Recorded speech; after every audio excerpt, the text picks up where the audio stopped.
Welcome on in. It's VESL State Championships. 2 stages and too big of a stage to ignore. I'm Monkey Man in the booth alongside Zephyr as we're getting hot, ready, and heavy into the action. A lot of Overwatch to be played. Valorant as well. Fortnite at the end of the day. Zephyr, you had to travel on into the stage and, of course, into this action. How are you feeling today? I'll tell you what, it's more exciting to see these high schools come together, and probably one of the biggest events that I've ever gotten the opportunity to participate in for a state championship. But, of course, Monkey Man, it starts with Overwatch. It does, yes. Overwatch, we've seen a ton of teams be able to dwindle down to 4 semifinals. It's going to be double elimination today, a third-place match at the end of it, but everyone's vying for that crown, and 4 big teams be able to drive their way to what could be a grand final. A trophy at the end of the day, Zephyr. We have 2 teams set and ready to go. We're going to throw it up onto the stage, get some walkouts, and get you some introductions for our awesome teams. Let's go ahead and head in that direction. That's right, I'm here on the black stage. Ladies and gentlemen, are you ready for some Overwatch action? So, it is my pleasure to introduce 2 of the semifinals in the state of North Carolina. First up, the Spartans of Sun Valley. Go ahead and stand, guys. Hailing from Indian Trail. First up, it's Mayday! Joining her is Hatsu! McLovin! Triple United! And Days Gamer! Your Sun Valley Spartans! Sun Valley Spartans. You guys can sit down.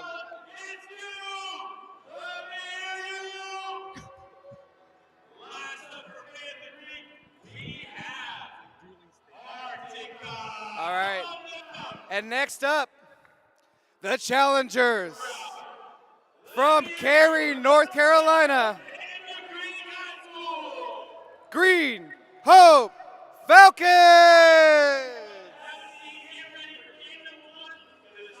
First up, it's Spicy Pepper. Following him is Plore. Speedy Frog. H.R. Youngkin. And last but not least, Oblivion.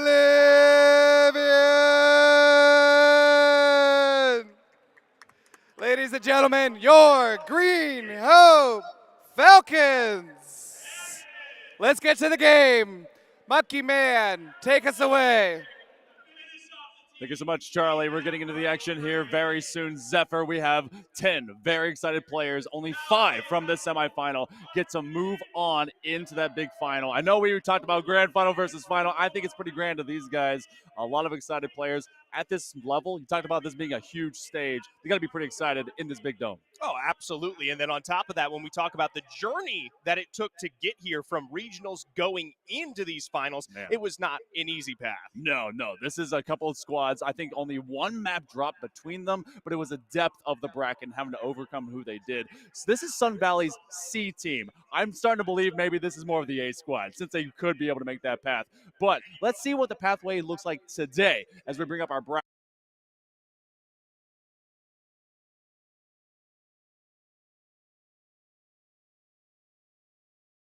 Down that competition, but it's going to be Green Hope against Sun Valley. So you have a single step in front of you, a best of 5.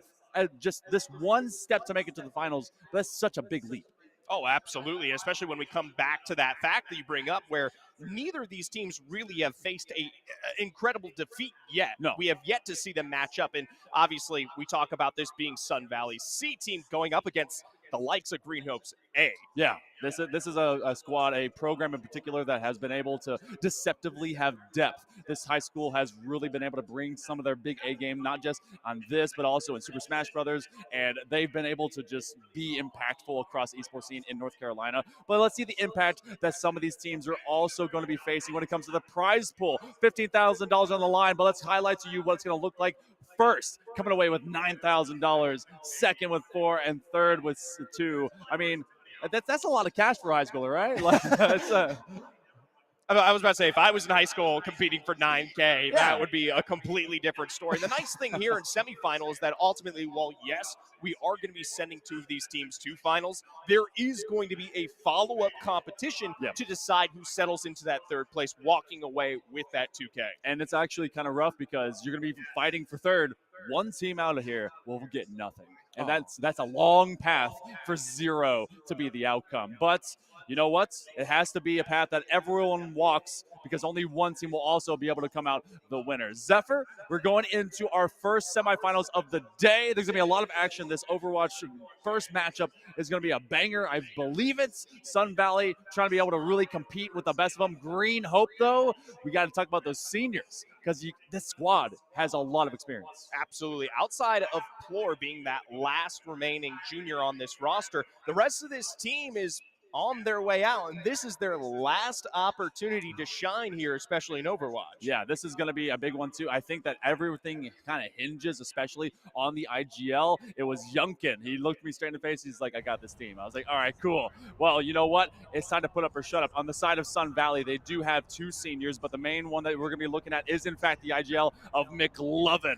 And we're going to be going over to Lijiang Tower to start things off first here on Control. And this is going to be fun because we're going straight into the gardens, and they're going to be fighting for center site. Exactly. For those of you who need a little bit extra information, Control centralizes around controlling the middle point of the map here. So for both of these teams, they need to compete in the 5v5 fashion to take over the territory and bring it to 100%. Yes, and this has also had a patch change as of recent. Everyone's able to heal in their different ways. Everyone got a lot of HP, armor, shields. We're going to have longer fights. And honestly, kind of seeing that, it goes back to the Overwatch 1 days of getting very scrappy and it taking a while to be able to really complete these runs. And I don't think that we're going to be missing out on having these Lucios, but really look into the composition that we have right now. Baptiste, because of the longevity that you get into this as well, he works so well off of Lucios as we already are scrapping for that early first point break, and they bring the Diva really to try and find some of the impact of Hatsu. Now, notably, Green Hope is going to be that first team to take it, but as we see Hatsu launch in there with this Diva, notably Sun Valley on double flankers, putting in damage from behind here, giving them some of their first eliminations. McLovin on this Tracer is going to try and find a big pick. Beautiful. Beautiful. Oh, just isolating the Symmetra, and that's going to be Yunkin that actually goes down. IGL versus IGL already, both on DPS, both finding impact, and both finding now this first break, and it's building up for Sun Valley. Now, notably, Speedy Frog here and Floor are in an interesting setup regarding their DPS in response. My apologies, I meant to say Youngkin. When it comes down to it, in terms of the immobility, in comparison, having that Tracer as well as the Sombra in play is going to be very difficult to get around if they manage to flank you, which now at this point, Green Hope looking to retake Central Point here, coming in through the backside, leading with Oblivion here on the Zarya. Oblivion on Zarya, especially because we've had the big health upgrade, is really able to last longer than going for that Graviton Matrix, be able to really kind of sit them down, and they can work well off of the nade that you get off of McLovin's Tracer. They've actually already used that ultimate, now it's a big scrappy fight from the low side of the guard. They're going to try to escape, they're going to use the Immortality Shield to be able to just get themselves a pathway out. That's a ton of pressure, and 50% will be where they fall short of. Green Hope takes the site.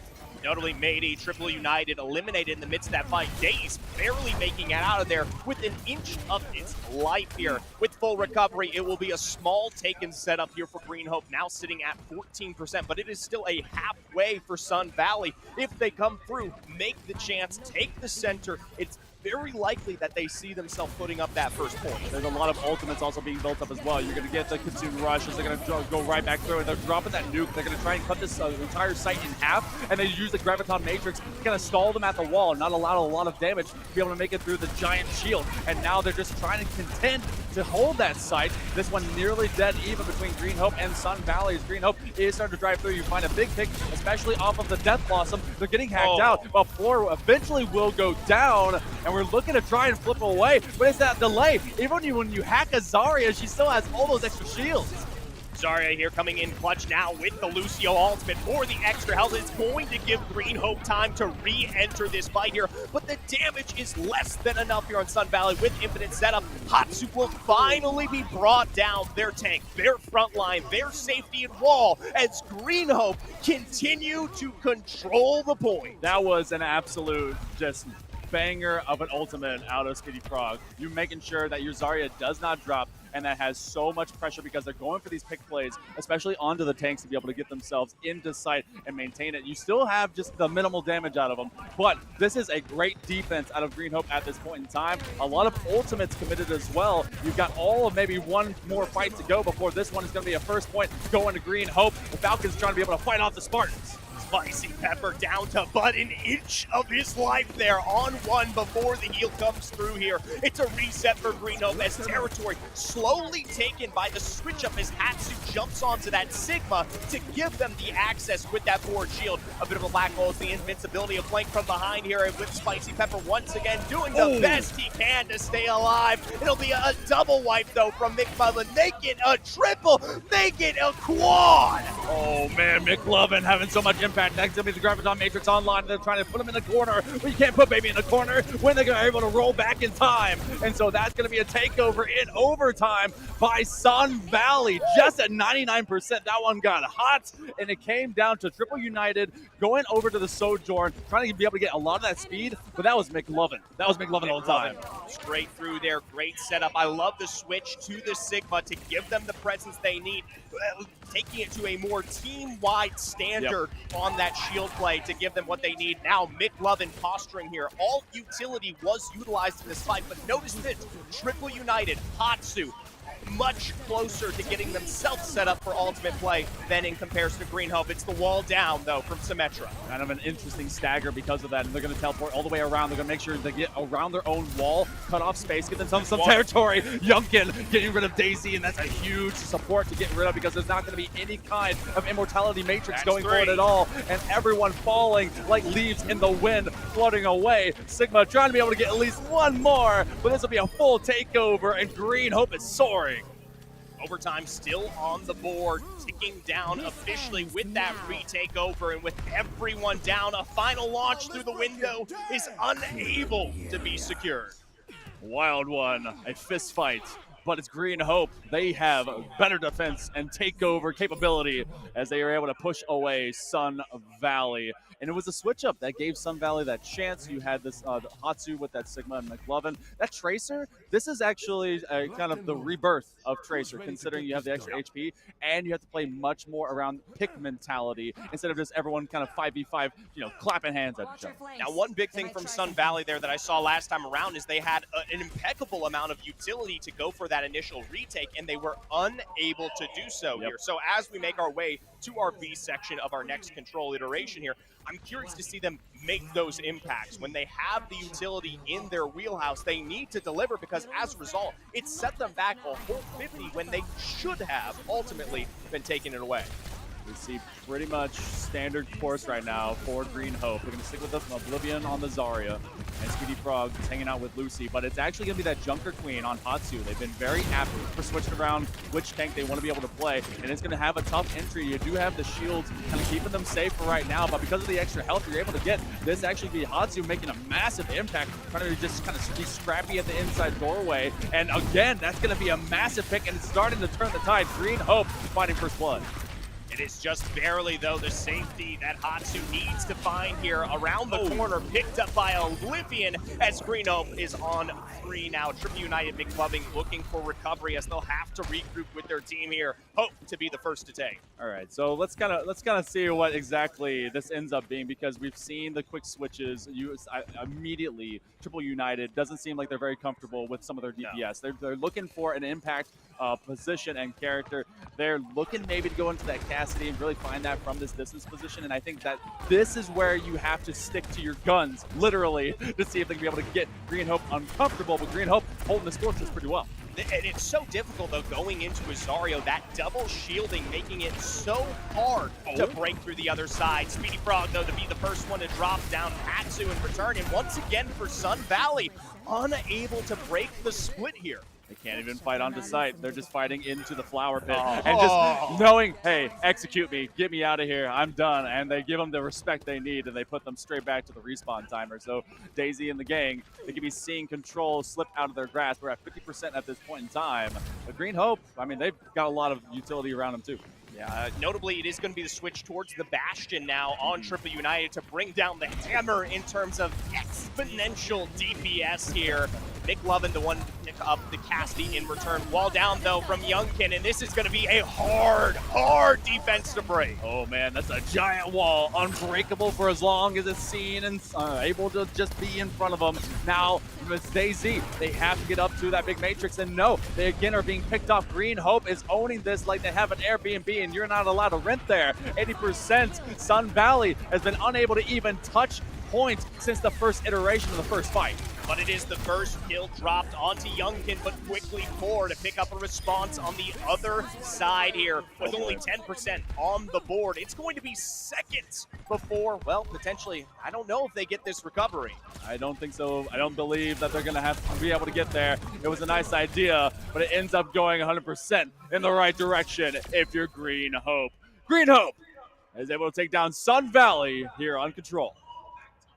Now, I'll talk about the level that we saw from them. Funny enough, the control that we got out of them here, it was absolutely impeccable, whether it was in taking those points early through the Symmetra plays, and then on top of that, making for the expedient defenses that we saw. It was really only the initial Li Jiang that gave them their troubles here, but even still, being able to defend as a duo, notably on that map first, a huge success for them. Massive, huge. And honestly, I feel like if you're Sun Valley, you got to kind of get a mind for what you want, not just your DPS to do, but kind of what you want your main kind of identity to be. Because we saw some uncomfortability. They were trying to adapt in real time, which is Overwatch is unique for. You can switch a character. If you're in Valorant, good luck.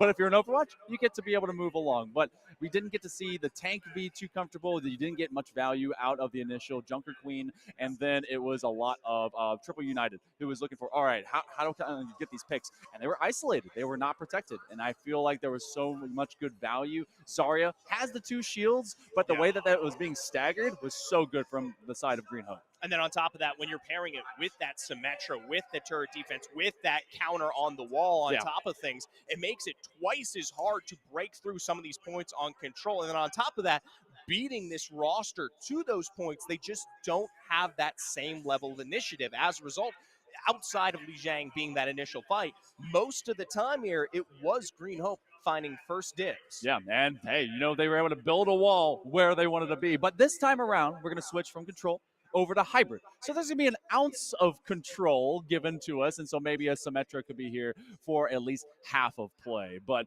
the other half is going to be on to escort, so a moving point thereafter. And that's honestly where you get a lot of your dual agency type of picks. Some people, they're like, I'll play Mei the whole time. And I'm like, why? And they're like, well, because I don't want you to get to play the game. Like, all right, that's fine too. But and when we go into this kind of position, you know that you don't want to go down in 0-2 as well, because these are best of 5. So a very short-lived bracket to either be fighting for the final or for third place. That's a lot of pressure. Yeah, and ultimately at the end of the day, when we talk about our roster listing for specifically playing through these maps, we're going to go from hybrid to flashpoint, which is no different. It is just a more expedient version of control here. So if you want to be sending yourself to potentially what you might find to be your advantage, things like push and escort later on here, this is Sun Valley's only chance to work this one back. Oh, man. Anyone that likes push, I know it's a cool game mode, but it feels like push and escort are just, it's just suffering because you have to stick nearby something you don't want to be nearby, but you have to.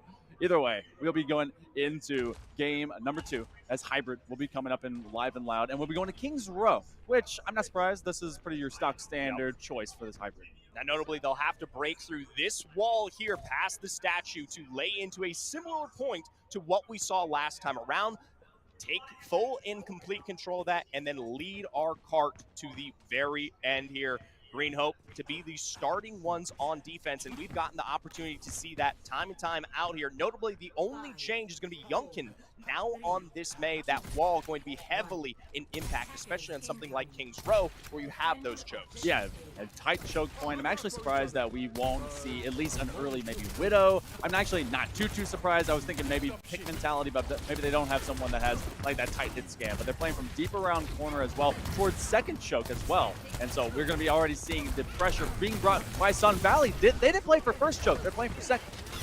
Notably, Triple United, a semi off the DPS on that Baptiste here this time around, giving that one over to Daze instead. Youngkin, though, from afar, the icicle that gives the way to Split 4, going to be looking for access there with that now full push from Hatsu, trying to take a bit of the own medicine there, but unable to stagger the shields in much of the same way of Green Hope. Oh, Hatsu was cut off from the rest of the pack, and as soon as they fell, everyone else could be felled alongside them.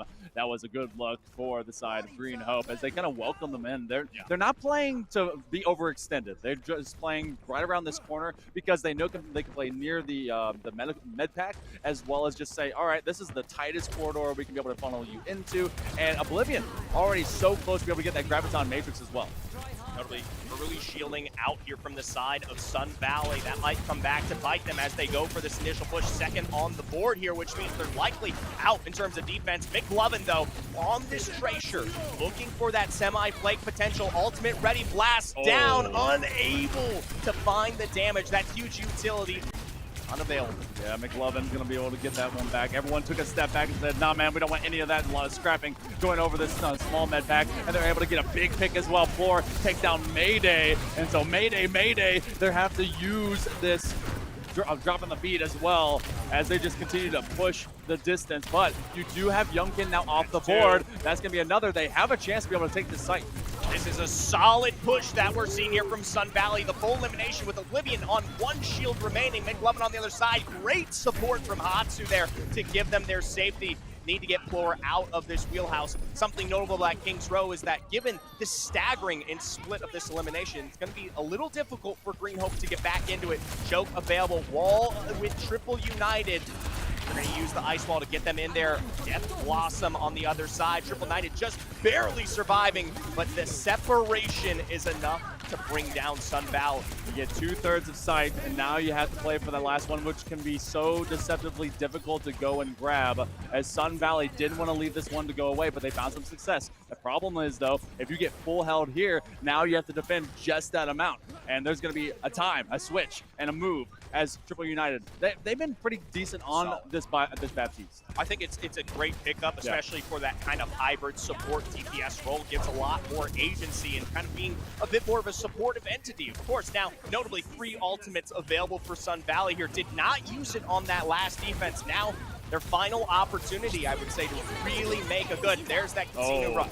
The Blizzard getting tossed out by Youngkin. That's going to make it so difficult that Kitsune Rush, it's not going to be able to find much if you're all frozen solid and turn into ice bricks. Youngkin trying to be able to save themselves, and Spicy Peppers gets down Mayday. This is now going to be an opened up site, and we're going to move in with that escort. A great fight, down to just 3 minutes.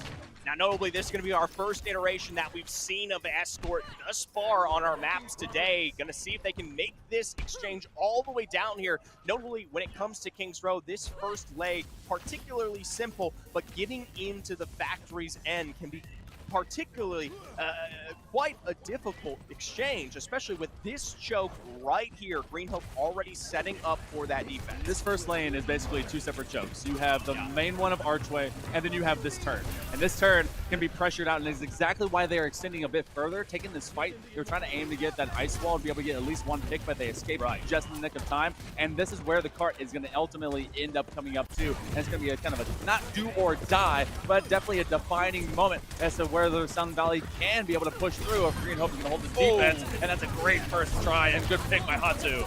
Sustained with a bit of invincibility with the ultimates down. There's going to be a huge health on top of the black hole there, but Hatsu will continue to find more with the wall down there. It will be officially now the move to push with McLovin in the back line. Half health on Oblivion. Dropped down completely here as they'll push that cart to second choke. The question is now, does Green Hope have the time to make the defensive setup here and get into a position where they can stop this hold? I don't believe that they're going to be able to get to this point unless they're able to push their Lucio straight into it. Maybe they do. May, on that with Youngkin, is going to try and hold it, a heroic moment as they actually will be able to fend them off for the time being. Daisy is so low. They know that they could be picked at any moment. They do get a bit of extra healing. They do have the immortality field as well. And this is all of a bit of a scrap. 2v2 straight directly onside. It's going to be some quick fighting by McLovin as they're just scrapping around it again, just using the ice wall, separating them and then isolating what they can see in front. But now it's a waterfall of momentum and they break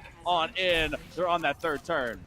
A combination of efforts here from Hatsu being that front to McLovin with the flank play, and then notably Triple United, high ground control, playing off of those heals from afar in an accuracy that you usually don't get to see from some of these other effective supports here. That's going to allow them to break on through. And now, with 2 minutes on the board, even if we see Sun Valley go down here, they've got great time for reset.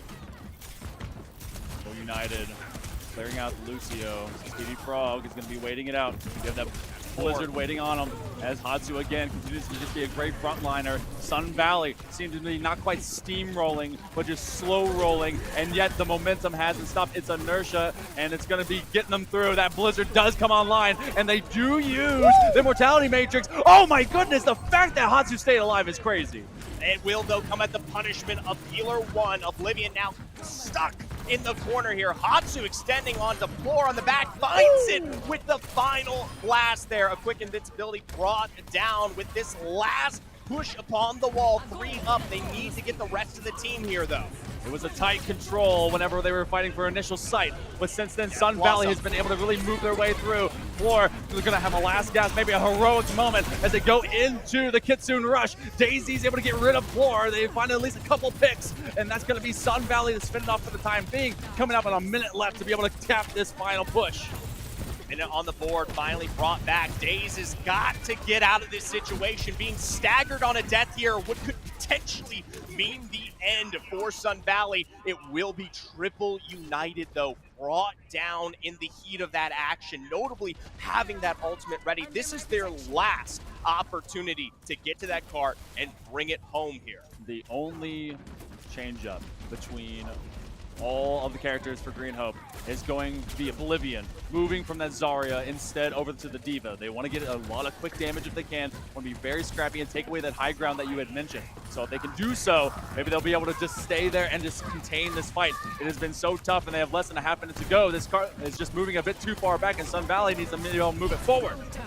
Tell you what, Sun Valley doing a great job, but it will be Frog that finally finds Hatsu with his hands down, shoved off the lane. Oblivion now without a mech to behold here, somehow surprisingly lives Floor down. Spicy Pepper found, though, in the corner. That's the healer that has been making this push so difficult. In the end, Triple will be at least on that final kill. Only seconds in terms of a contest. You've got to stay alive. Hatsu on the hamster to bring the rush that they need. Hamtaro trying to wrecking ball their way through this, and somehow it's Sun Valley that's staying alive, looking to scrap it out. That's going to be the nuke going up. It's a triple kill. Oblivion on that switch is going to find massive value, and Green Hope will at least deny them a third point. When it comes to the adapting status here of Green Hope, it was, I mean, I cannot begin to express how good those choices were here. Coming through, changing to that Diva, taking away a lot of the power positions that Triple United was playing, comes back to send Sun Valley out here. Now, notably, they are going to get a second chance on the defense, but it is going to be so hard in terms of how much time.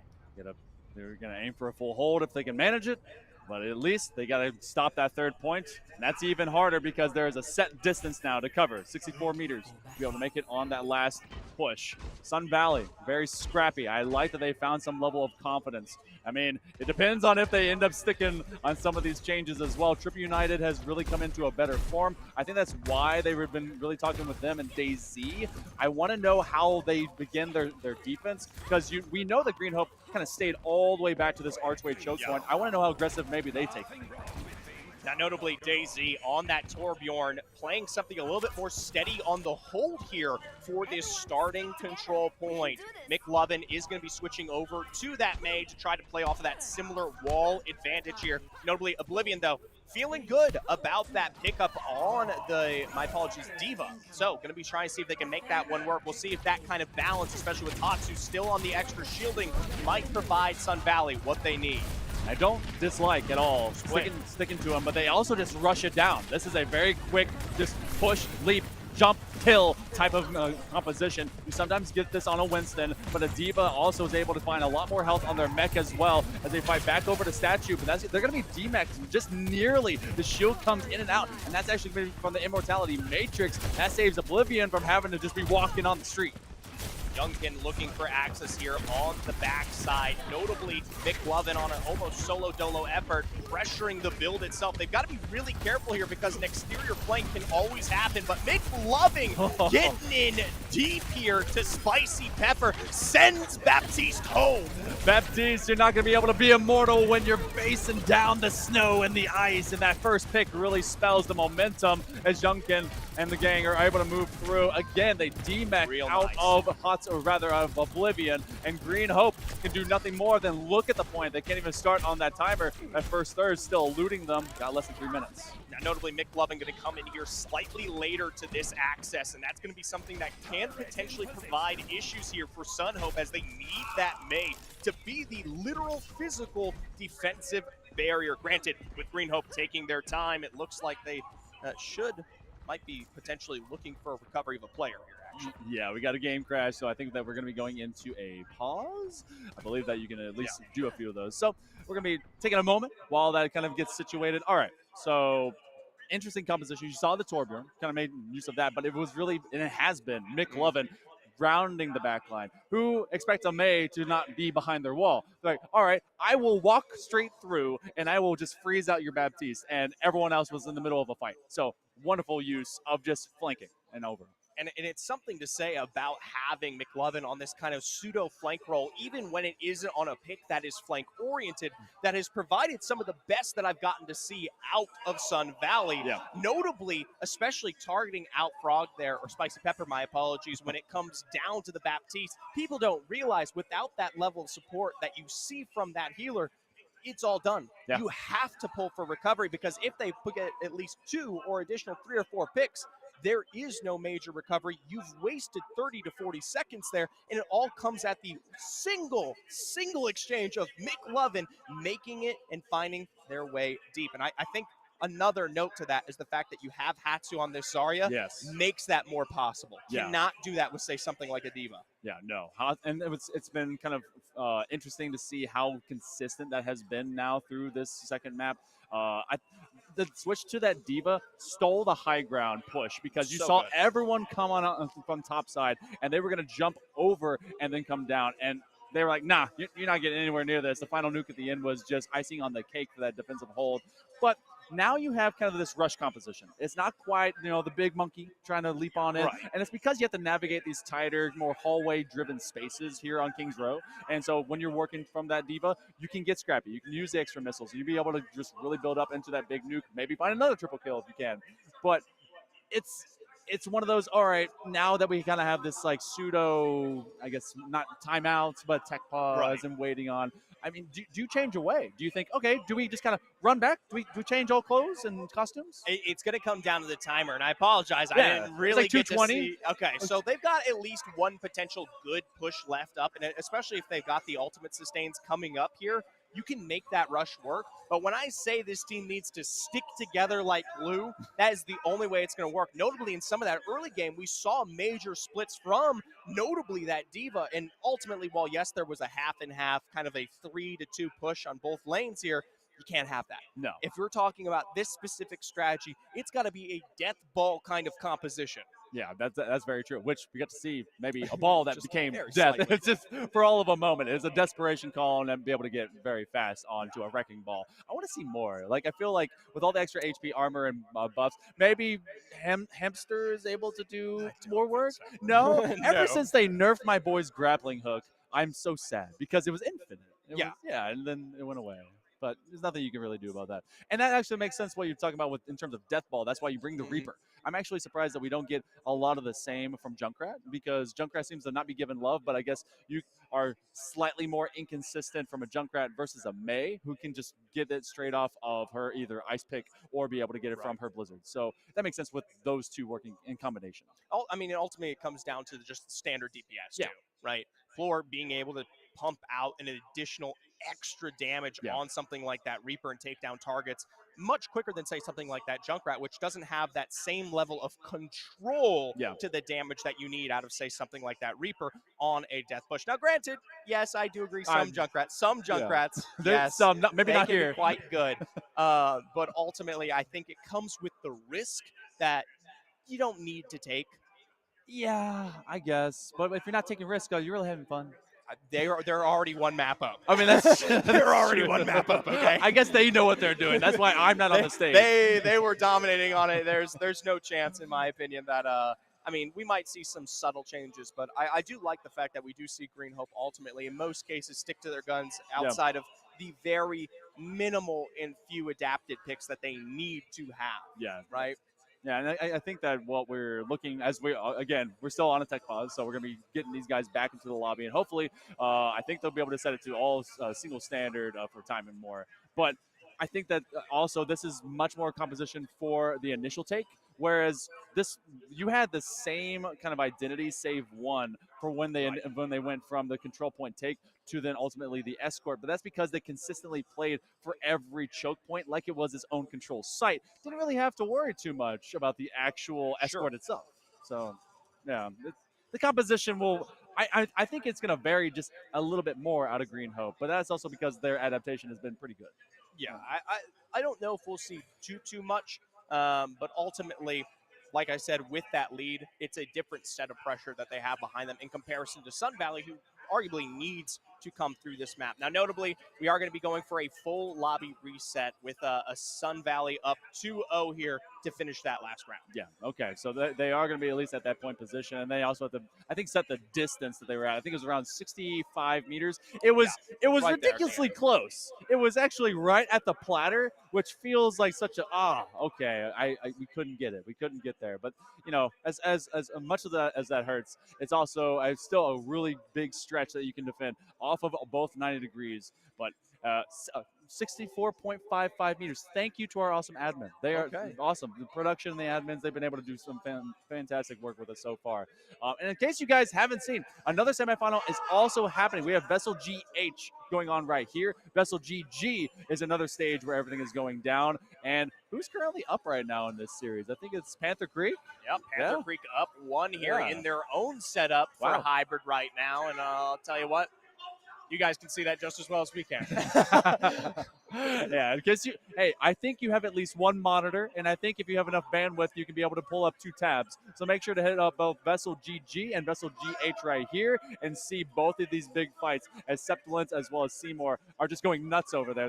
He is yelling his mind like into the screen. I wish you guys could see it like in real time with us, but that's going to be a wild turn, and that actually series is now tied. So as we get this one going, all right, now we're in kind of like deep mode of what's your favorite character? Okay. Yeah. Right. That's where we are. We're on that kind of a break at this point. Yes. I've been a big Roadhog main for as long as I can remember. Now, even throughout the change. Okay, so Junkrat, do you hate because meta or? No, I don't hate Junkrat. I love Junkrat. Oh, you love Junkrat. Yeah. Okay. I play Junkrat. Okay. All right. So you pick one. Roadhog, Junkrat. Roadhog. Okay. Yeah. Cool. That was real fast. I'm a tank main. Okay. Cool. Yeah. All right. Just because I love something doesn't mean I don't have a kind of role favorite. How disappointed or how okay with it were you with Arissa's changes?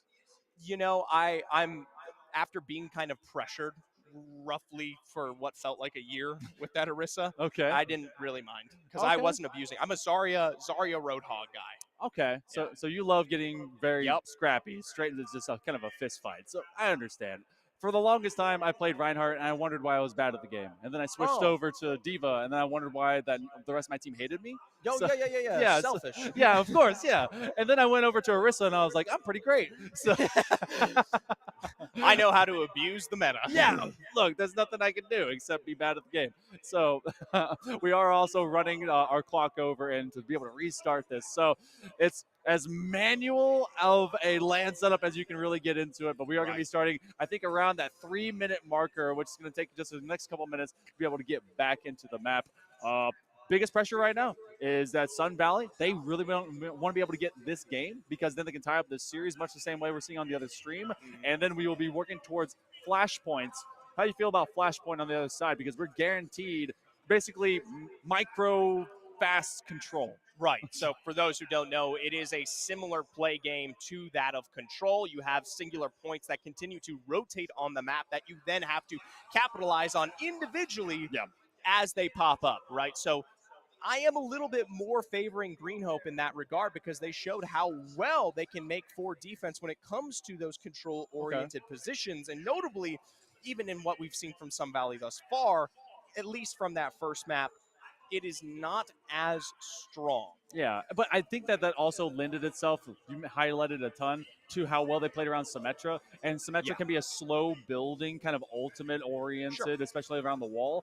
And if we just literally can't get that stood up, they're not going to have enough time, especially with how quickly the points are able to go around. So it's going to be one of those where I think that you're going to have a lot out of Sun Valley. They're going to bring a lot of pick pressure. I think they may actually go into that death ball syndrome you like, and that will kind of work out. So that one is going to come down to a 50-50, depending on if this series gets into a 50-50 world, or it could be a straight sweep, depending on what Green Hope can do. A lot of seniors, and this is one of their final competitions of their entire academic, maybe career, depending on if they're able to do this at the next level, which you got to think they would love to be able to impress some recruiters here.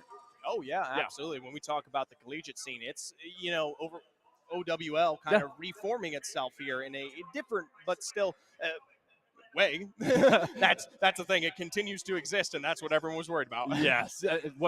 No one calls it AUX, right? Okay, OWCS, I guess. No, you shouldn't call it AUX. That was just me being weird. But I would call it ouch a few different times based on the changes. But I do like that they at least have consistency to be able to bring in new talent, which a lot of these players are trying to find at that next level. And some may even just end their careers here and just enjoy what they had along the way. I mean, or they'll just take it into ranked lobbies and solo queue warriors and just, begin to hate the game like all of us adults eventually did. Hey, at the end of the day, it is opportunity, yeah, right? And whether it stops here in high school or finds its way to college or anything, you can't pass up what you've learned outside of the game as well here. But finally, we return to Greensboro. It's a little bit brighter this time around, but that's only the light at the end of the tunnel shining here for Sun Valley. It's like we were hanging out all night long, and then we came here in the break of dawn. So we go back to Green Hope, still up 1-0 in the series, but Sun Valley trying to hold this defensive stand, and that was a great find by Yunkin. Sniped from the back there in the final push as well. 4 deep with the invincibility down. Will find the full wipe onto Hatsu, and then immediately with our reset return here, it will be the full setup now from Green Hope. They will be able to take this capture and begin leading that objective down the payload. Remember, the number to beat here, I believe 64.55 meters. But if you are the side of Sun Valley, you actually want to be able to stop out that big push otherwise, because it's one of those where if you can hold them in this second run and second lane, you're in a great position. Otherwise, we're going to be going into it with this defense now kind of resetting. Still looking at DayZ hanging out on that Torbjorn. I want to know how effective that's still going to be, especially because you're not playing directly around one single point. You're going to have to go up to the cart, but so much of this fighting obviously happening in this upward alleyway, but they're going to try and take away some of that space. Yeah, not bad there, at least I will say, from the likes of Green Hope. They step up, and they've got a couple presents here, but ultimately it is a major split that makes it a little bit difficult. Front does get them to the choke. From behind, though, McLovin almost brought down, takes it to the icicle. Now they're able to get that Blizzard, and they're going to get a big pick. McLovin just infiltrating the back line, and Hatsu is going to extend that line, extend the lane. McLovin gets another pick. You have one support and one DPS down, and make it a third as they just start to tumble like snowflakes in the wind, not allowing them to be able to have that turnaround library. Like I said, that major split in terms of the setup here from Green Hope, it was going to come back to get them eventually here, being separated on a 2-for-1 pack. Can have, yes, its advantages, but when they're running this kind of composition, you only have so much flank potential. Youngkin now on ultimate available. Floor and Spicy Pepper hitting it as well. This will be a big, potentially 5 fight for the Wombats. Fight on in. They're going to have the go time out of Youngkin as they're going to just keep throwing railgun after railgun shot, and that now is going to be counted out of the Kitsune Rush as they have that big matrix in front of them to be able to plus up some of that damage. Oh, but the nuke! Oh, hit him with the 3.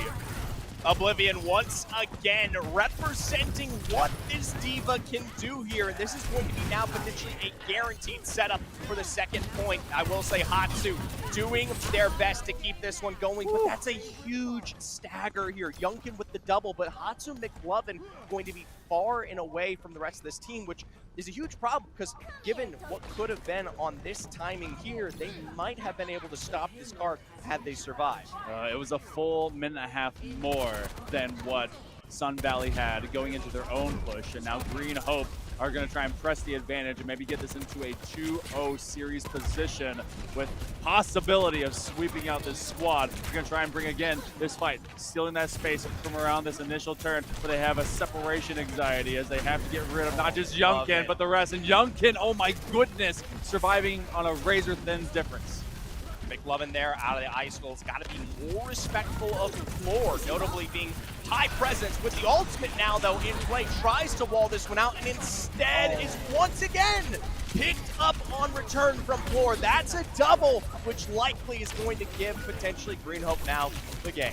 That Death Blossom possibly planting the seed of doubt of being able to get Sun Valley through as Green Hope is just running them down and running them out of time. Remember, they don't even need to get it to final sight. It's just 64.5 meters, but that might as well be all the way. It is a victory lap, and it is Oblivion that's laying them low. So much pressure from this Diva, and they have the nuke online. They're going to sit it on site and make them fight around it.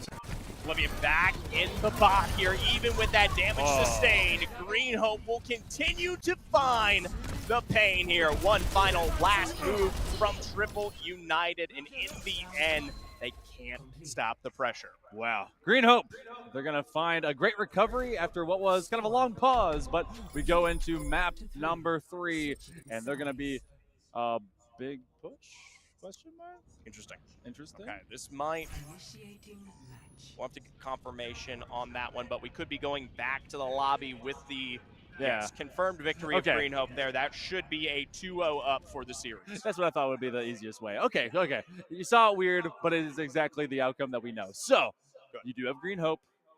4 out of 5 of them are seniors. A lot of experience along them, and they didn't really have to change too much. It was just about really finding big picks to move forward, and it was Youngkin, the IGL, that really came up much the way that McLovin has been having to do for their team. I'll tell you what, it's Oblivion. Oblivion as well. Oblivion on that Diva. Really, I mean, solo dolo on that hybrid kind of tank hard push there to give them a lot of the access to some of these major moments, and that's something that Sun Valley has really struggled with. Yeah. Being put into that kind of level of disarray, they've never been able to really get back into the head of things, get into a recovery period. You might literally see them recover, but up there, that's not happening. No, this is also the time right now between these game types where you have to get the coach, you have to get the players, and the IGL all need to be in sync. Like, okay, calm down. We had a great game plan. Yeah. It was a couple times they got lost in the sauce. The first nuke, the trip, that was great. That was awesome defense and adaptation by Oblivion. The second one, they were fighting kind of extended up to the cart, and they never thought, what if this is coming through? And everyone was entrapped into that corner. So we're going to be going over to Flashpoint. Flashpoint is just a bunch of quick fist fights. And this could be an ending fist fight to the likes of Sun Valley if they want to vie for the finals. They've got to be really careful about how they set up here and how they land for defenses. Remember, it's going to be twice as fast when it comes to controlling these points, which means that you really only get one major 5-on-5 fight before in the end you are donezo. Yeah, this is one where if a pick happens, retreat, get out. You have to, if you're going to give up that initial sight, all right, cool. Do not stagger. And there was too much staggering happening against against Sun Valley. Green Hope just was able to continue. All right, we'll take down 2, and then the third, and then they just took their time. And, they give themselves up, but they're like, no, we will. It's like a plaything, little toy, exactly how they want to play it. And I've seen change-ups. Mauga has actually been pretty cool onto these flashpoints, and with all the HP and armor increases, I feel like we may get some of that, but survivability has also been pretty key. Yeah, it's going to be a kind of sustaining yourself more than anything. So actually, I'll be looking at the supports more than anything. It seems like at least between Green Hope and Sun Valley, that has been Baptiste more than anything to give them a little bit of that extra second or moment to get themselves, I would say, reacquainted with the action. Curious if that continues to keep up here, because in both regards to Sun Valley and Green Hope, it has seen itself highlighted in many ways that has kept both these rosters playing effectively, notably with Triple United picking that one up in our last match. But here we are, potentially the final of our best of 5. Sun Valley, they're going to be seeing Servasa here. Really, there's only kind of 2 main places you go. Either you go to the Junktown or you go Servasa. And I kind of like the look of Servasa. It's got a nice aesthetic to it overall. But Green Hope is going to try and bring the heat. It's really going to be about, kind of either death ball syndrome or seeing if you can empower from the front. Sun Valley, kind of a different look, but Green Hope seems to be sticking to their guns. Right off the bat here, Green Hope notably going to be putting Youngkin on that Tracer to give them a little bit more of that flank on potential. Oblivion, though, back to the Zarya, moving away from that Diva, and that's going to hopefully give that flank potential between not just Youngkin, but Floor, of course, on this Reaper. The opportunity to survive a bit longer, but this is big splits. Hatsu caught out there. Trying to dive deep. Speedy Frog at least extending from some of that space, and they're going to try and break open the first one. As in 2 seconds, they initially get the first big pick. Triple United and DayZ coming up huge as they will be able to drop Spicy Pepper, and that is massive for Sun Valley. Hatsu trying to run it out, run away, get healed up by their Ana. Just looking at this, having Lifeweaver, that is aiming for a lot of AoE healing. Hatsu looking to go all the way up as that Diva as well. They saw how Oblivion used it so well. Just insane here. Hatsu now, though, brought out of the bot here. He's got to find a way to survive. Ultimately able to pick up the heals, but not quite the necessary ultimate. 55 on the board, should be coming back, but Youngkin now with revenge from the grave. Oblivion with once more, and that is a double wipe on top of Sun Valley. Something to note is that they themselves, Green Hope, was finding themselves down 2, and Sun Valley couldn't even cap the point then. It seemed like it felt like Sun Valley actually prematurely went to site to take that fight. You saw the deep dive by Hatsu. That's one of the few calls that did not look like it was in time, or just too timely maybe perhaps, as you had Free defending initial site and then they took them out of mech. Now Green Hope holding it all the way up to 75%. At this point is just completely nearly free. They get a big push against Sun Valley, but they're going to have maybe one big leap to get a step onto site. McLovin is going to have to be responsible for that, especially because of the speed that you get out of these Tracers. I haven't seen a Tracer duel as of yet, but now they're just going to be able to stop them out. They do at least get the hack onto 1, and now it's about how Oblivion can be able to just burn them down. With 1, but a return from Triple United to keep it 4 for 4, but finally with the full wipes from Spicy Pepper and Floor getting involved. They'll be the drop white there. 1% off of that Death Blossom, not even going to drop it off of the hat, as they will be the ones to take point number 1 here. Now, notably, Oblivion and Floor settling on double ultimate utility. That's going to be huge for this next pickup. Yeah, and that's actually even bigger because Mayday on the Lifeweaver, they did use theirs, and they were just able to outpower that ultimate. Not enough healing to be able to stand that tree, and so they are going to switch around, just kind of looking at what they need to do. They seem much more comfortable when they were on and able to get a lot of that Kitsune Rush instead, so that's going to be coming into play. DayZ still sticking onto this Ana as we work our way to second site. This once again that kind of pseudo DPS shift, putting Triple United back more directly onto that damage source. Let's see if it comes through here. Great push there with Team Rush now coming in. Oh, the Death Blossom though, and that's gonna find massive pressure. Mayday will fall. Mayday, Mayday for the side of Sun Valley as Green Hope is able to break this second site. And I mean, you say it's been down to kind of singular fights. We maybe get like 2, and the next one will have a little bit more time. But Sun Valley is trying to recoup. Now, notably, that Ana going to be in the presence of a good surge with the ultimate in play here. The question of who they put that on is going to be what we'll watch out for. And of course, Triple United sitting only 4% away will also be a Sombra in play here to potentially, and well, more notably, hopefully give them the success they need to take this point back. McLovin on the separation of the floor, finding a solo pickup there. You do not need to see that right now. Oh man, that's something that they're going to try and just fast forward through whenever the VOD comes in.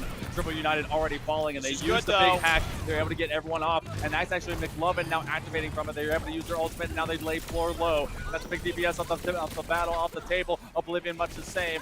It's going to be Youngkin, and now it's a Tracer fight. Zoomin and Doomin trying to be able to get moving, and they're out sprinting each other. McLovin wins the battle of the Tracers and the IGLs. Got to tell you right now, when it comes down to it, McLovin saving the day there. It was a good utilization to set up with that first ultimate from Triple United, but with it comes the change now. With that no longer being an energy to worry about, the Sojourn coming out here on their separation pickup, notably Ana still with that ultimate after being at least away from that height, and Hatsu finding the Graviton Surge in the meanwhile. Graviton Surge ready to be used, and actually they're right at this tight choke point as well. If anyone, maybe more than one, gets onto site, they're going to use it very quickly, trying to combine it as well. They also have the drop of the beat ready to defend themselves. Green Hope trying to be able to push to the site. Youngkin is already going to fall, and they use that, but they're going to be fended off with 67%, trying to be able to full hold. It's 90%. They didn't have that Graviton online, and now Floor comes through. So does Speedy Frog. Green Hope fighting back and maybe taking this site back. It's all Hatsu's job there, double found, and now it is necessary for Triple United on this Sojourn to put damage down where it counts. Unable in the end, as Oblivion, once again, this Zarya, this pressure, this tank, taking that point away, and I can't believe it. What is that? McLovin drops the ultimate. I saw the entry point. I saw the thought process. They were literally like a little column away, and if they could be able to put their ultimate online out, they've also been able to build up to it pretty fast. So they're getting it back, but you know, that was every second counts. That's what I'll tell you right now. When you're now looking to sustain for this next point, something like that could have been useful here. It is going to be still and on unutilizing that ultimate. Mayday now with a Kitsune Rush potentially in play as well here, but watch Floor. Floor here with that Death Blossom, and the flank potential has always been a worry. The Death Blossom, and everyone can lay low. Floor just tackling straight on through, and they're going to be just staggering out one more time as DayZ. It's a non-stop rush. They try to hold all the way back, but they knew just to be able to take them out, and they're just taking side again. This is what I said when we were about to get into the mix here, when we talk about something like Flashpoint. This is where Green Hope excels. Yes, yeah. I'm so sorry I ever doubted. Maybe at least put the theory that Sun Valley would have it, but you know what? One last fight, seemingly defining whether or not Sun Valley will be able to continue on, at least here on Flashpoint. Green Hope trying to make it a clean sweep. So move in. You have the Kitsune Rush, and now maybe one final battle as they're trying to put it on through. They have to get these big pick potentials. Green Hope already loses Speedy Frog, and that's going to be huge for the back line. This is great Floor taking a bit of position out and away here. Love this upper high ground hold from Triple with McLovin picking up two. It's just down to Oblivion. Might find one final shield, but in the end, the job is done here. And Hatsu switching to Ramatra to give them their presence. I'm actually so surprised that we haven't seen Ramatra up until this point, considering how big of a tank they can really be, switching up between the two separate modes and be able to just be long-lasting and long-living and really good for area control. Zarya is great as long as you have good battlefield management. A smart player, but Ramatra just feels like you do it by default. And well, in the end here, they need time on the board. McLovin trying to get into a position to pick off some early players, but in the end is pressured back. Once again now, Oblivion back on the Diva. Youngkin with the double bomb to find healer and DPS. They need to pick up their own source of return here. McLovin looking in the moment, will pick off Youngkin, but he needs to look for more here. Contested, taken away. Hatsu looking back in. Overtime on the board, needs to just hit on the point. Oh man, it may have been a Tracer diff, but it's a clean sweep diff in favor of the Falcons. Green Hope We'll take it in a 3-0, not just here on Flashpoint, but in a 3-0 of our best of 5 semifinal. Zephyr, they're moving on to the finals. They're going to be fighting for the big money. Not just fighting for the big money, but fighting against what looks to be Panther Creek in a similar 3-0 fashion here. Yeah, I'm not surprised. Seeing Panther Creek during the regionals and seeing this team during the regionals, it felt like a collision course was set between them, a bit of fate, if you will. But our teams that have lost, it's going to be Palisades going against Sun Valley, and they're going to be fighting for third place as well. What a semifinal, but of course, the best will contend and show that they are the best at the best times. Yeah. And I'll tell you what, for Sun Valley, I mean, they can't rest on what they found here. At the end of the day, they still had an excellent performance in many ways, and especially watching them on that hybrid map showed that they do have their multiple strengths to work with here. And with third place still potentially empty on the podium, they've got more to play for. They definitely do. But will Panther Creek be able to overcome the likes of Oblivion? We'll be finding that out in the grand finals, but don't go anywhere. We're going to switch titles, switch games, switch modes, as we're going to see Valorant on the other side of a short break. More of the VESL State Championships coming at you right after this.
Hello, everybody, and welcome back to VESL State Finals. I am Septilence, joined by Zephyr, and we are jumping in to the other Valorant semifinal. We're going to be seeing Myers Park versus Ardrey Kell going head-to-head here in this best-of-1 series for a spot in the grand finals. That's right, and that's where you'll be able to find, notably, the lion's share of our prize pool for our Valorant. But it starts here with this initial best-of-1 semifinal. That's right, and both these teams, of course, consisting of 5 players from all 4 grades that you would find in high school. And who are these players? Well, there's only one way to find out, and that's to begin these player walkouts on the stage. That's right, we're over here on the black stage for semifinal number 2 for Valorant. So we have a battle here of 2 teams for Charlotte supremacy. We'll deal with state supremacy later. First, the Mustangs of Myers Park. First up for Myers Park, it's Hauser. Following him is Nerf Chamber. Next up it is Fire Knight. And then it is Sad Oaks Enemy. And finally rounding up the Mustangs team, it's Bogart. Ladies and gentlemen, your Myers Park Mustangs. Threw up gang signs. Nice, very cool. Good Very luck, high school of Mustangs. him. You may return Very to high your school of him. stations. Wow. And their opponent, also hailing from Charlotte, the Audrey called Kell notability. Knights. I used it Leading for off school, for Audrey and then Kell, After I it's graduated, I was like, well, I only have one thing to use it Illness. for. But I like it a lot. Illness, shift to your left. Okay, after Illness, it's Range. No comment. My attorney suggests I don't comment. Yushi. Yeah, I'm like 95% sure Yushi's a maniac. Fury. Looks like it. Yeah. He And looks finally, last but not like a least, Valorant it's god right there. Enemy.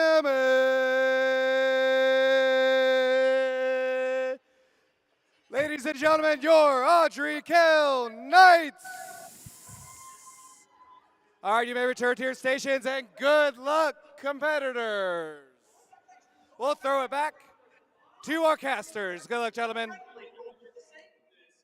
Hi, everybody. We're back. I'm trying to pull up my notes on the last time I saw Ardrey Kell because all I remember is that I was terrified. And I'm trying to remember why. I was like, this was a really good team, and I can't remember exactly what they did. But all I remember, yep, there it is. Underlined, circled, highlighted, and I said it already. I said, I remember Yushi. I'm pretty sure he was an incredible Cypher. And there it is in my notes, circled, exclamation point, highlighted, underlined, Yushi Cypher. So I'm very excited. Hopefully we get a bit more of that here on Split, as this is our map of a best of 1.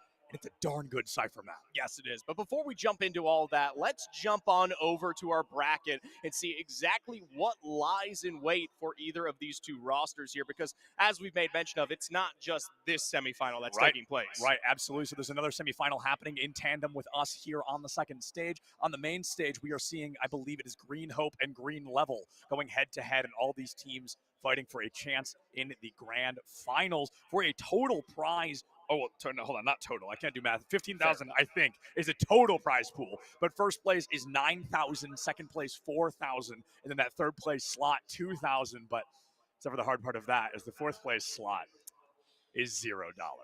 At the end of the day, we can't give prizing to everybody. At some point, someone has to lose. The nice thing, though, at least starting here in the semifinals, is if you aren't the one finding your way out of that best of 1, you still get a second chance to potentially find yourself qualifying in a place of prizing. This is true, and while it is less than 9,000, it's still 2,000. You know what I mean? Did like, you make it's $2,000 in still- high school? No. I No, mean, maybe I did not either. but over like weeks of working, not for Yes. playing a video game that I love that I get to do with my friends. You know, I was at a water park. Yeah, I worked at a bakery. I didn't get to do cool stuff like this. Now, college, I were young enough. We were both, at least pretty lucky to get the chance to play in college, but to get to play in high school, man, I mean, what a cool experience. Yeah, especially for not just our Valorant friends here, but everyone at this VESL event. Between that, Overwatch, of course, what we will be seeing Fortnite later. After these two, we'll be I can't jumping wait. back I on can't wait. over to Overwatch for our grand finals there alongside Valorant afterwards. Yep. And then, of course, our friends over at UNCG helping us out, hosting all of our lovely Fortnite players that will join for our final matchup. But as y'all can see, we are jumping into our very first split matchup. I really can't wait to see how this falls apart. I feel like last time we got the chance to see Myers Park, it was on Split, if I'm not mistaken. Yep. And I believe I have also had the opportunity to see Ardrey Kell play Split. So both these teams locking into a little bit of Cypher action early. We see the Raze mirror as well as an Astra mirror. Those are going to be the two characters I'm really keeping an eye on because Astra has, I would argue, the highest skill floor in the entire game. I think she's one of, if not the hardest agent to play. And then on top of that, when it comes to Split being Yep. super advantageous for some of the chokes that we see between those A and B points, which will Yep. come into play. But notably, it will be Nerf Chamber, of course, on what will be one in response to Jet in return. That'll be the only difference that we see here between these, well, what could be what looks like a total mirror matchup. Yeah, and I'll be honest, I'm going to give a little bit of an advantage here to the Breach. I think Yeah. Breach is one of the strongest characters in the game right now. I think his flashes are so annoying, and that's what makes him just so strong. So keeping a close eye on Nerf Chamber, especially their early round setups, right? That's something a lot of Breaches are going to work on is what wall do I flash through early? What corner do I peek early? Et cetera, Right. et cetera. So there's a lot to look on for these teams toward the early half of this game, especially as Nerf Chamber starts in the defense, which I'm going to argue is where Breach is just a little more value. And I will say, though, at the end of the day, if you're on that Jet and you're making the effective plays for anime, it could be any great single solo dolo Yep. opportunity that kind of sways the tides here where you will begin to see that Jet value here. But we are still starting single buy phase here before we jump into things here. Yeah, it looks like we've just got a bit of time for these players to kind of figure out what they'd like to do. And, of course, the pistol round is inherently a bit boring, right? It's kind of just mechanical play at its finest of you're going to go in and it's just who clicks heads faster. It's not, there's very little utility, there's very little ability, and there's a lot of opportunity for these players to set a precedent early. I remember first time we saw Yushi, he dropped a 4K in the pistol round, and we knew, okay, this is the guy to keep an eye out on, and he continued to live up to that expectation. But as the timer finally begins to count back down, I'm waiting to see how these teams feel. Now, I will say, ultimately, when it comes down to the pistol round, though, it is all about setting that momentum. Absolutely. I mean, even if it doesn't come back to bite them, say, 3 rounds later, it still is in itself an advantage to have here as a team, taking some of the first victories that you'll see here against your opponent.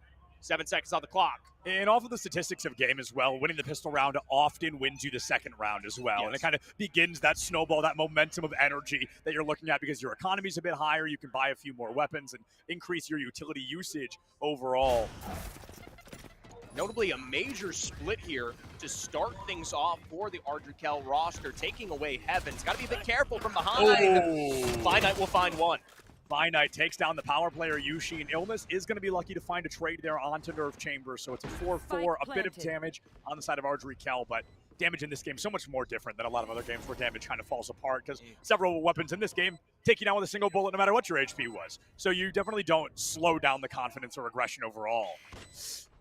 Really, really like this hold out here on Split. Probably one of the slowest pistol rounds I have seen in Notably a so. very long time. Notably Usually a so. lot more aggressive. Flash out on the edge here as pushes to come through. Boger with double. Boger, not a bad play there. It's going to be a 2v1. But Boger, 10 HP in a dream, down to a 2v1. Popping the bomb buddy surprising here. I thought they'd kind of hold on to it a little bit. They can't wide swing them both in range. Will find that first round win for Ardrey Kell. A great start for the team. Really solid setup there in the back, choke, with the Absolutely. triple coverage in terms of line of sight. It's not something you typically see often in terms of defending what will be B-side, but providing advantages, especially in that pistol round where you don't get the opportunity to capitalize on expedient, quick, fast single target damage.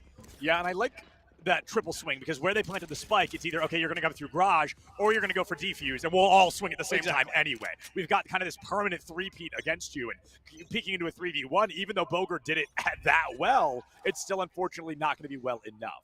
Now, notably, back on attack once again. This time around, no split. Complete pull on the buys there. Spectres in hand, in towards A side, quite aggressively playing off, notably the Astra, in terms of smoking up all sides of height and play. Watch out for Anime, deep dive on the back, and Yushi already starting to show up with one, Illness with two.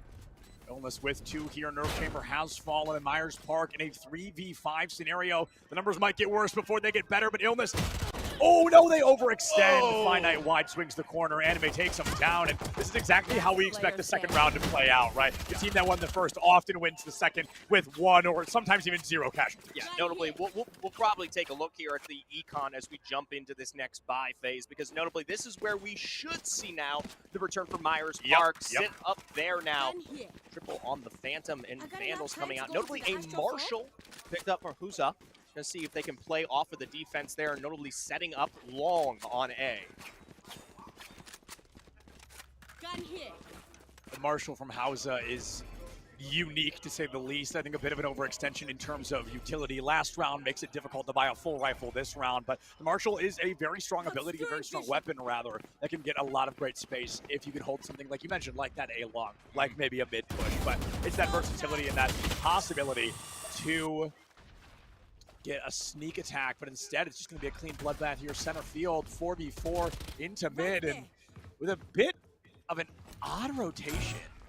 A lot of presence back up towards this heaven side, and what will be the full launch forward instead is caught by nades in the back. Ogre on the other side, small peeking out with a bit of the wolf coming through there for presence and pressure, but ultimately no moves to have been made here from Audrey Kell, and as a result, it's going to give time for players like Hausa to start to get into play. Yeah, Hausa in a good position right now. Possibly going to enable Audrey Kell to find some opportunities that they haven't quite been looking for. This could be a good flash in, but down through the ropes. It's a 3-into-1 play. Boger just caught off guard, and Audrey Kell maintaining that lead. It's up to Hausa now on single defense the other side. You can hear that shot ringing clear before returning back to spawn oriented. Meanwhile, turning around, finding a finite as the late rotator. Now will be the full send for B. 23 on the clock, likely to find the plant here in this moment. Yeah, 23 on the clock. You only need 4 to plant, so you got a lot of time to walk away with an opportunity like this. The plant goes down. That will, of course, reset the timer in a way and force the remaining members of Myers Park try and make some big moves, but unfortunately, the moves they make walk right into a line of bullets, and Illness gonna drop a sick 3K. A little too quick there, I would say. Kind of coming off the end of that flash, not really respecting what would be the, at least initial setup here for Myers Park. Now that is a huge chunk of investment in that round 3 now here for Myers Park that they no longer have available going into our 4th round here. Yeah, so something to consider is losing that 3rd round is a statistical anomaly in a way. So usually it's if one team wins 2, the second team comes out, they'll win round 3 and 4, and we restabilize by round 5. But because Audrey Kell has won 3 rounds in a row, we can actually see a very large snowball against the side of Myers Park. Hausa lined up on the side here with the good Astra smoke on the other side, though. Makes it difficult. Look for Boger, though, dropping down behind. Really great rotation there in the hands of a Sheriff. 5v2, and now with Myers Park on the board, this would be a really big opportunity. I just talked about how important momentum can be, and if you snatch it out from Audrey Kell like this, that could be unbelievably beneficial to Myers Park in terms of economy and in terms of just getting back into the mix. But one of the 2 players left standing, Yushi, waiting for that time to strike. We've talked about him so much, and he hasn't had that miracle run quite yet. I will say, even just finding some presence on some of these kills going into that 4th round is so good here, notably for Yushi.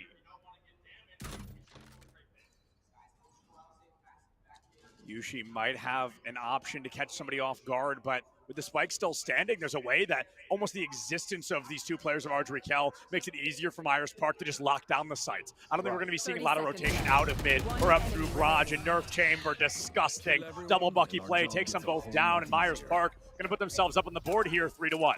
One of the few times you will see sub-low econ value out of something like that Bucky come into play and provide its impacts here. It will be, though, full buys for, of course, Audrey Kell now in their first full reset, full armor, full Vandal. It's going to be very, very difficult on the opposite receiving end. And Odin, though, notably in the hands of Finite, potentially looking for some Pierce Prey. Hit them fast, hit them hard. I'm definitely surprised to see the weapon that Hausa has chosen here, just due to the fact that their economy is 4,100 credits. You think they would go for a full buy up here, or maybe they're looking to get us an operator in the next round or something a little more egregious than that. But it's definitely an odd call to stick to a weapon that's not exactly notorious for one-shots. Illness unable to really make some impacts with that ultimate, but at the end of the day, it is still access into B here. No plant as of yet, really trying to control the height in there. Anime with the first take, and now they know with Spike planted, the presence of Myers Park has arrived. Odin on height. They're wide swinging out from backside here. Hausa down. Finite will be biting that bullet early, and Boger, such a strong player for Myers Park, has not been able to get that lineup through yet. Yoshi finds one, Theory to another. The showstopper from Boger puts down Theory, but they just cannot do it enough, unfortunately, and Audrey Kell find that 4th round win as we head into round number 6. Ring around Rosie here for Audrey Kell, taking advantage of the lack of direction here from Myers Park. Really substantious on the backside of B. As a result, allowing a huge swing there to find a return, even if they technically were even still at a numbers advantage here. Only now Jet presence of ult to go.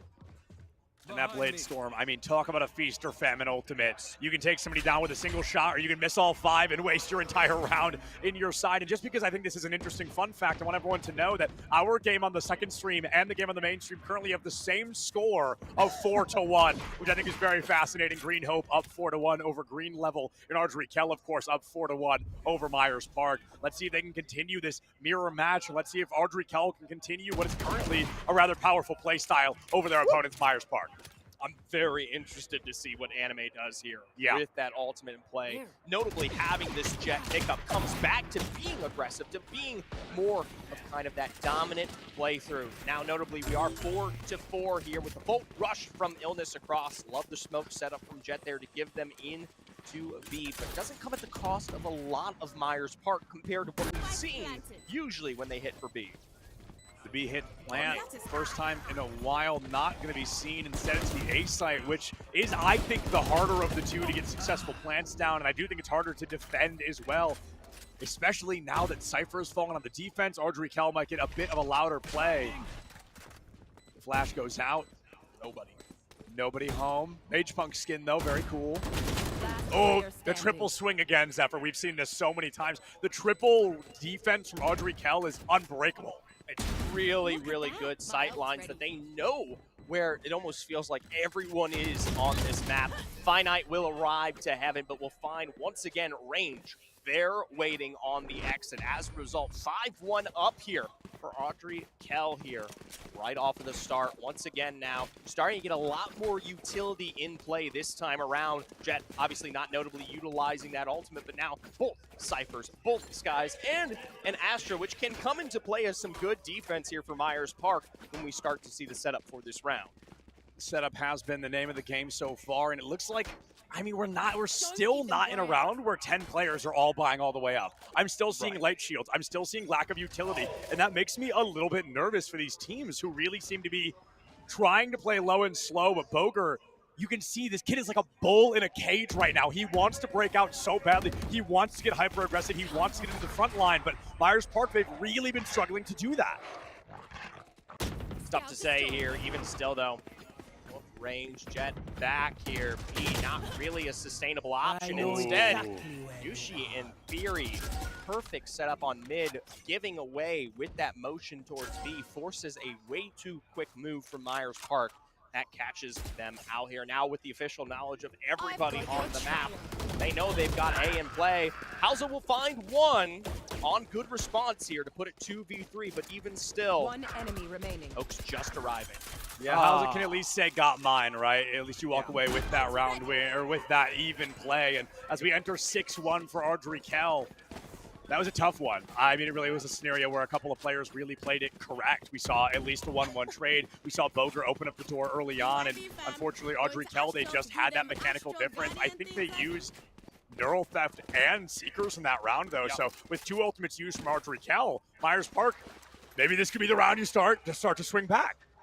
They need to take initiative, though, in some regards here. They've been holding on to this now for that full round, not really implicating in any defensive way, and it's because they're getting ahead of themselves, right? You're kind of playing to the tempo of Audrey Kell, which as they forced them in terms of tempo over to B, finally it's back to the hands of Shotties with Nerf Chamber. This is something we saw on the round win for Myers Park that gave them their advantage. It won't find 2. Or maybe it will. No. But it got at least 1. Yeah, and that's a W. The Tasmanian Tiger on the wide swing there kind of disrupted the fire rate, wasn't able to get some value, and with the spike plant down for Theory, this is a huge opportunity for Audrey Kell to force a retake. They know they're already up 4-2. They sit basic on the corners. Hausa again with the Marshall. I'm really not understanding why we're seeing that weapon so often. If you want to go sniper, try the new Outlaw. Go for the Operator. They're both going to be notably stronger than what we're seeing from the Marshall. This is really a shame here. Oaks, the one of the few to find nice responses in terms of these setups, but what looks like a gravity well on the backside, and now what will be smoke on the other end. Range, bit of a piercing shot to seal their 7th win. Point blank range, baby. 3 feet away, just immediately taking that opponent down. And with Audrey Kell being so high up in the economy here, we're in a scenario where they can lose, I don't know, the next 2 or 3 rounds and still full buy every round. And we're only 4 rounds away from the end of the half. Meanwhile, this is a heavily impactful round for Myers Park, sitting on literally 50-0 across the board there. Boger, or my apologies, Boger, the best setup there with 650. Notably, this is their best buy. This is their best ultimates. The utility is in their field here. If they do not win this round, it's almost guaranteed RJ walk through the rest of this game. Slow push toward the A site, and Audrey Kell kind of embodying one of my favorite phrases, if it ain't broke, there's no need to fix it. And right now, range taken down due to Boger on the high ground. Once again, Boger just trying to deadlift this team into a positive position, makes it a 5v4. Anime has to dash out early. It's a waste of a dash. Another util used. Myers Park really in a good position. There's going to be Yushi on the other side, though. Split and looking here. Split on split. Out. That is noise. That is information on the backside of B. Has to be so careful here, clearing out Heaven, and we'll see if he checks this corner. Oh my goodness, Yushi, what a shot there. Oak just executed via firing squad, and Audrey Kell, they tie it up 4-4. Boger has the flank pick, though. One power player dismisses another, and Boger with 20 HP can't blast back out of the way fast enough. Good. Finite and Chamber, they find 2 of their own. It's a 3v1. Theory, the last player standing. It has to be Theory who does everything. And they're not able to pick it up. Hausa finds it in Myers Park. They find their second round win. They're back in the mix. This is good here. Now with only what is a double reset for most of this team, they are set up well enough, but it doesn't get much easier. As we said prior to this round, they've got full eco to continually buy just as much strength back here. Still though, in their wheelhouse, full ultimates. Every single player. I call that an ult-pocalypse. Yet no kind of combo, no true utilization have we seen from Myers Park. I mean, holding on till the very last minute when, I mean, the clock is potentially at its end. And Valorant has kind of its own sunken cost fallacy in a way of, it's not about holding on to your ultimate, it's about the fact you probably could have had it a second time at this point. If you had used it 4 or 5 rounds ago, you fully could have had a second usage of it, and you could have maybe gotten more value. But teams that are stingy like this often hold on to their ultimates until they lose them because they forgot to use them, and it's something that we've seen a couple of times. I don't think from Myers Park, but from a couple of teams back in our regional in Charlotte. Now this is, though, aggressive as it gets there. Thunder. Love that, though, from Breach. Finally, first response will find a 3 here for Myers Park. Finite with the double Phantom wipe, and now the defuse on the smoke. Get it one quick blind in there. Theory hiding behind the wall will go down in the end, send Audrey Kell out, and continue to find good return here for Myers Park. So I'm excited they ulted. I'm not excited 4 of them did. Yes. That is something I'm a little bit worried about for the side of Myers Park. It's almost like they realized too, It's something we see in Overwatch all the time. Someone conversationally says the phrase, hey, don't forget to use your ult. And then everybody uses their ult. We've seen it a million times, but Myers Park, they won the round. That's the important part. They're starting to claw back. Even 7-5 into the second half is elite compared to what we've seen so far. Even going 8-4 would be a dream for Myers Park after their rough starts here. We'll see if they can pull it off. Not much time to really balloon those ultimates back up, but this is probably your best round to do so. It doesn't look that much better for Audrey Kell. Anime, the only other one, but instead, it's Nerf Chamber overstepping, peeking those corners. It has worked out in the past. This time around, not quite. And he's almost become conditioned because it did work, that he kind of started to swing a little louder, a little earlier. And it just became predictable. It's something we see in Valorant often as players getting those comfort swings or those comfort phrases. Boger able to find 2 with the help of Hauser there, but Range does get that trade. Really good. We're looking at a 3-3 on the board. Neural Theft up, I believe, mirrored by Cosmic Divide on Archery Cal. Even still, though, this wall is absolutely perfect. Anime finding Hauser in the end takes it to a 2v3. And while that wall is down, Oaks, Enemy, and 2 have to be getting some work done. A bit of a self-blind there, but they are on the point. Peek around the corner. 1v2. Finite trying to bait out the pick. This is that swing from the other side. 1v1. Theory, full health. One simple peek will be enough. Even a stray bullet will finish the job. Well done by Theory there. I mean, it was 150 to 33 HP, literally the exact HP of a single bullet. And it was unfortunate, but Audrey Kell, they play it careful, they play it well. And even though that is a round loss for Myers Park, we're seeing the signs of life we need. But I do think the second half can bleed out a little bit further. Realistically, a 9-3 could be on the board for Audrey Kell, but depending on the economy Myers Park is bringing out, and I'm seeing a rifle at least in the hands of Theory, so Audrey Kell going full buy. Hopefully, Myers Park could do the same. Double judge here from Myers Park. That Makes is me nervous. setup on corners, not really a place of play that is more direct. That's a weekend full buy. Now the full ultimate out there from Anime. This is going to be really hard to push into. Oaks likely to be caught out. Needs to pick up one here. Unable just didn't know where to look. We saw the Jet go out, the Rays go up, and the Astra go through. Just a little bit of too many choices there. The illusion of choice ends up costing them their life early. A great flash into the corner. The aftershock clears corner A, and Audrey Kell trying to make sure they're up 5-3 here in the final round of round 1. Solid up. Yushi with another. It will be Boger. Last player at least a pickup, but at the end of the day, the job is roughly done. 4v1 has to make it happen. Launches through the sky, at least finds Anime, but in the end, we move from the attacker's defense. 9-3 here in favor of Switching Audrey sides. 9-3 for Audrey Kell is a decent moment. Now, a little bit of Valorant lore for those who may be curious. There is something that people often, it's like a mythos of Valorant called the 9-3 curse.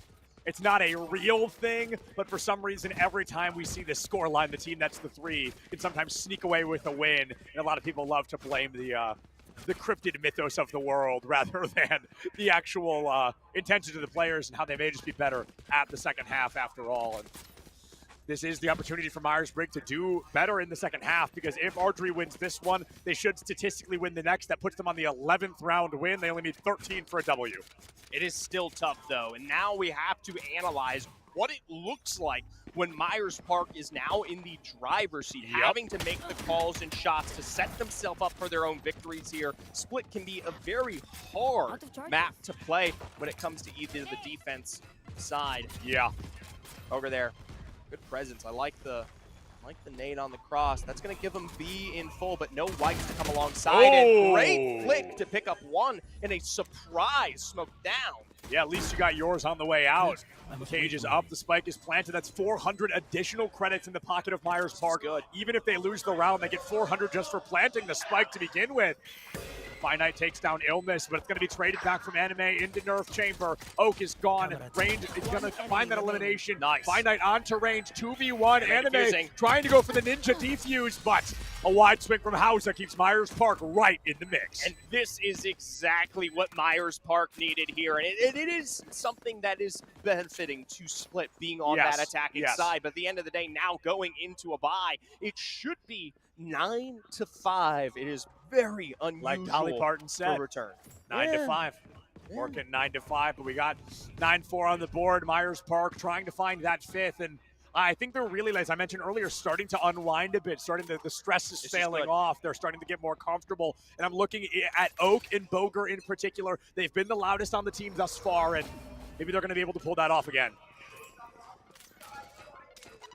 Heavy mid presence here from Myers Park, looking for access. Anime blocked off in terms of visual. Take a couple shots if you can, but instead meets the Cypher cage. Oh, no. Picked off by Oh, Oaks no. in the corner. Will find 2 in return.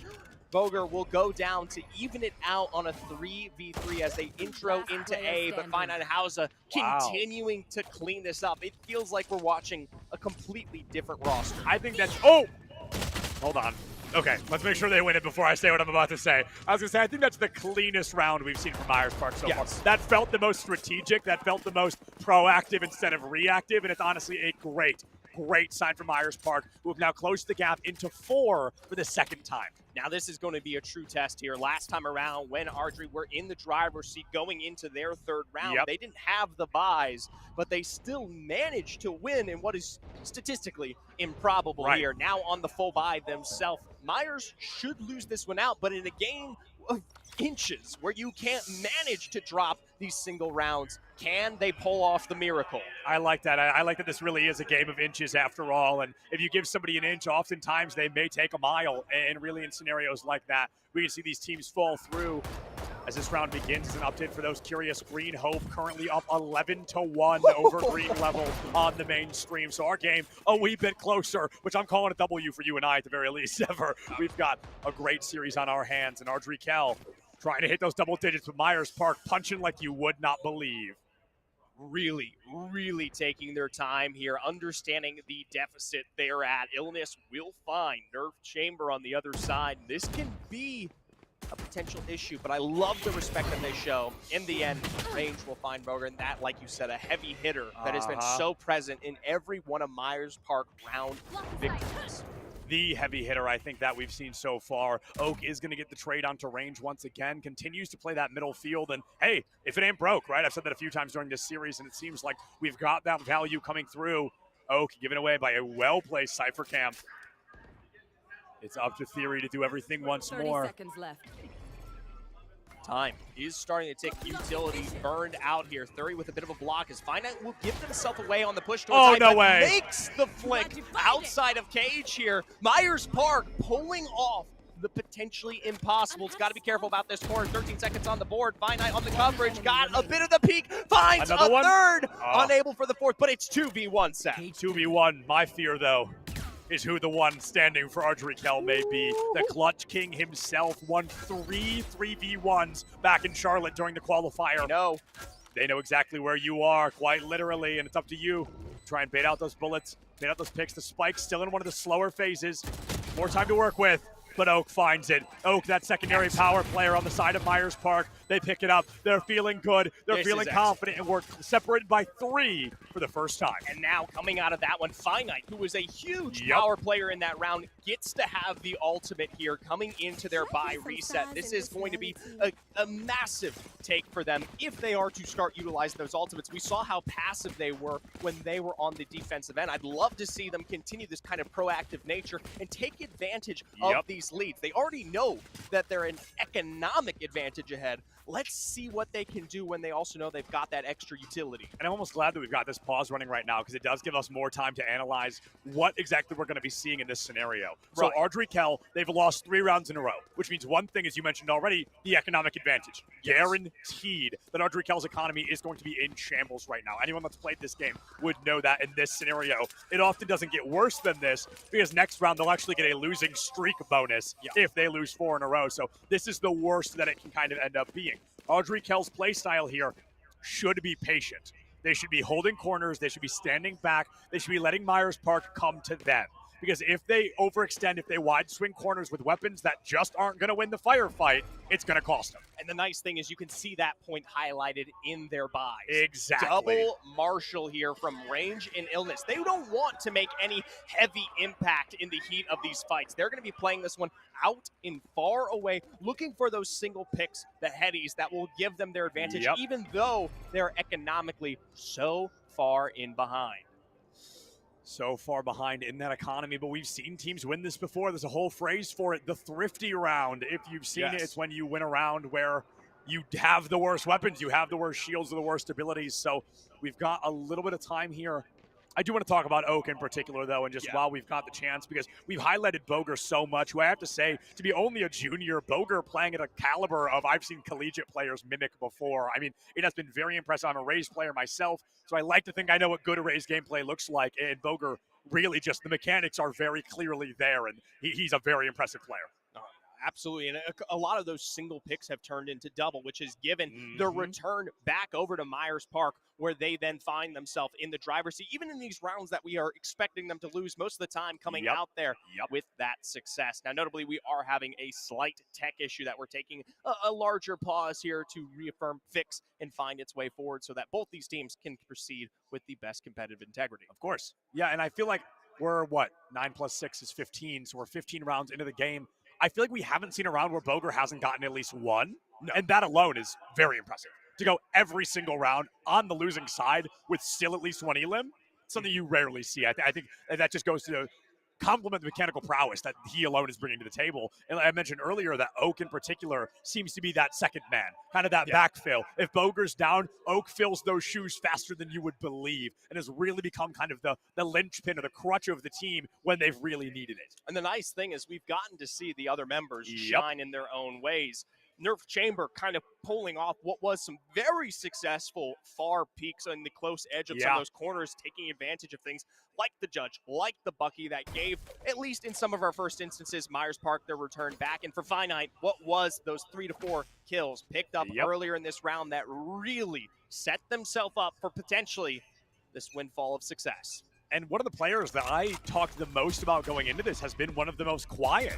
Usually from Ardrey Kell, second least elims in the lobby right now. So going for a much more passive play style, utilizing the Cypher kit more than that overextension, that overaggression that we saw back in Charlotte. And as the caliber begins once more, you've got to wonder if Myers Park, maybe the kicker has gotten a bit of ice on the foot. Maybe they've slowed down a little bit. Only one way to find out, and that's going to be here in round 16. I need concealment. Theory with setup on this Astra, the defense that they need, but ultimately starting to look like they've given cover over. This is a huge split, though, for Myers Park. The majority of the team not set up for A. I do like the holdback on covering lower sewers, but ultimately, in the end, they are going to be at a numbers disadvantage, whether they know it or not, on defense for this point. And that's always a fascinating part of split in particular, is there's really only 3 ways to go. It's the A, the B, and the mid. And with a good possible rotation out, keep an eye on where some folks may be. It might be a bit of a sleight of hand trick. Look at this hand while I take something out of the other. And okay, never mind. Wow, it's just a bloodbath on the A side here. Only 3 players left standing. Nerf Chamber, the very close. Long setup all the way back through mid. Could have been so good from heaven, but in the end was just slightly too late. And that's what I talked about when we had analyzed or found that early separation here from Myers Park. That's going to be the first return that Ardrey Kell have seen in this second half here. This is, though, the round that I think is most important. The buys kind of finally coming out here. This is the evening point for both of these rosters. Notably, even the Ultimates looking relatively the same. Can Myers Park find, once again, another advantage to potentially give them a couple rounds here, even out and finally tie up that score? Yeah, and something really fascinating that I saw there was the flank from that breach, but I think he, just as surprised as I was, that round ended fast. All of a sudden it was a 2v1, and he was the last player standing, so it was really difficult to answer back. Still got one of his own. Got it all the way down to 1 player left in the lobby, which was very impressive to pull off, but you got to wonder, if it's just 3 seconds faster, could it have made the difference? I personally think so, and really taking that time with sewers. At a certain point, you've got to kind of call the bluff of that roster, especially when you start seeing utility out towards that north side. That should be your kind of headway that you need to start making that rotation there, because, of course, when Ardrey Kell pulled the trigger in the end, well, they pulled the trigger. They did. They pulled the trigger on their 10th round win as well. They've hit double digits, which means they need 3 more to walk away victorious. And you have to win by 2, but we'll get into more pedantic nature if we get that far. But 13 is the number to worry about. And I like that you mentioned that this round that we'll be jumping into as soon as we figure out the tech issue is a pivotal round. If Ardrey Kell wins this, that puts them on 11 and breaks the economy of Myers Park, which means they should lose the next round, which puts Ardrey Kell on 12. Almost for free in a way. So in the end here, this could be the winning fight that leads to the potential end here of Myers Park. This is the most influential round that we'll be hopping into, of course, after our break. But like I said, they are at a slight advantage in terms of the ultimates. While we do see both skies in their similar response, it is going to be that Cypher with that extra information that might come into play here to give them some kind of influence of where they might posture on one of these points, or potentially just in the end help them clean up that round a little bit better to give them even more of an impact when we start talking about economy for the following. Yes, and while we've got the time, I do want to go back to something that we talked about way toward the beginning, of course, the Breach versus the Jet. Kind of the largest separation that we've seen so far. Breach, I think, having flashes immediately gives him a bit of an inherent advantage in terms of dual versatility. He can do well on offense, he can do well on defense. Jet, she's a duelist. Duelists tend to duel on the offense. So there's a little bit of an advantage for Audrey Kell being on the attack right now, but I just don't know if it's enough the way the Nerf Chamber has been there, at least for the one every time, kind of almost canceling out that Jet in a way. Yeah, so in the end, I don't think it has made much of an impact. I expected more. Yeah, I don't think either player is taking to the strengths of those individual pickups in the ways that would kind of sway it in any particular direction. The Breach not really putting up much of an impact in terms of the disruption, blinding, or presence of being a defender. And then on the top end, Jet, maybe just a little too little passive, or my apologies, just a bit passive in that regard, that we haven't really seen the explosive ultimates or the high pushes. It comes out of members like Borgor instead. Yeah, absolutely. And I'm trying to think of, there's another point I was going to make, and then I listened to your point. It was and good, I forgot wasn't it? what I was going to say. Thank Your point was good. It was so good that it fully made me forget what I was going to say next. But we are going to go ahead, I think, and throw it to just a super short break here. We're going to try to get these tech issues figured out. We'll be right back with the rest of this VESL semifinal in just a couple of minutes.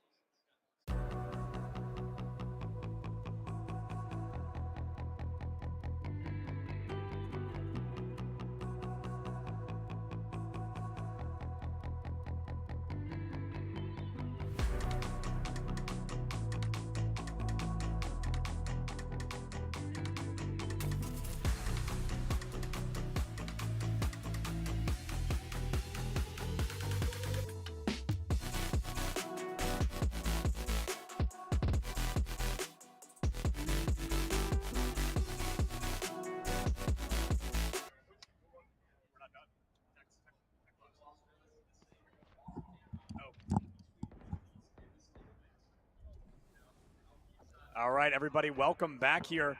We are jumping into the matchup. We got the tech issues hopefully figured out, and it looks like that 10th round win has been cinched as we last saw. But with only 50 seconds here in what's going to feel like a little Valorant light round because we're joining a little bit late, we're going to see Audrey Kell taking a pretty big advantage state with those Seekers from Finite on Myers Park, though. Could that kind of cancel out that extra 5th player? Finite goes for a wide swing, almost finds it. And wow, with the 3-player turnaround, all of a sudden Myers Park is right back on top. Nerf Chamber finally showing up in a way that we were literally asking for just before we jumped into that He took that short break personally. Yeah, he took that break quite personally. literally and said, you know what? I'm getting into the thick of things here, and we'll see if he continues to stir the pot. But Yushi, as we've made many, many mentions of, is even still, as we are still looking for maybe more electric play, is still a power position in many regards, has been really present in most of these, well, we'll say takes. Range peaking there.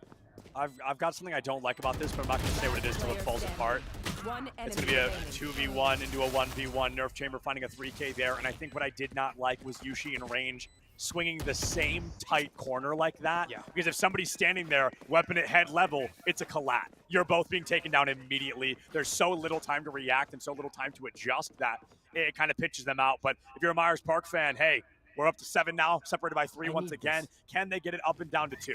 Now, notably, this is going to be that economic return for Myers that they should now balloon into an 8th round win, but it's going to come at what could be the difficulty of that util from Audrey Kell here, especially the Rays. I'm very interested to see if we get some fresh picks off there. But for now, we're going to do a, once again, quick pause. Make sure we get when we're back into play. Shout out to our production team, though, because they literally paused that on the 0th second. That was really good. That was very good. If that had gone into round, I'm pretty sure you're not allowed to pause anymore. So they caught that on literally, that was like a last frame input. Good job on you guys for that. But it seems like we are just having those tech issues. And honestly, I'd rather we take breaks for the tech issues, because how terrible would it be to lose because you're DCing over and over? Like, that's just boring. So it's much better we take the breaks, we get it figured out, we make sure that everybody is playing high caliber, high capacity, especially because it's only separated by 3. Can I also say, by the way, Myers Park winning a round when they're dealing with that For issue? real? That's really impressive. Yeah, they really showed up, and they showed off a little bit, I think. You know, they've got some disconnect there. They're feeling like a little unlucky. They're maybe down and out on their luck, but they said, you know what? Let's just win. Let's just win the round. And they did just that. They've brought us back into 3. As I mentioned, the closest we've seen has been by 3 rounds, and they have yet to break into just the 2. So let's see if this upcoming round, which will be round 18, can work well for Myers Park. Now, notably, I will say, if you were watching the other semifinal on the opposite side of our state championship, it is going to be Green Hope on their way to their finals. Last we had checked in, they were 10-1, and they continue, I guess, dominating full roll sweep side there, now into the potential of the Lions' share of that prize pool. It's going to be quite a test for either one of these teams as they introduce themselves to that competition later today. Yeah, and the cool thing about kind of what we're seeing here in this semifinal is you may lose the grand final, but if you win this, you've essentially won yourself minimum $4,000. So this is almost a $4,000 matchup in a way, possible of winning $2,000 if you clinch out that 3rd place matchup, which will be happening after the Overwatch Grand Finals here on this, well, Overwatch Grand Finals on the other stream, but the round 3 is here for 3rd place in Valorant. So we'll be back with that in just a little bit later, but we got to get through Overwatch, got to get through the rest of this game as well, as round 18 is just around the corner. Yeah, I said a lot of rounds in that. There's a lot of numbers that kind of conflate over time, but at the end of the day, it's all about organization. It is. It is. I like when things are organized. I like when things are ship-shape and nice, and I like when things are honestly entertaining. I'm kind of glad we got the. This is a good I'm kind of glad we got the round 18 scenario and not the 13-1, even though it was on Bind, which is my favorite map. Yeah, solid pickup on the start there, but at the end of the day, the bans fall the way they do, and at the end, split tends to be just kind of an even ground for both rosters, as it favors one side more dialectically, and at the end of the day, sometimes that can be the advantage that a squad wants, knowing that they're going to be a little bit more in that kind of controlling seat here. So, for Myers Park, catching on up, of course, on the other side, Audrey Kell currently leading. Currently leading indeed, and folks, we are unfortunately going to go ahead and toss it to just another break here for a couple of minutes. We will bring the action back to you as soon as we are able. Thank you so much for your patience.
Welcome back to your VESL State Championship. We return with your regularly scheduled Valorant programming.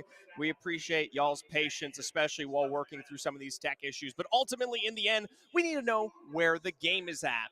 For both rosters, both will see 1 round reduced because they both found similar advantages regarding some of those tech issues. So we'll now be a score down, I believe, of 9-6. We'll jump in. It'll be more confirmed there. But ultimately, in the end, same time frame, same ultimates, same setup for both teams.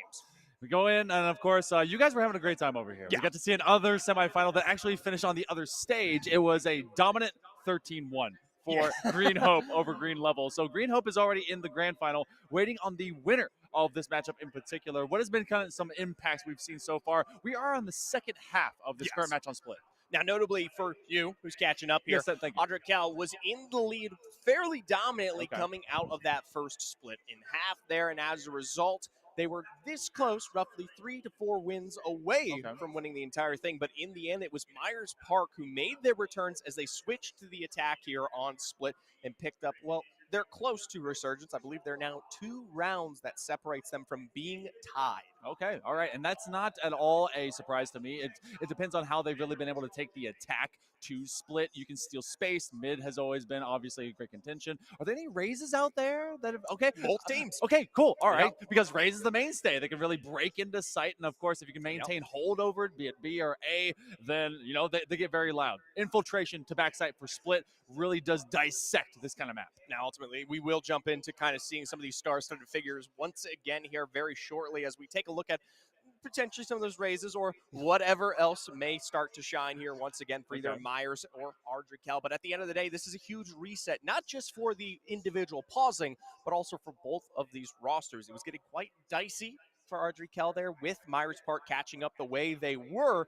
And the truth is, this is going to be a full, clean, even mental reset for both of these rosters. This has got to be one of the longer pauses, obviously, and that means that a lot of things have gone cold. That is up to the IGLs to really keep everyone acting hot, getting ready to kind of bounce into action. And I think that if you hadn't taken or have not taken this pause seriously, then Ardrikel may be able to, you know what, cool. We literally see everything not just get cool, but frozen for the side of Myers Park.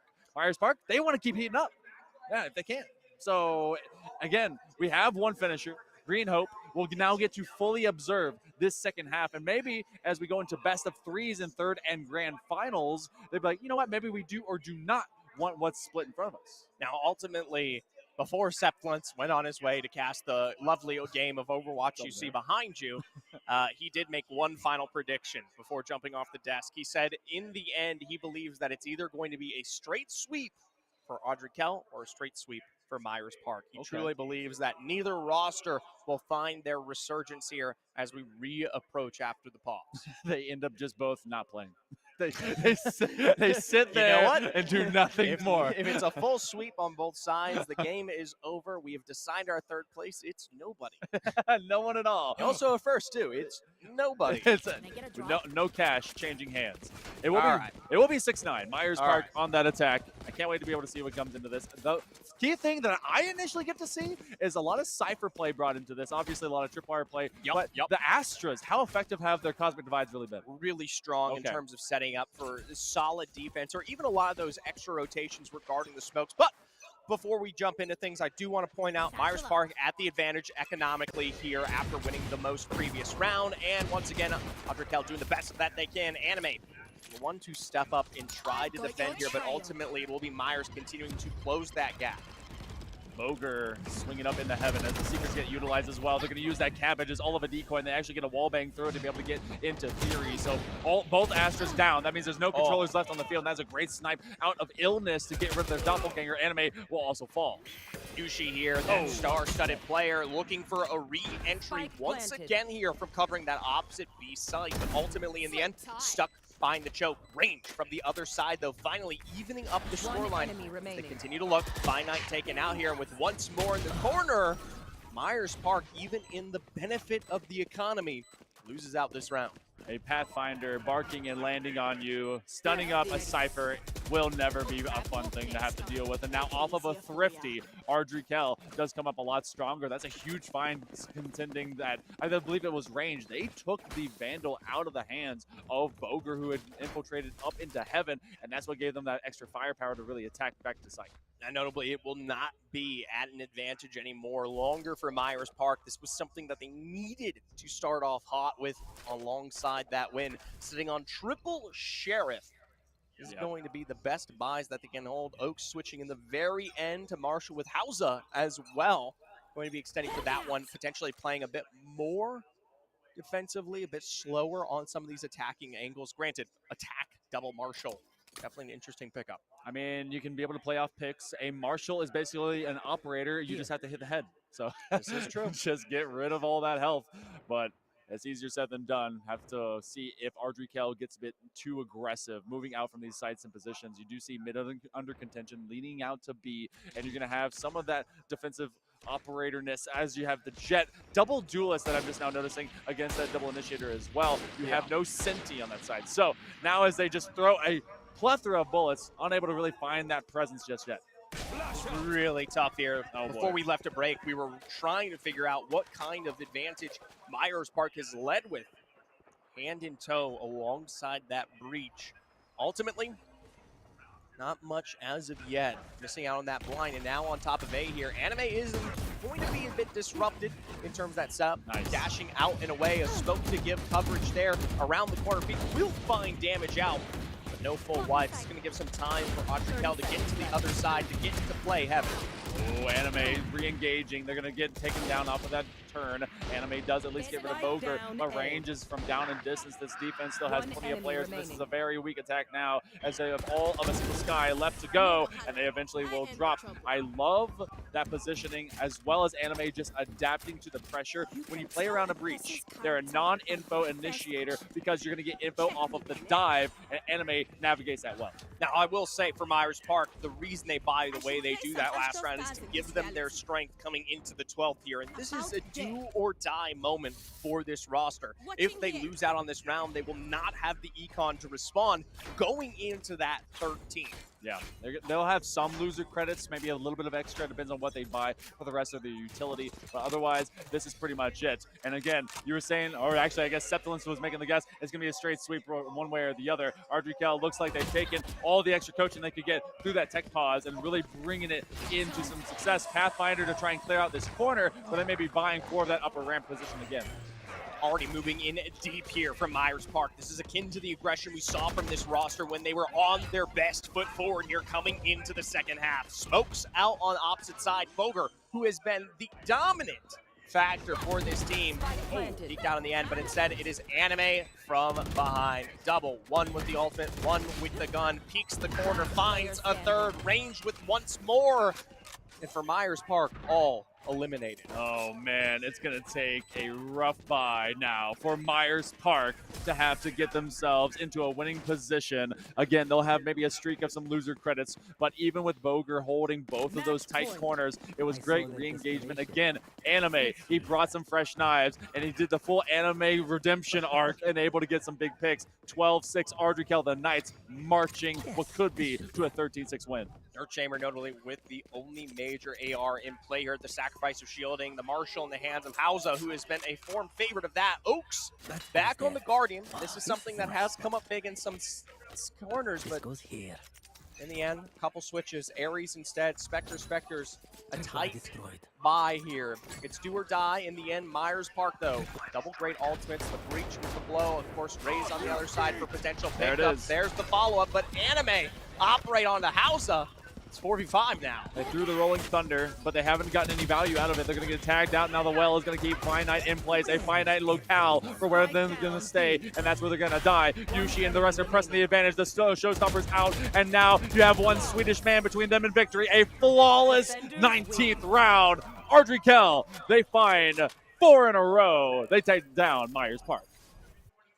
In the end here at the break, really slowing up Myers Park there in what was the fire that had lit underside of them coming outside of that second half. Unable to make it to those finals in the end. They'll have to settle for a potential matchup here coming into the third of all places. It's going to be a wild time as well. Up in that grand final as Ardrey Kell, this very deep program, very few of their teams have been able now, even with a lot of them making the top 4, to be able to now get themselves in line for a trophy. They're going to be fighting against Green Hope, who looked stellar. Yeah. So they got to bring their A game outside the gate and be able to just take that momentum. Yeah, for those who weren't watching, Green Hope, a clean sweep almost in the other semifinals here for Ardrey Kell. That will be the true test as we get towards those finals. But in the end, we're still an Overwatch away. We are overwatching into a third place match. It's going to be Sun Valley versus Palisades. So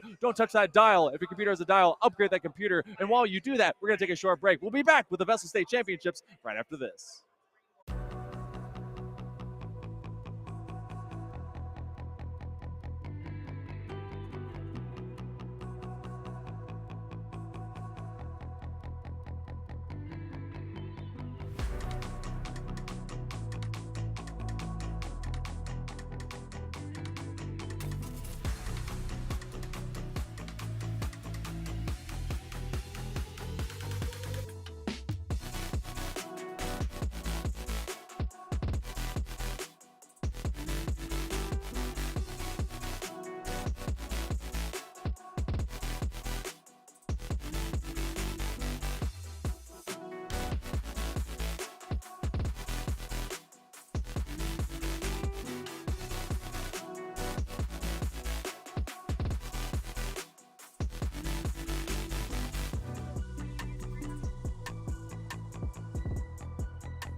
Welcome back to the VESL State Championships. It's time for a third place match. I'm Hell Monkey Man in the booth alongside Zephyr as we have a lot of intensity, a lot of grand finals, and a lot of crowns left to go on the heads of those that shall, in fact, win them here soon. Zephyr, we're going to get a third place match. This one going to be between the players that just couldn't quite get to both Panther Creek and Green Hope. It's Overwatch, and it's a best of 7.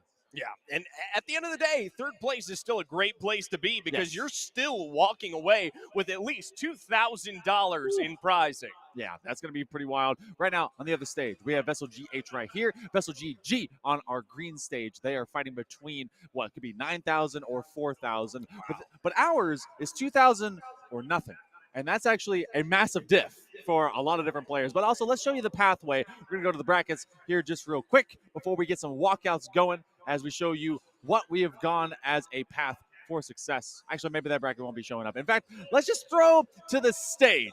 I think that Charlie is waiting on us as we want to bring out all the players. Charlie? That's right, ladies and gentlemen. I'm here on the black stage, and we're going to introduce two of the last 4 teams remaining. More than close to 100 Overwatch teams in the state of North Carolina competed, and only 4 remain, and we're going for the third place match. First up, to my right and your left, it's the Spartans of Sun Valley. Leading off for Sun Valley, it is Triple United. Following him, it's McLovin. Then Rexedon, Hatsu, and Days Gamer. Ladies and gentlemen, playing for $2,000, your Sun Valley Spartans. And on my left, your right, from Charlotte, North Carolina, the Palisades Pumas. Leading off, it's Speed.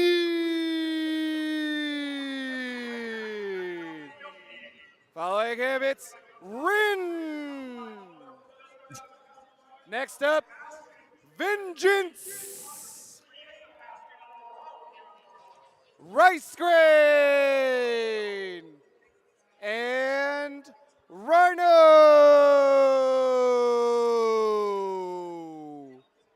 Ladies and gentlemen, the Palisades Pumas.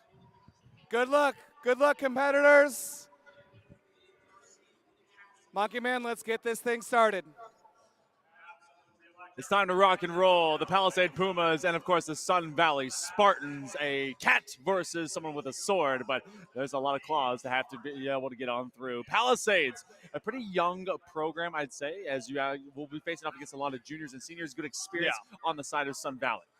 And in regards to Sun Valley, we got to see them perform just today in our semifinals over here on the black stage, where even still, while it was a full sweep from the likes here of both Green Hope and Panther, at the end of the day, it was still a relatively close matchup for either one. Yes, and I think that a lot of this obviously came down to Hatsu as well as McLovin. McLovin being the main IGL and the key senior between those two to really guide this team in the right direction. Triple United, we saw them switch off between a lot of different DPS, trying to find what the comfort zone was between themselves and DayZ, who actually came in between either being a healer as well as a DPS. So you got to find that comfort zone early, but it's also a lot of Overwatch to play. We're going to have a best of 7, so guaranteed 4 maps. We're going to go beyond Flashpoint, which is honestly a first for me in a while.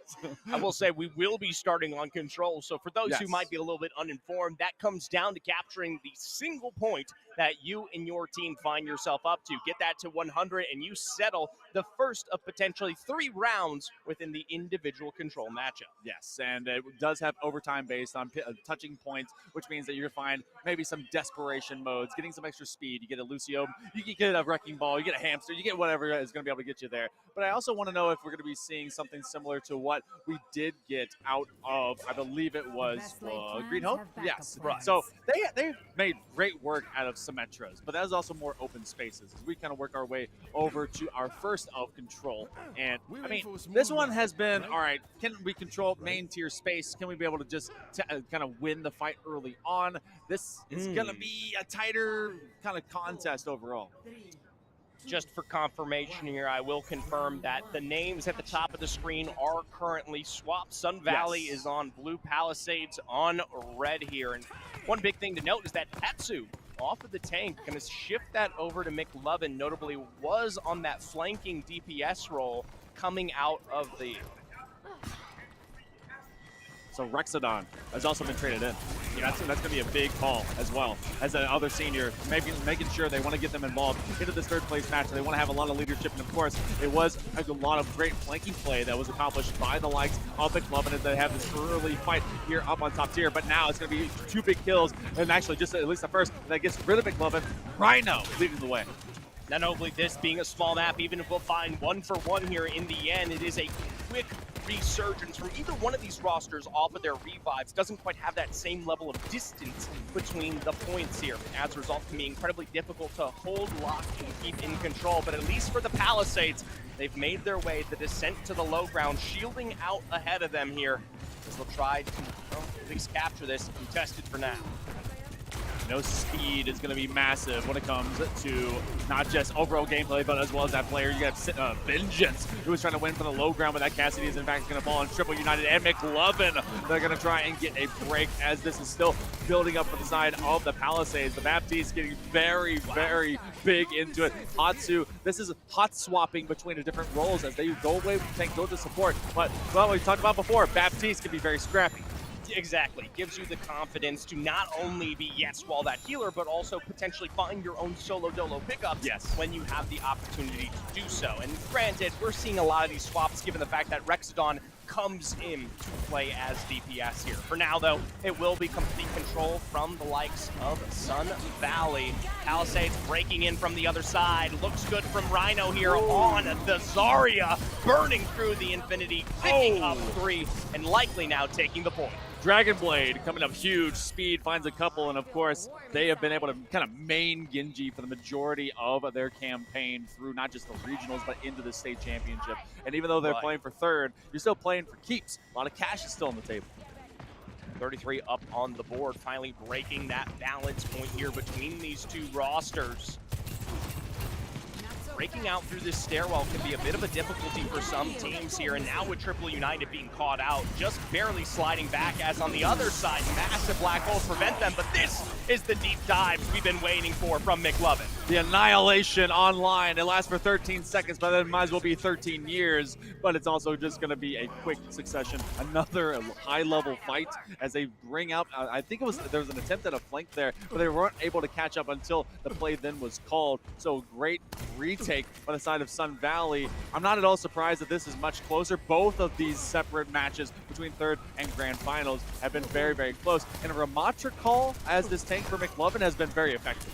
We saw them really trying to put pedal to the metal against Green earlier today by picking up that Ramatra, but talk about the resurgence from Vengeance.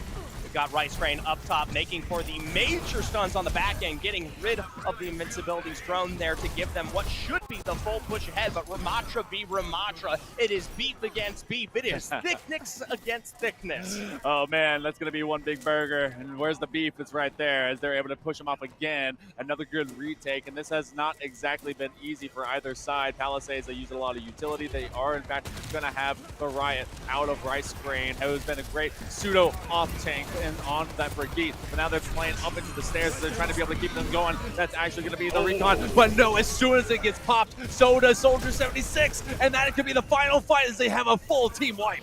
Palisades with a massive resurgence, saving the utility into the end to blast out what was the predicted ultimates there for the first control. 4% on, they're going to rush for the point here, but with that kind of movement, they'll find just as much damage as well. They brought the fight to the bridge, but then that visor got popped on the stairs and they got taken down. That feels like a misplacement of that rotation, but not mismanaged by the Pumas. They're able to take that first one win, and honestly, it was back and forth up until that last one.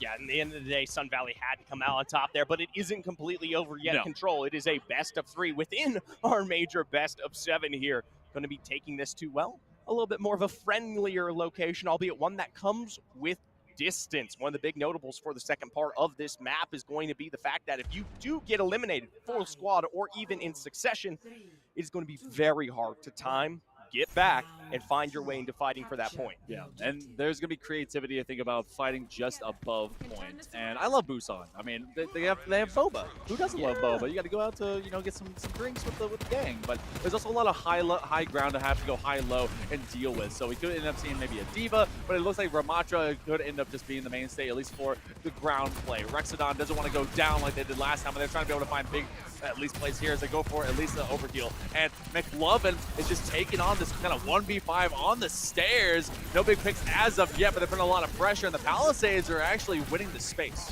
Winning the space, but taking the damage in return here. Caught out on the low ground. Will have to make for resurgence. Triple knighted, immediately finding Rice Run with Rhino and Rin falling suit here. Like I said, you might be able to take more position.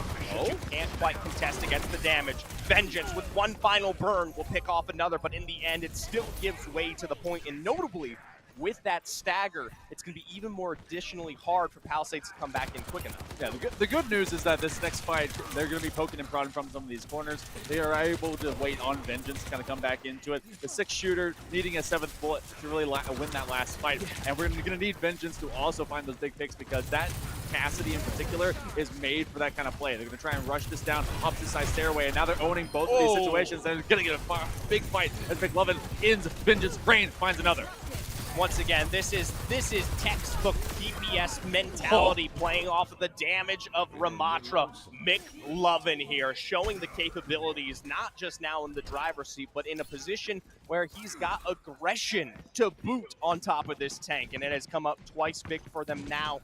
We're going to go up towards that 50% mark, and that's a huge chunk of utility now on the board here for Sun Valley. They have an ultimate defense available. Ultimate defense. Very much a great descriptor. It's a few that are very close to coming about as well. From the side of Palisades, you're going to get the Kitsune Rush, and now you get the Annihilation. Trying for a full team wipe, just be able to push them down, knock them out, and knock them straight out of the fight. Vengeance is trying to hold their ground, but those boots only have a little bit of cement. In fact, it goes the other direction. They use ultimates early, but Sun Valley loses against the Pumas as they flip the site. Now, notably, Triple United and Hatsu were not able to get theirs off in this major wombo combo, and that's important for what should be this final retake here. 70% on the board. One good wipe could be enough for Sun Valley to take our second control setup. A final regroup there, waiting to see if the wall or the laser comes down. Love this, though, from Rin, taking advantage of that additional height, giving on this flank. This is going to be a huge pinch if they're not careful.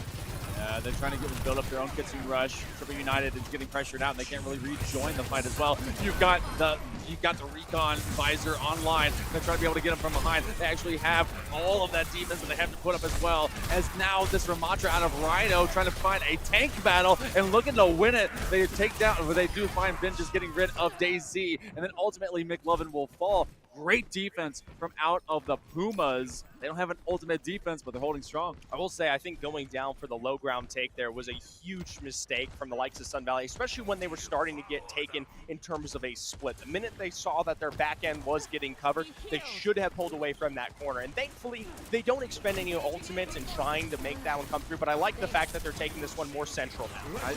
It's amazing that they've not adapted to theft of space to try and go more vertical, but instead, they're just going straight back into the fight. They do at least have the Visor now online again. Rexodon is trying to make big use of it, but you have a giant Riot Shield that is blocking literally everything. They have at least one pick, maybe could get online. Nice. They're going to use the Hex missiles to be able to at least confirm onto Ren, and as they round the corner, it does look like sight will be flipped at 95%. Palisades, they got a lot of leeway time. This one is flipped all the way around. McLovin extending themselves pretty far, needing this immortality field. This is really good for McLovin. If he can get a pick off there, which he has found on Vengeance, that is going to be one major key piece not available potentially for this retake, allowing them to extend the timer on that percent. We're going to see the Kitsune Rush here to give way to at least the 4 that exist, and at this point, they need to make sure this fight is clean. Oh man, it's a separated idea. Oh my goodness, they had to use a Kitsune Rush for the initial 2. They have the Deadeye online. They're going to be able to get 1. Rexodon will fall. That's a key DPS, but McLovin's still getting big value.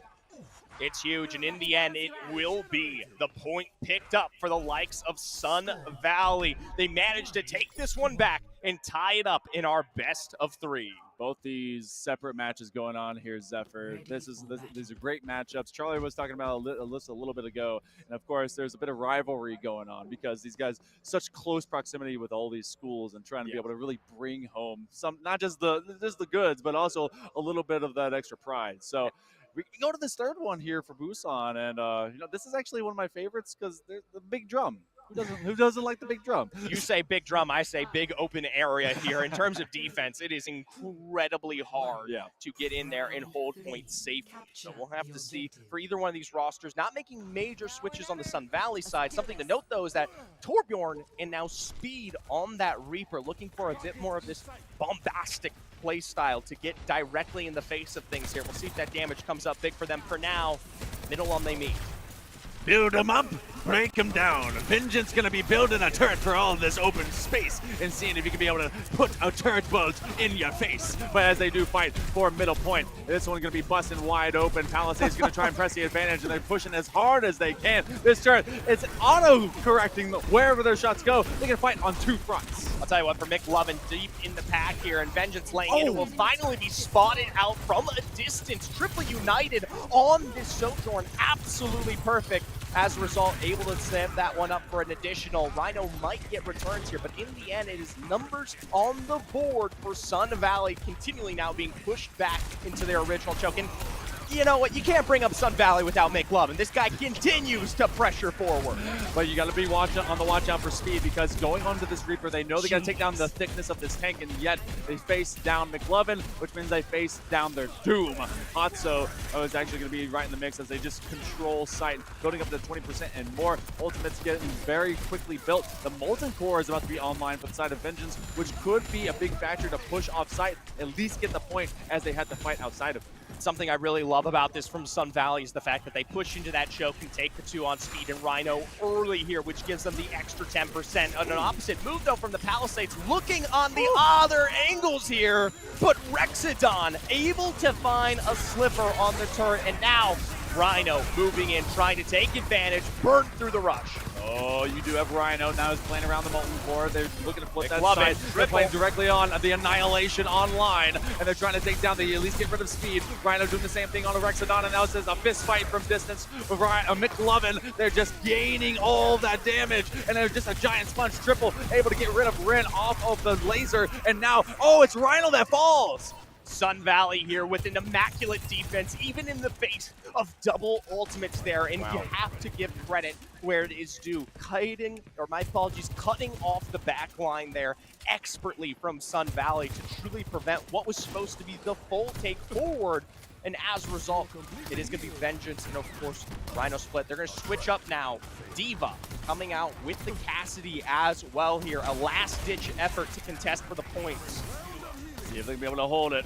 Going to have the Matrix in front of them. A lot of damage as they actually boosted that up. Hatsu's going to find at least a way to boost their team, but now they're trying to be able to keep them alive as they had now the Death Blossom coming through. Oh, it's a full push, and they're able to take down 4, and they're going to look for the cleanup. That is 5 for Speed. Massive for the Pumas. It is a huge ultimate, but at the end of the day, it is still just 1% away from Sun Valley taking the first of our best of 7. If they falter even in the slightest here, Sun Valley get a guaranteed point in a guaranteed victory. It has to be perfect, impeccable defense. Oh, and they've been able to at least advance beyond not just where they're at the drum. They're going to fight upwards the statue onto the higher point. They're going to try and teleport away straight in their face. Don't want to deal with those Pumas no more, so they retreat all the way to the midpoint, and now fighting around that Diva. This is such a switch up. Rhino has actually been able to just be so aggressive because of it, but Triple United off of their ultimate is able to at least get one. They are traded out because of Rhino, and now it's up to McLovin to have presence on point. You say presence, I say gifts here. For McLovin, it is a victory that should be coming true. Rhino, the final member left standing on this point, and this Diva, as that shield direct comes down, you spray and pray to delete the minor being that is just barely missing out on the edge of that drone. Like I said, though, major staggers in terms of sustaining this one. Vengeance on their way out. Lovin, seconds to go. They might get a return there, but Rin from behind trying to keep them critically alive. Rin on the Moira, and that's actually a big switch up as they don't have the Kitsune Rush any longer, trying to apply a lot more damage if they can. Looking to keep at least their tank alive. McLovin will fall, and this is actually such a necessary continuation. Rhino has become so huge. They're on the Doomfist now. This is such a good pickup in the end here to give them what they need in terms of that extra damage to blow through. Look at the switch from DayZ, though, to jump on that Lucio for the extra healing in response to the increase on DPS here. It's the last chance for both of these teams. McLovin launching forward here, straight to the back line, deletes what is the Infinity, misses out another, but Vengeance with the double high noon, Speed with the blast, and the Palisades are defending. Oh, Palisades, it's a full team wipe. They will take control. You said it was only one, but it was the play that we're going to get to see play of the game thereof.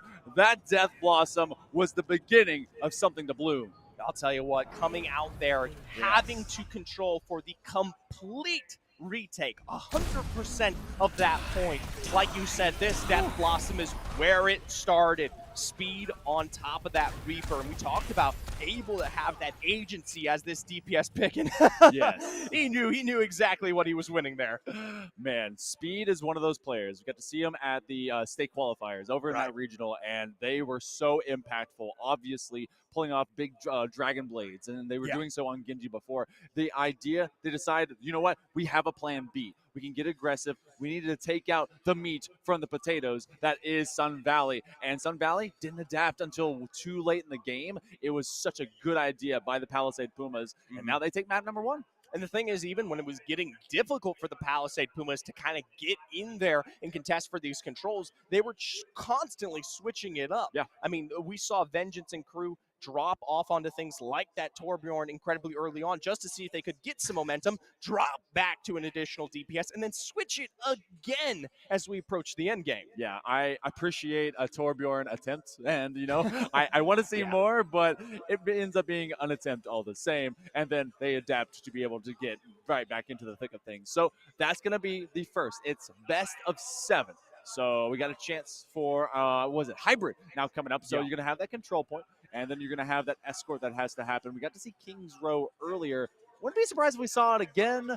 Some may get bored. Do you like 66, Route 66? Yeah, I mean, we could potentially see it. I don't know if I personally like it. Oh, okay. But always an option there. Something to note, though, is that Sun Valley is a little bit more dominant when you put them on some of those escort-based maps. We've seen them perform just a little bit better here. So potentially on their return or up, even though it was an incredibly close game, even for them. As a little bit of extra, Charlie has given us the inside knowledge to make sure that we know this is a team in Palisades that not only has beaten the A and the B team of Sun Valley, so they're trying to make it the Triple Crown. Put every star up there, every gem that they can to beat every single program team from out of Sun Valley. That's got to feel like you have a monster in front of you. I'll tell you what, after the way they've performed, though, in regionals, coming and getting all the way to the top 4, I don't think Sun Valley C team should feel scared. No, not at all. Especially after that first round. That should be something that dissuades any kind of issues or mental you're having there. It was not a drive, a straightforward win for Palisades. In fact, in many times there, they looked just as bad. Yeah, no, this was definitely a very close, tight-knit matchup, but we are going to be going over to Kings Row again. All right.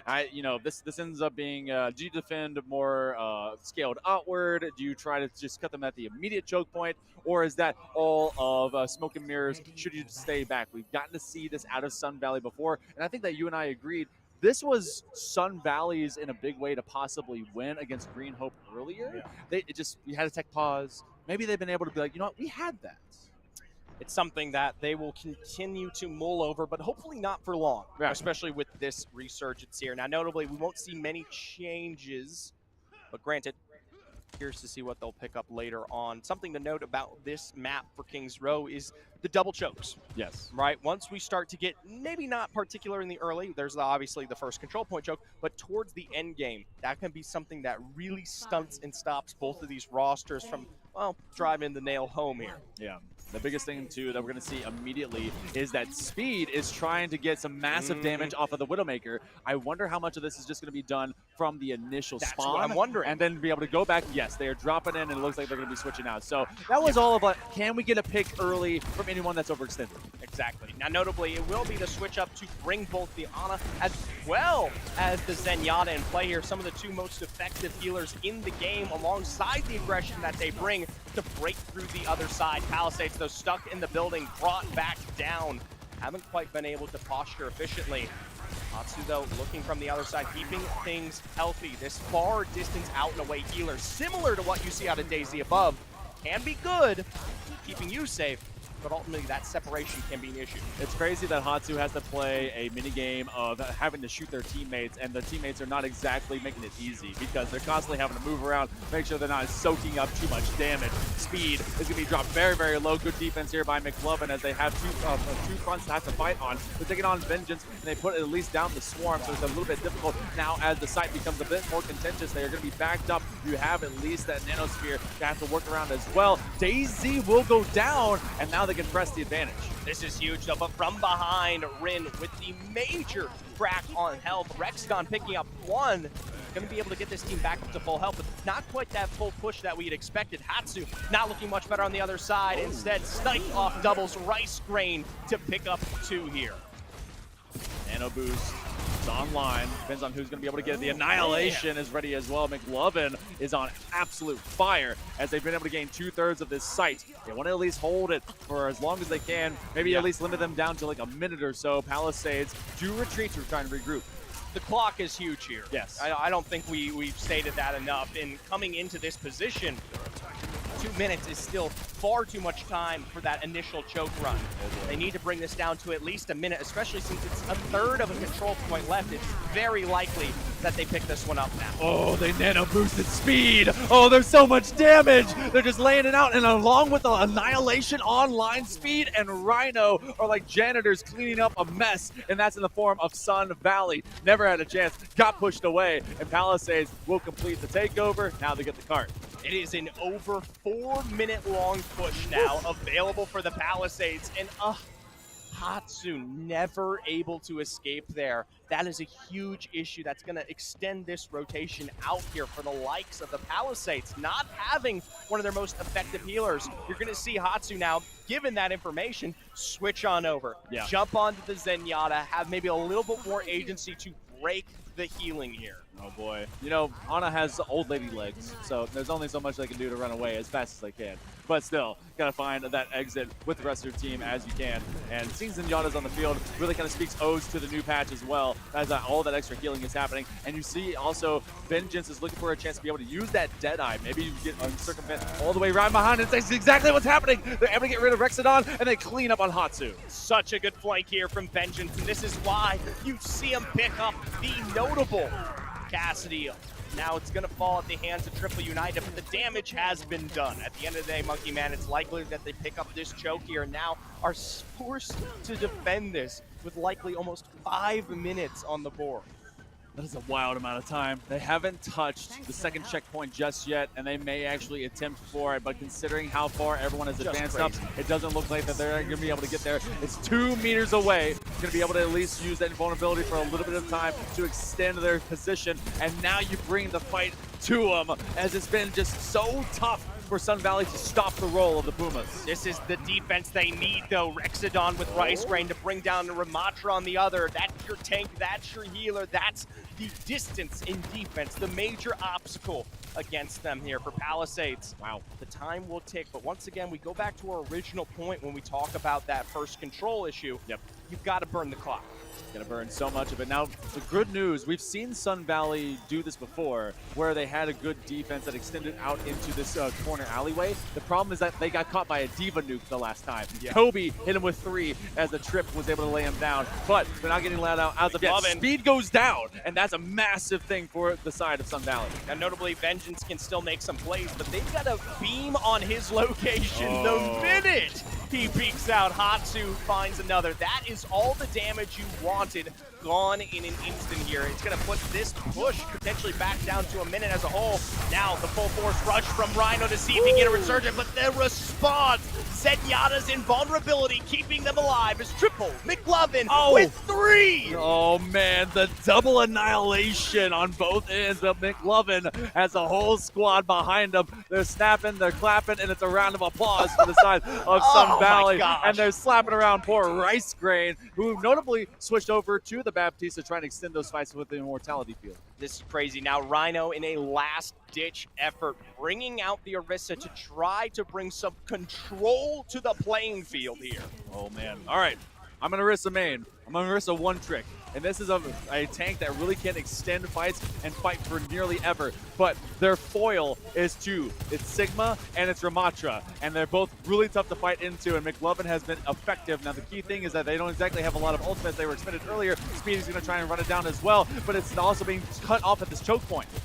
It is so hard to get past this with 30 seconds on the board. There comes the ultimates out from above, Triple United, but Speed will get the response on a heal of 1. A shield back from Triple, though, keeps this rush from coming through. A high noon leap forward is denied from coming through, even if it will cost at least the response on Triple in days, even on the board here, but it is going to be Speed from above. Oh, Speed in the face, and that's going to be about the 10-second mark. They make it on in, so it took forever. They actually were here all of, what, 2 meters ago? If they want to leap at it, they can. I don't believe they're going to be able to touch it, so it will be a minute and a half. This, like you said earlier, could have been 5 minutes, and they've limited it down to 90 seconds. That's so good here.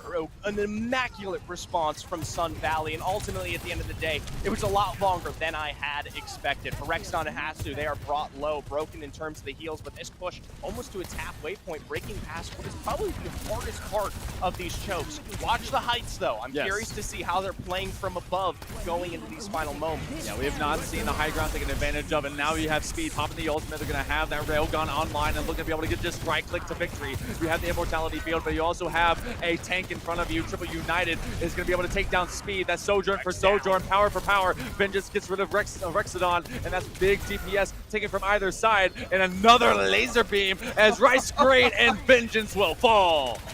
Finally pushed back through the other side of this choke. That's the damage they needed, and notably, it doesn't come at the cost of 2 major ultimates. McLovin and Hatsu get to hold on to their, at least, responses here. Rice in response with Rhino could be good for a push, but in the end, the sustain on Sun Valley might be too much going into this final fight. Bastion, Torbjorn switches across the board for Palisades. Rhino has to get big value out of this ultimate, but Vengeance is suddenly off the field. Torbjorn, a weird last-second attempt, but this is actually going to be McLovin and the gang laying them out. 5-player kill streak for McLovin, a full team wipe, and they're going to be able to hold this 3rd point from out of the hands of the Pumas. They do find 2. They didn't make it through. That is just absurd here. Unable to go for the full push. Now we switch sides for a response I think Sun Valley have been waiting for. Oh, yeah. This is one where Sun Valley's like, you know what? This is unfinished business. We did not get our best form whenever we were playing against Green Hope earlier, and they felt like they had a big chance, especially because they were nearly all the way to that final point, just so close. To confirm, last time around they were over 50 meters ahead. Currently the score on the board is 44.46 here. That is something Sun Valley has achieved in arguably what is considered a harder matchup. Yes, and this is going to be a non-tie situation. On hybrid, you can be in a tie and go into an extra round of OT. That is not going to be the case because there is a set distance after checkpoint number 2 into the 3rd. So there is a way for this to kind of evolve. You're going to see Palisades. They're going to be scrapping with it on this defense. And, I mean, what have you been thinking about these Torbjorn picks? Because it seems situational, but he's actually pretty stout at times. Yeah, it's something we'll have to wait and see if they pick up here going into this round. I personally, though, haven't seen the advantage of working with it. You know, it comes with the hitbox and the exchange and the support level of some of that armor, but at the end of the day, it's not pumping out the responsive damage you would expect. Now, granted, they are on defense this time around, so hopefully that's something to work with, but notably, Speed making the change over to Ash. Yes, and that's going to be maybe bringing Big Bob, which can bring a wave of momentum back if you are being pushed off site. in particular. Rexodon still kind of sticking with what they know. Triple United is on the same Widowmaker, maybe the same kind of pick mentality that we got early on, but it's going to be a couple first picks as both Daisy and Rexodon are set to, reset to spawn. Now, notably, Triple United is not dropping the Widowmaker yet. Right. Still looking for one of these high-level picks, but granted, it's something they already know is potentially in play here, which makes Palisades at least a little bit more responsive to being safe here. Oh. And, I mean, going that deep, that's a risk in itself there. I do like the recognition by Triple United that high ground was not taken advantage of by either team in the first offense and defense. So at least experimenting while you have time to do so from the first push, it's a good look. They will be switching over to Sojourn, so that's going to go right back into their regular wheelhouse. I was about to say, missing shots there in the end, not finding that damage. That's pressuring Sun Valley to put a lot of the work on Rexodon and McLovin's shoulders here. And you can do that because you got Daisy on that Baptiste, which is kind of a mixed damage profile. But at the end of the day, you need to just get in there. And who's better than doing that than McLovin? Ooh, and they're given the immortality field. They're going to be able to put up both arms and at least be defensive for a moment. They're playing into that deep corner as Pumas will be pushed away. You're going to have the Kitsune Rush brought back online, and that's going to be such massive damage as they don't want to give up anything for free. And yet, this Zenyatta out of Hatsu is so huge. Rhino and Speed are going to lay him out. Love this from Hatsu to keep the roster alive, but at the end of the day, they lose out on Daisy and McLovin, which is usually the front they tend to play around. It was a good push, but an even better defense from the Palisades. Triple United, though, looking for a response, looking for damage, looking for a corner of safety. Wow. Barely finds the health necessary to keep them going. It's not often that I see that happen where you fight Ramatra to neutral because of just how much damage that tank can just pump out. But when you have a Sojourn and the way of Triple United that's been able to do big things, why not? You have Rhino that has their ultimate online. You have three ultimates first side to be able to put the Matrix up. And now Daisy is given a lot of extra damage pumped in. The Annihilation yet to be used. They have at least one picked off site. Rhino looking to get back in there as well. Speed is taken away. And now Rin Rhino, and it's a bunch of Urs as they're just going straight through. And that's Palisades. Minute 20 to go. This is tough, but it's no different than what we saw in this first matchup here. It was a struggle initially for Palisades to pick up that point, but in the end, they were able to do so. The problem, though, is that Sun Valley just expended pretty much every resource on the board to pull for this one. Triple United has an ultimate still up, and it is the only discourse that might give them what they need. But they have to play so well around that kind of set piece. You actually have 2 fights left, depending on how quickly this one could start or end. But if they get it in the next maybe 10 or so seconds, it's only come down to 1. So Palisades is going to play deep into this corner. A lot of healing pumped out by Rin as you're going to have the Kitsune Rush. Great defense from out of this back end as they're able to get faster, stronger. That's going to be the Molten Core that gets online. Hatsu off the board. That is one big support. And now that's getting even more. We asked about Torbjorn and what they could do. Vengeance showing the numbers. Triple United in the end goes down. That's the split of DPS you don't want to see here in these final moments. 20 seconds on the board. There's definitely enough time for one final push, but this has to be it. And at the end of the day, if even you get the Quark out there, you've got to extend it quite a distance in little time. Yes, Hatsu so close to their ultimate as well. So maybe that's going to be like kind of the big notion of difference. Bob coming out to play. So now it becomes a 6v5. They're going to put the Immortality Field online as well in an immediate pick. Oh my, Bob is laying them out alongside Speed, who continues to be the playmaker MVP for the side of the Pumas, and it's just cleanup duty now. Overtime was all an inevitability as they don't even get first sight. Palisades will take the series lead even longer, 2-0. Jeez.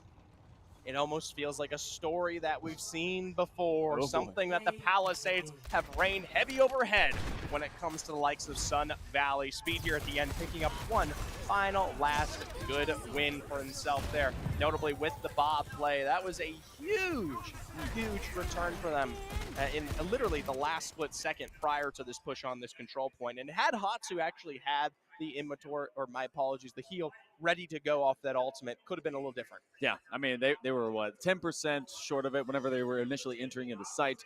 And then we got to see just how effective speed can be. That Ash pick sometimes that seems like a pocket pick at times. Oh, yeah. Ash is not exactly as common as you get to see with the hit scans of both 76 as well as Sojourn. So knowing that speed has kind of a oblong sort of list of different characters they like to play because they go to Genji and then they go to that Ash. Yeah. They really kind of make you guess. Well, it's great, too, because in situations like this where you get to have that flexibility, it kind of reigns supreme because I'm pretty sure we didn't see really any change-ups from Sun Valley there. I mean, they were sticking to their guns almost what felt like the whole way through.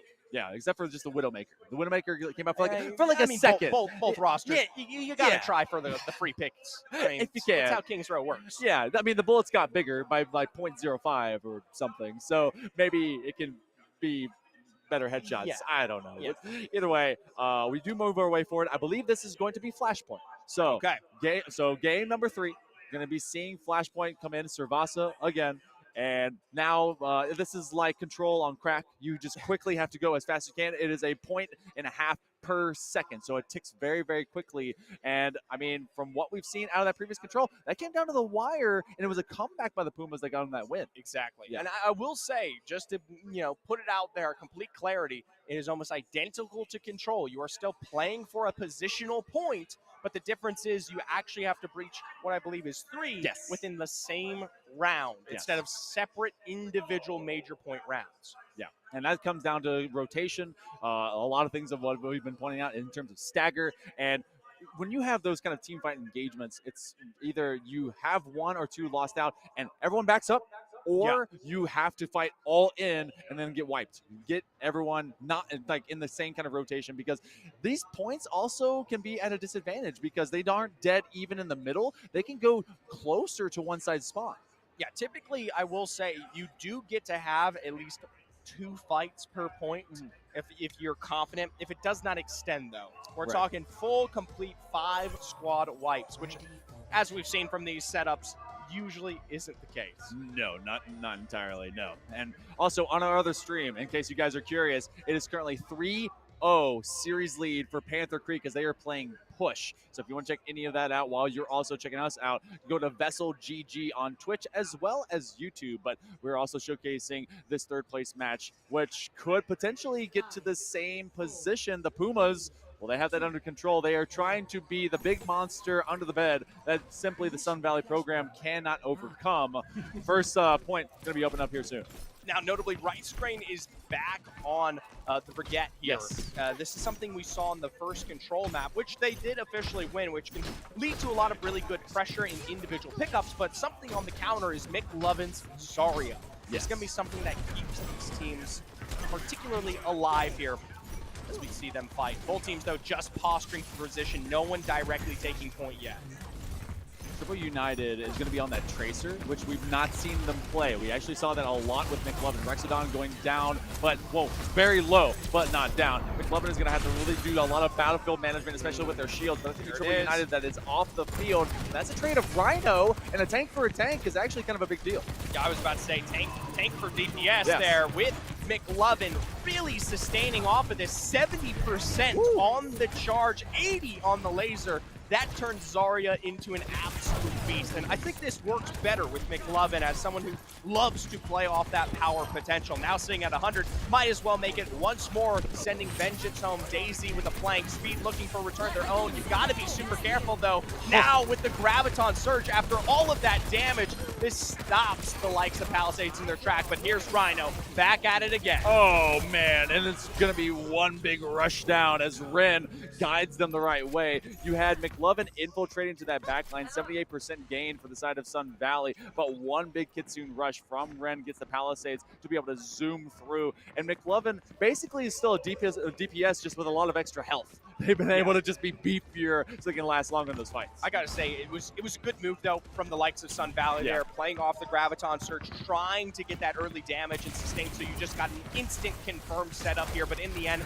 Rhino back to that fight with the shielding was too much to deal with. Even now, though, though, a bit of a sleepy deepy from the Ana there sends our tank home, and if we've seen anything before, this could potentially be the win of the fight here now. Yeah, Rhino to EP as they're going to have to go and take a nap and watch the rest of this unfold in front of them. It's going to be Sun Valley that's going to be owning up to it. But now you also have the quick scrapping that's going on directly on site. They're not going to be able to land the grenade from that ultimate from, I believe, Triple United. And quickly, the Vengeance being ran off site. Yes, big retake.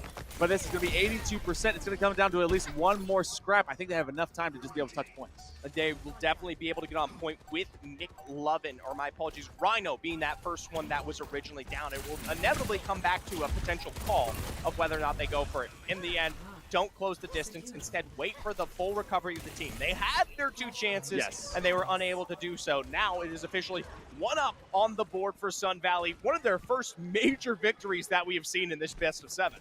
Sun Valley wants to stop the losing streak, not just for themselves, but for the program. And they've actually been able to keep in lockstep alongside the Pumas. But Palisades have been very tough to get a Tracer that's getting in, getting out, getting on with their life that they want to continue fighting with. The Deadeye online from this upper level. That's 2 kills, both of McLovin and Hatsu, and it's going to be nearly a wipe. It is rare that you see that ultimate perform just like that for the complete team wipe. This time around, Palisades will be the starting figure here to take control of this point. Now, notably, it was not invested in heavily by Sun Valley. They took their lumps, they ate them. Heck, they didn't even get the chance to respond. Yeah, no. This was a squad that was kind of already at Fountain, but didn't really get to expend much. And in fact, because of that, they have a chance to really wrecking ball themselves back in. But instead, you're going to have the Kitsune rush again. Rin already decided that the Pumas need to be more decisive, trying to be able to get rid of Triple United. They are already off the field. There's one big DPS. Rhino's getting melted down as they're trying to survive it out, down to literally like 10 HP, now being lived all the way back up. And as they get that one ultimate offline, Vengeance will be taken down by McLovin. They're looking to push the pressure. McLovin on this Zarya is the reason we have seen the return of Sun Valley. This is giving this roster so much more agency to get into these fights. 72% on the board, though, for Palisades off of that retake. It is now necessary that they have to have a perfect hold on this point. If the Palisades take this one away, it's usually going to come at the cost of the lives of many. One ultimate can get online. It's going to be in the way of Daisy. They're going to have to be effective, but Rhino also has that annihilation. They can come right around the corner. Depends on how they want to split between them and Speed. Vengeance is very low, and now you actually have the annihilation. Rhino waiting for everyone. They're not going to pop. Oh, they get stuck all the way to this choke point as well, 50%, and they've been able to at least get one pick. Look how they quickly retreat. They have to. Yeah. Rhino is the access point to this fight. Losing out on Vengeance as well is a huge issue. Rice Grain trying to be the best defense for this roster possible. If they get a pick here, this would be a staggering of health, but in the end, they are able to make the escape. Rhino on that return with ultimates ready. Doesn't look like you'll see the same for McLovin and crew. It's going to come down to Daisy with this help. If we get anything out of this riot, as you also have maybe the visor to go online, the annihilation will be going through. They're going to pump out the damage, and now they're just going to go for the fist fight. You do have McLovin going all the way to the front choke point, but it's going to be the visor. Oh, and they take down Rexodon and the gang. Oh, so much value. These ultimates just cannot be denied. And at 73%, that may be just enough. I don't think they're going to be having the foot traffic to get back to site in time. It's got to be almost immediate here from the likes of Sun Valley if they want to settle the game here and now. But love this from Hatsu, finding a pickup in return. But in the end, it's going to make this now a 4v5. They're going to say, screw it. You know what? We'll settle it 1 point ahead there. I will say Daisy had the right mentality. Knew that ultimate was crucial, but it came through just before all those ultimates. Was not the timing necessary for Sun Valley. Oh, crazy. I also love, you know, the banter that can kind of happen whenever you're being hunted down. Vengeance was like, where's this Ana? Where's this? Hey, Hatsu, what's up? And you just put him to sleep, and then you get gang tackled by the rest of the squad. Well, we're to point number 3. The good news is it's not 3-0 in this position. This is anything but decided. Palisades, though, will be on site first.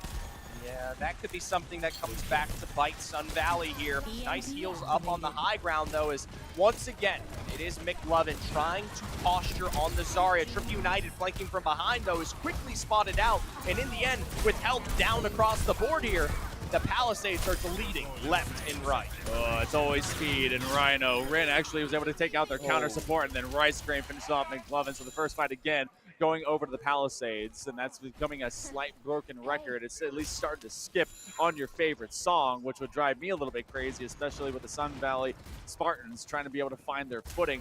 Rexodon's going to be very near that visor. Hatsu's got to see when they want to be able to nano. This is really, really tough here. Last time around, they got it up to 78% before officially making a return. Need to capture this point a little bit earlier this time, especially if they want to invest into complete control again. Ooh. Triple United now on the McCree. Making for good response and Speed Vengeance. Yes, that's going to be a takedown of your doppelganger as you kind of rocket on in. Speed is able to get a headshot onto Daisy, so there's going to be a big support off the field. The visor online for Rexodon. They're going to try and jump right on the side, but they're stuck pointing at just the tank. They can't infiltrate to the back line, and so that's going to just catch them from behind. But they do at least get pushed back. So 90% Palisades looking to take the second point, and then they just get rushed by Rice Grain and Speed. Like you said, a broken record, but in the end, one that is popular there. 2 up on the board here for Palisades. Oh, okay. All right. Sun Valley, they got that first point, and that's why we're still playing some Flashpoint. This one will actually change to a separate, closer to spawn side point, but it's now up to the Spartans. Gotta fight hard. It's been a great, effective play calling here. I think mostly from out of Speed as well as Rhino. They have been so good about coordinating those big ultimates and win the retake. And I got to give credit where it's due to Rice Grain. Yes. An unspoken hero in terms of controlling a lot of that pressure, pushing back with his Brunette. He didn't get to see it too much on that first control point, but in the end, with each of these individual rushes, has done such a good job of pressuring back. Daisy will be the first to fall here with healers down. That's going to be the access point the Palisades need, but it does come at the cost of Vengeance breaking through the other side. Rexodon is being just completely pushed onto their heels, and that's not what you want out of your 76. You want them to infiltrate, and now you're going to have full control as Speed is just going to be able to hold mid-sight. And now as we tick along, this could be the last-ditch effort for Sun Valley. They're going to have one extra fight. They do have at least a couple picks against them. It's going to have them reset, respawn, recoup, and Palisades is just going to hold tight.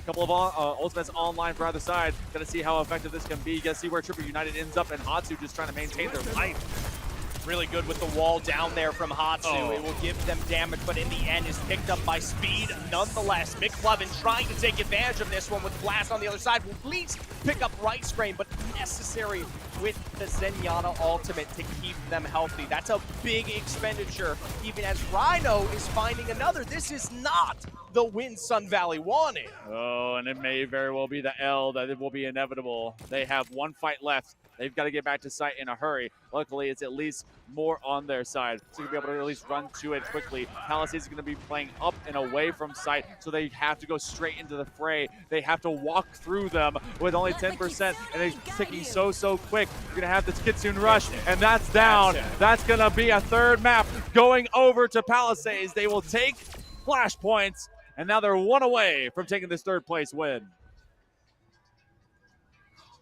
I'll tell you what, there from Palisades, at the start, it looked like we were beginning to see the faltering here, and it comes from things like this. Yeah. McLovin on the pickup of this Zarya was such a huge factor for setting up some of these earlier points here. And while, yes, it didn't get to shine as much as we went later into the game due to some switch-ups, at the end of the day, it was giving a lot of agency back to McLovin, something that we saw in some of the earlier matches today when we first at least introduced Sun Valley. Well, we're going to be taking a short break. We are allowing our teams to be able to take a moment of pause, and then we go into map number 4. Don't touch that dial. The third place match for the VESL State Championships. We'll be back right in a moment.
Welcome back, everyone. It's time for game number 4 of our third place match for the VESL State Championships featuring Overwatch. Again, I'm Hale Monkey Man in the booth alongside Zephyr as we examine the feat of this bot. We're going to be going over into push. Last chance here for the side of Sun Valley, as it is, in fact, Palisades trying for the Triple Crown. Now, I will say it is an incorrect little asset up there. It is 3-0 currently for Palisades. They are 1 win away from at least finishing third in our third place matchup. Now, notably, this is push. Yes. It is similar to the carts that y'all have been seeing here, but the difference is it's our little buddy in the center, our robot friend that you have to push, well, at least as far as you can. Sometimes it feels like instead of just pushing, I'm pulling. Having to drag not just my team, but also this bot in the right direction. And honestly, there's going to be so much scrapping and fighting that happens on the outside of this. It's about stealing that space and being able to win these engagements early. Notably, it will be speed here now on the Doomfist, something that can get highly aggressive that if you were watching the grand final, you got to see how good it can be. Hatsu lock down Immortal Field there as it will be Vengeance with the first wipe onto Triple United with healer down. This is Palisades with first to lead off a push. Oh boy, and Rhino also comes away from being that tank. I mean, this has got to be just a pocket pick situation. You get kind of the comfortability. Palisades knows that they're kind of changing things up, but this is also a squad in Sun Valley. They've been able to switch things around as well. McLovin going back to a Tracer, and it's going to be Hatsu that's really back to that tank position. Rexodon, though, still sticking around. They just wanted to be on a bastion. Something to note, remember, for push, if you are the one to take control or recontrol the robot, you have to walk it all the way back to the other side. That's what makes it different from what we see out of most of our escort missions here. For now, though, it is Palisades lying stake in control. A missed bomb there of what could have been the end of Rhino. Lovin trying to be very crafty, and they're also fighting from this backside choke point as they're going to extend the spot all the way into the next spawn section. So this is actually going to extend the field even more for the Pumas as the bot is able to hit checkpoint number 1. There's going to be a long turn to be able to do it again, but this is actually an amazing amount of ground as Palisades have not let go of the bot. It's about time, though. McLovin with response on the Rin. Is the healing destroyed? That might give them the dominance they need here. Rexodon watching from the other side as they'll take some time to heal things up, but albeit it is finally the robot return we've been waiting for. Now, playing a Baptiste on this, you're much more just kind of bringing the immortality field. Otherwise, you kind of have a weird position and have to extend position from that Matrix field. You're going to use that onto the Doomfist. They're going to be able to guard it out at the very last second. Speed is able to make light of that. But you also have Vengeance and Bryce Green that are both very, very low. And McLovin just taking on the world on this bridge. Taking on the world, but not quite getting any of those kills there. Had they finished the damage off, that could have been 2 incredible picks. It will be settled with Rhino on 1, but in the end, High Noon on the response keeps it even here. Triple United down, and now with the rest of the push from Cassidy, it will be sustained by the heal of Rice Grain. Vengeance has the most move-heavy Deadeye that I've ever seen. Just constantly on the move whenever he's just kind of getting those boots boogieing, and now it's Vengeance with the take back, as on that Cassidy has so much extra versatility, and they've really been able to land their shots on absolute fire right now. And you have a couple big ultimates already. Puma and the gang, or the Pumas of Palisades have really been able to press Sun Valley back. I have to say, this is probably the best gasket performance we've seen out of Vengeance all day. Yeah, this has been them finding their form. And if you're ever going to do it, it's to be able to get into a 4-0 sweep. They've been doing that in big time, and now in real time, they can't keep their tank online. Yeah, but they can send McLovin home. That's DPS eliminated here with the response from above. Coming down, we'll see if the ultimate is enough as Daisy will pick off Vengeance. And while, yes, this will be the return of the bot back over to the other side for Sun Valley, it is only the pickup of 2 on what is a similar defensive position we've seen Palisades hold effectively now at least 2 times in a row. This is it's a tug-of-war situation, but you often have to kind of run it down, and the time it takes for you to go get the bot back to the barricade, Palisades have time to go right back into a great defensive position. You're going to have a huge push trying to be able to get them online. The Moira is aiming to get at least Rexodon onto their feet. Now you have the immortality field as well as the bot comes running back up. We're going to go back to the neutral field. Vengeance that takes down McLovin, and that's going to be a big pick, and they're just playing for keeps. Another Deadeye, and that's 3! Pick up an additional on top of that. Might not be the Deadeye, but it's still 4 KP on the board, and this will be a dominant push now.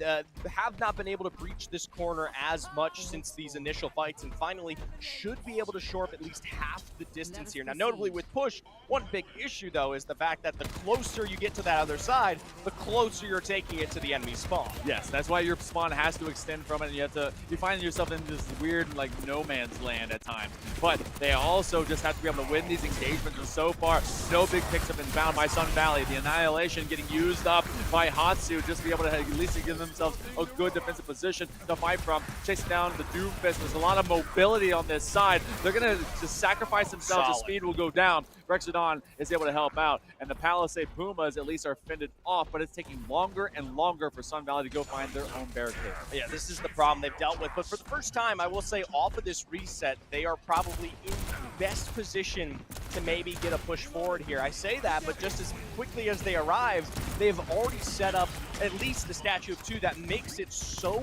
hard to finish the job with this bot. Remember, they have to even up the distance, and it's going to take the KP to come alongside it. Triple United with one. Vengeance down again. These are huge resets for Sun Valley. Triple United showcasing what a Baptiste can really do, especially when their ultimate gets dropped and a lot of damage boosting, and they just win the high ground, something that we've not seen them really stand upon and win from throughout this. So Ren also getting staggered out on this is finally going to push the Pumas into a more uncomfortable position. Well, they have 94 meters, and they're now just breaching over half that for the side of the Spartans. This is a good push forward here. I like the high play from Triple United as it will even up to the first checkpoint. But granted, need to breach at least halfway or more. I will say, if they win a fight here, this could be enough to usurp the tides of the Palisades. There's the ultimate with the Casino's Rush, but on the other side, McLovin looking for flanks. Rexodon with one. It's 4v4 from behind. This is the damage they've been waiting for, but ultimately, in the end, the Palisades pick up a response of 2 and take back the bomb. McLovin may be alive, but again, like you said before, they were unable to find a pick, and they still have that ultimate to try to stick it onto someone. But the Pumas, they kind of know that now something is lurking, not just behind them, but also in the back of their mind of what they got to do to get against it. 2 big Deadeyes, a third possibly on the way for the side of Vengeance, and Rice Grain, they also have the Coalescence to be able to support that. I also hate the fact that at the end of the day, it's unlikely they get this push much further, but even if it's just a handful of meters, yes, it's making this even harder for the likes here of Sun Valley. It's going to be that Bastion ultimate coming through. Ultimately, it nets them zilch, nothing, nada. Daze V does get rid of speed, and again, it's been a much more mobile tank, a lot of just non-stop damage as they can infiltrate to that back line, but it's going to be Rice Grain that has to retreat back. That is Vengeance off the field, same with speed, and everyone just really repelled. It's a long walk, and then they always retreat back to this bridge. This is a great choke point that they hang out at. It's really good here. Now, notably, it will be Hatsu that jumps onto the Diva of all things here to maybe give them a little bit more solo play to send this one forward. We'll be pausing. I was to say, looks like we might have a pause here for just a moment so that we can get a headset working. Yeah, they said headphones died, please pause. And everyone clapped hands and said, okay, sure. There's about 2 minutes left to go, I think, into the last point of this. So in case you're new to push, or maybe you just want to kind of a refresher, not only do you need the bot, not only do you need to go further, but if you're now beyond the timer, but you have control of it, you cannot separate it much like you can't separate it from the cart when you're trying to go that down in distance, and that is sweaty. Exactly. So it can be incredibly tight here depending on who has final control as that timer ticks down. You might see just what is a massive victory return, our third place victor crowned, or potentially a last hurrah here from Sun Valley. Notably, though, alongside that comes a major success for Palisades that goes beyond just beating Sun Valley C. Sun Valley B, Sun Valley A, the entire sun, the center of our solar system, really, and what I guess the valley that it is. So, what does that kind of give you? A little bit of pride? You're like, yeah, we really destroyed this program. we got all their teams out of the way. I guess that's a cool win, right? I feel like if you're starting at A and working your way down, it's almost bullying. Well, I mean, but true. But C is the one that made it here. That's true. So you know what? C is for champions, or fourth place, in a different Roman numeral. Hey, it's not quite fourth just yet. That's What I true. was about to say. That's true. We've still got 2 minutes to go on push here as we get that headset figured out. Yeah, this is going to be it's a small tech pause. We have some Valorant that's going to be on the other side of this as well. It will be a pretty just monumental effort, though, for Sun Valley, because not only do they have to win this push, they have to win 3 maps in a row, a full reverse sweep of a best of 7. In this particular esport, it is just so dynamic, so many different types of games you have to play in a row, but it's more or less the same. You got to win those fights, and the team engagements right now have been really good out of the Palisades, but again, push has been very back and forth. And on top of that, it's not just the fact that they have to win the 4. It's when we talk about those game modes that they might have to readdress. We talk about Escort after this, which is still a new form figure, but we have seen it particularly on that hybrid map, but then it jumps back over to Control. Yes. Something that we have seen Palisades wipe and slam through beforehand. They did, but it was also tight. It was a 2-1. It was 2-1. So, but they were also able to make a major comeback. And you got to think, if you are Sun Valley, you kind of look back on that like, man, what could have been? They actually had a major return, especially off of his speed, off of that Reaper. And that seems forever ago, but it was the play of the game that really pushed them there. We're going to be falling out of this pause, and hopefully there will be headphones falling on top of ears and be able to hear the rest of the game. Well, bot in control here, but like this from Palisades, they are completely dipping, diving, and dodging past the line of fighting to get to this back line. And as a result, McLovin, Rexodon, Hatsu all picked off in their own individual ways. I know you've got to get that bot forward, but you cannot split that hard to do so. Yeah, the good news is that DayZ was also trying to be able to build up their ultimate, and they just took that engagement. So they're gonna clear them out. They're gonna go get set back to the respawn. They won't be lagging behind too far. And then Ana at least wants to be behind their team so they can be able to heal them. But at 100 meters, Puma's in full control. Just gotta be able to win out this map. We're coming up on 80 seconds. Every single meter counts as well here, so they get an extra 3 on top of it there, as Speed will find the complete wipe of Hatsu's spot there, and while there's damage in return, not quite the elimination. Instead of Bastion with the response there, McLovin with another, a high noon aside for a triple from Palisades. Drop another 4th there, and the bot continues to move. This is as deep as it gets, and here's the thing. Even if Sun Valley get the return back here, getting it this far, that is a challenge. That's going to be up to how you use this ult economy, and that's exactly what they just kind of come out of the door with. Now, that's just to be able to clear space to be able to get back to the barricade and the bot, but that's used preemptively. They're looking to take down Vengeance and pressure them from within this building. They're going to at least get one Hatsu without trade, but it's going to be a trade of DPS. They're going to be able to nano Hatsu as they get straight back into that back line, and they're able to wipe them out. Speed gets 2, though, as they're playing away from the site. GGs are being called by Triple United. There's no way to get back to it. They know that it's an uphill battle. Rexodon fighting a losing war. And for the Palisades here with the final elimination in a push that is unlikely to come true. You don't even see them remove themselves from the spawn, and they even finish the game with a full push. Oh man, a full and complete 4-0 sweep. 3rd place going over to the Palisade Pumas as they wipe out not 1, not 2, but 3 of Sun Valley. And I can very much say this was, just as you said, some of the best that we got to see of Cassidy play from Vengeance. Yeah, all day today he's been repping this pickup here, and this particular 3rd pickup was massive in terms of setting up for at least, well, their 3rd place victory now. $2,000 in the pockets of these students. And congratulations to the Palisade Pumas. Oh, man. I mean, look at that Mew shirt, by the way. That's so cool. Not quite a Puma. Not quite. It could be maybe a tiny Puma, a tiny psychic Puma. But otherwise, a fond farewell over to Sun Valley. They take 4th, and they get to take a little bit of hope maybe going into the next season, next brackets, next competitions. But it's going to be 3rd place and $2,000 to Palisades. I know they don't get to go to the grand finals, but that one was also a 4-0 as we got to see Panther Creek take down Green Hope. That one was just Panther Creek on a warpath. Yeah. So in the end, they walk away with the 9, I believe, 4 on the other side there for Green Hope. And of course, while it isn't any pickups for Sun Valley, they do at least get a chance to come here. Yeah, and so you know what? It's all about the experience and also about maybe being able to do even more next time, giving them themselves and their program something to really build upon. And we'll build upon some more momentum after this break. We have more VESL State Championships coming at you. Valorant on the other side. We'll see you soon.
Hello, everybody, and welcome back to the VESL State Championships secondary broadcast. I am Septilins, joined by Zephyr. We are going to jump into our third place Valorant match, which will be happening here on the black stage behind us.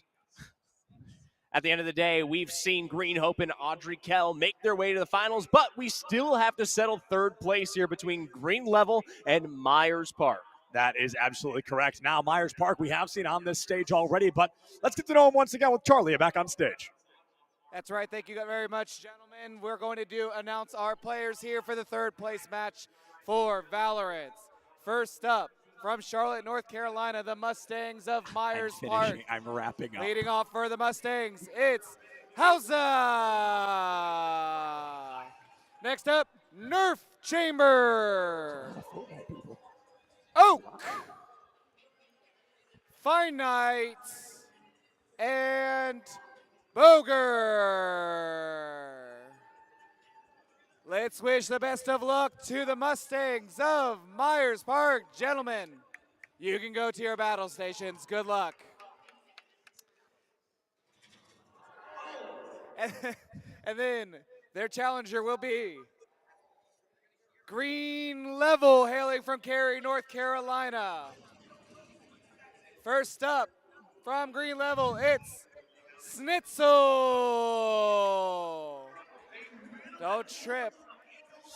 MF Stork. It's probably just a tech issue. Pelo. All right, well, it's probably just a tech issue. And Nader. It's probably just a tech issue. Let's wish good luck to Green Level. Good luck, guys. All right, let's finalize this third place match. Good luck, gentlemen. Good luck, gentlemen. Indeed, we're going to be jumping in. This is a best-of-3 series, so we'll have 3 maps, first to 13 per map. Will net 1 point, as a best-of-3 will work in Valorant. Starting things off on what's just kind of the default Valorant map, one that we cannot get away from. I personally am not a big fan of Ascent, but at the end of the day, it has consistently reared its head because of the consistent overall balance between both attacking and defense on, of course, some of the most major lengthy central points that you can see in a Valorant matchup. Yeah, Ascent is the most popular in the collegiate space. I wouldn't be surprised to see that kind of mimic or mirror into the high school space as well. A lot of these teams seem to enjoy Ascent. It's a good map that can work well, and Sova, my favorite character that I tend to play these days, definitely gets a lot of value, so I'm anticipating seeing a Sova pick here from at least one of these teams, if not both. Yeah, at the end of the day, if we don't make it past, well, okay, we will be making it past Ascent. This is true. This is true. We're kind of forced to, actually. We will end up on the Lotus afterwards, but if we go to that third, at the end of the day, it will be Bind to finish us today, which we did get the opportunity to see. Well, you got the opportunity. Did we see Bind? No, we saw Split. They saw a Bind. Fair game. I wish I saw a Bind because it's my favorite map. It's my favorite map in the whole game. We are Bind believers, so hopefully we get all the way to that third and final matchup between these teams. But Myers Park, we did see lose, I believe, a finishing score 13-9 earlier against Audrey Kell, and then we did not see on this broadcast, but on the other broadcast, Green Level lost to Green Hope, who is currently up 11-5 on the main stage grand finals in map number 1. So Green Hope's definitely feeling good. I was going to say, they felt good too in their semifinals matchup here against Green Level, and where they went almost nearly undefeated, only dropping, I believe, a single or 2 rounds coming out of the semifinals. So in terms of this matchup, we do favor Green Level Myers Park slightly, but at the end of the day, it comes down to just how dwarfing Green Hope actually skews things out here. This is very true. Now, Myers Park, we saw the type of team that was really struggling to find momentum early. They were really struggling to find multiple rounds in a row, but Boger, I mean, possibly the most memorable player that I've seen this weekend, just a maniac on that Raze, looking good and hopefully able to look even better on Ascent, because Raze, while she's mildly unconventional, she is still a very viable pick for Ascent. Absolutely. And not just that, Oak's enemy also being a very favorable secondary We saw him on the Astra most notably, maybe not as aggressive or as forward as someone like Boger, but definitely in the presence of a lot of, savior rounds, most notably, even though they did not make their way to the finals. Yeah, the second head of the Hydra, if I've ever seen one, really. When Boger went down, it was always Oak right there in the back line. That was immediately going to start taking some players out of the equation. And with some fascinating agent selects already, Oak's enemy may disappoint their teammate Nerf Chamber with a certain chamber lock in here. At the end of the day, if you can't beat him, well, you might as well join him there. So Chamber real. is just absolutely disgusting, especially on a map like Ascent where you get to take advantage of those extra additional sight lines. Well, Zephyr, just to fill everybody else in, you want to tell them why you told me you don't like Ascent.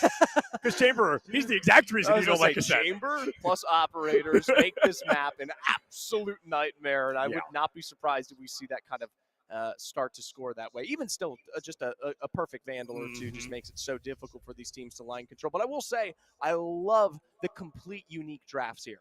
Yeah, I really think that is exciting. We're seeing an Omen on both sides, and that's it. The rest is fully up in the air of what these players want to bring to the table. And I do want to say that Green Level, they're going much more meta. This is the meta Ascent, KO, Omen, Sova, KJ, Jet. That's something that we see so often on Ascent. But on the other side, Myers Park, they're getting a little freaky with it. I mean, they got the Reyna out there. They got the Yoru out there. They're triple duelist right now. That's brave. A lot of solo play. Yeah. A lot of potential for either one of these three to pop off from Myers Park, which kind of goes in line with the sort of savior factor that we got to see. Yes. Yes, 100%. I mean, it is going to be Myers Park looking pretty good in this action here. So the triple duelist is going to be somewhat courageous. Yeah, at the end of the day here, we're going to see if Green Level can make the advantage, or at least see how that goes for themselves in terms of playing a more Wombo-oriented combo. But ultimately, this buy phase, it's just going to be starting from ground neutral. Ground neutral is the place to be right now, and there could be some action toward rotating into mid, possible B-side hit, and ooh, Oak's enemy could have a good crossfire here with a lot of versatility online. We see the detector put down. Old Orb grabbed, rotation going to be rotating out as well. And I think we might get a lot of this gun game style play of a lot of chaotic in the moment choices. This is going to put a large wealth, though, Green Level out here towards the B site, given the presence of that information. And as a result, we've actually kind of left A open in its complete form. And even with now Hausa finding a great drop on Anard there, Bonk will find returns to bring it up to a 4v4, but still, point in play, Spike potentially plant 3 for 3 now. Ultimately, it snipes from afar, though, from Finite. Ooh, Finite just been really good on this duelist position so far. I believe we saw them on Sky earlier, which she can kind of be a duelist, and depending whose hands she's in. So definitely playing with that energy of duelist, and now committing to it. Finite is going to be able to pick up a 3K in the pistol round. Let's make it all 4. Let's go for a 4-piece here. It's going to be Schnitzel, 4th and final player down, and Myers Park. That duelist aggression, it works well. But again, they're on the offense. It should work well in this half. It's the other half I'm worried about. I was about to say, it's getting to that hopeful point where you're walking into this 1 or 2 rounds potentially away from something successful here for Myers Park. They need to keep this under control, because if it balloons, going into something, say, like this Green Level composition, you just can't slow them down at any given point. Finite just really carried off that round, put up a really strong economy for the team into the second round, the one that they are statistically expected to win. And as we see, that Green Level has left A-site just all the way open. Myers Park is going to be able to take it 100% for free and force Green Level into a retake. See how it goes here. Hausa with the plant once again. If it ain't broke, don't fix it. Back to A. I love the peek, though, from Finite. Sets for 1, heals for another. Picks up 2. Why was this man not on a duelist? Yeah, you gotta wonder what the Sky pick was all about. Finite clearly likes to be that leading player, that charging force. Schnitzel puts down Nerf Chamber, but Oak's enemy on the Chamber puts down Stork. So right now it's 3v2 in favor of Myers Park. Finite is 1 elim off of another 4K. This is a challenge here. Ultimately, in the end, Pale will pick up another, but 4 for Finite. This is going to be that ultimate now available for Reyna, arguably one of the earliest pickups there, or my apologies, just utilized. So coming out on top of that one. We take a look at the buys. Once again, this is one of those statistic anomalies that we are waiting to see how it fares. Not a huge chunk of buys. Hausa sitting on a ghost of all things in the end. Yeah, this is going to be really fascinating. This is the first time in a long time I've seen somebody with 8 elims by round 2 ending. But now going into round 3, Finite could hit double digits by the 3rd round. That would be unbelievable, as if this player could look any better. But this Reyna just looks so comfortable. They look so polished. Good for now, but scanned out Gotcha. from Nader. That's the classic Odin peak on the other side. But Borger has found their way in somehow, somewhere. Has got to be a little bit respectful of the back end. Able to find Nader, but unable to find the damage. And that's just simply a DPS difference. Yeah, Still, though, yeah. 2 for 2. 2 for 2, really not bad. They're going to be going tit for tat in a lineup like this. The Omen critical condition has taken a lot of damage, but Myers Park not in the best angles. Oaks Enemy back to those split basics, just going in, able to find that headshot with the Guardian, holding those corners because somebody will inevitably peek. This is investment in the eco here without spike planted, peeking the other side. Historic will drop for 1, laying the smoke from behind.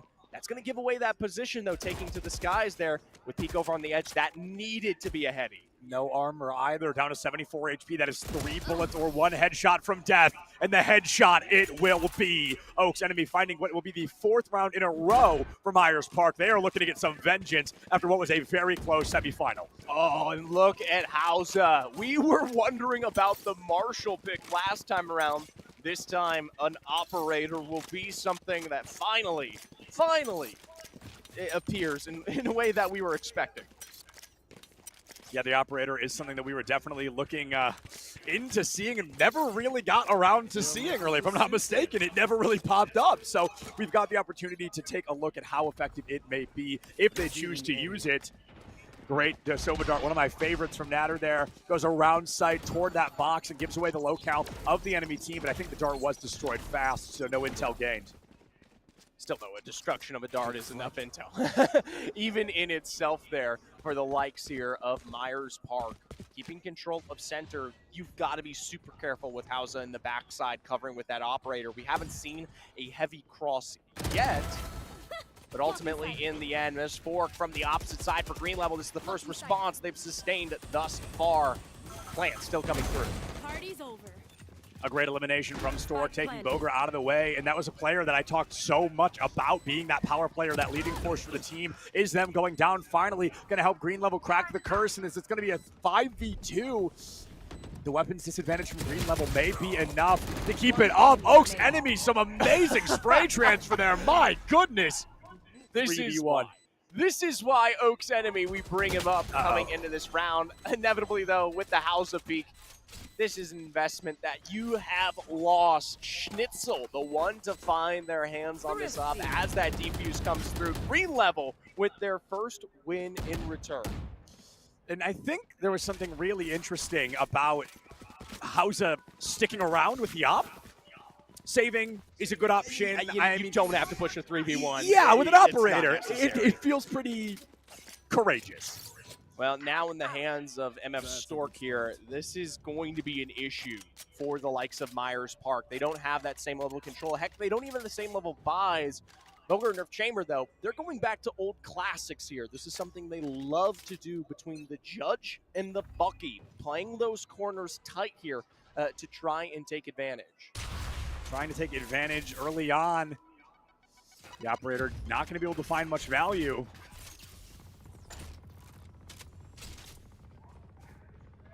Three to 1 now on the board. Myers Park looking for an opening.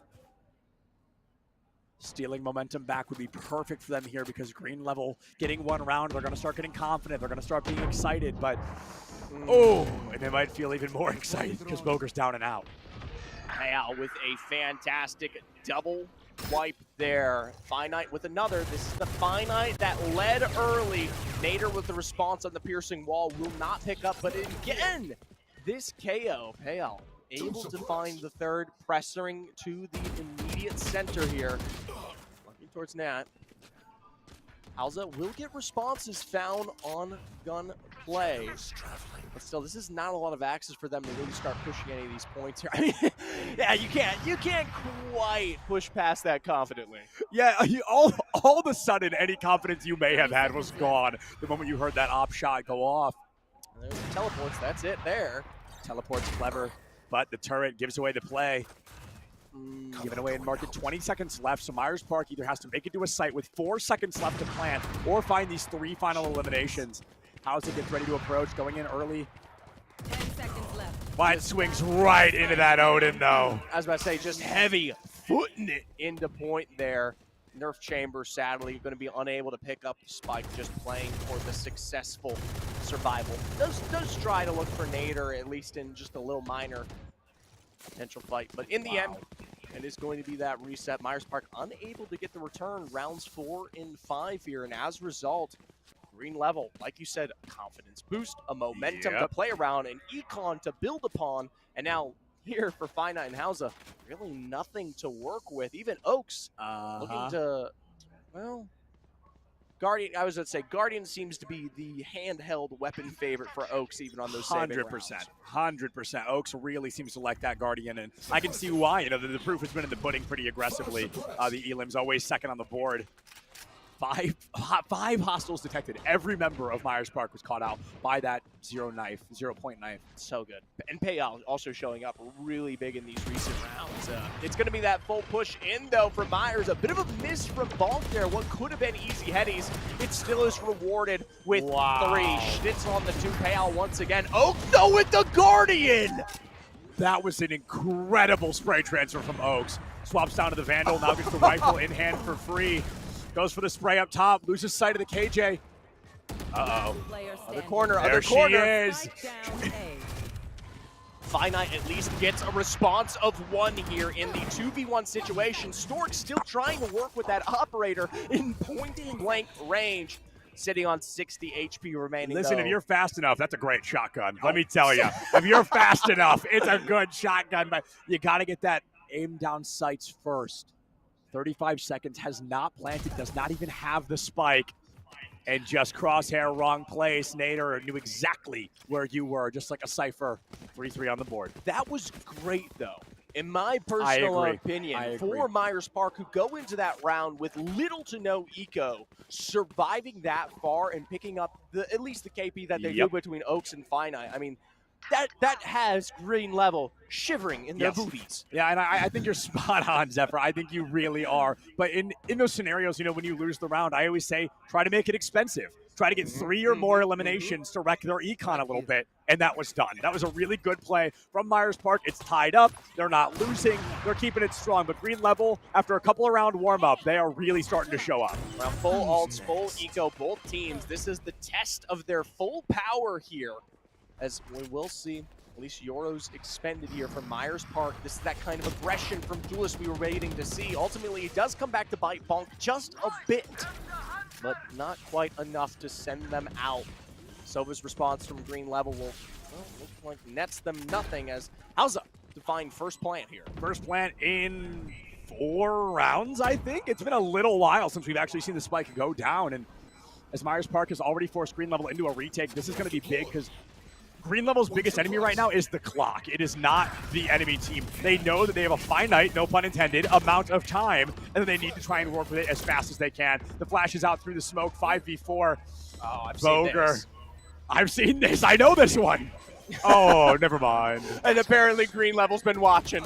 They've been seeing the VODs. Bonk has heard that song before and did not like the ending. They tie things up. Oh, you've got to be kidding me. No way! No way! Hausa! Hausa! Oh, I'm falling. Oh my God, I knocked my chair all the way over.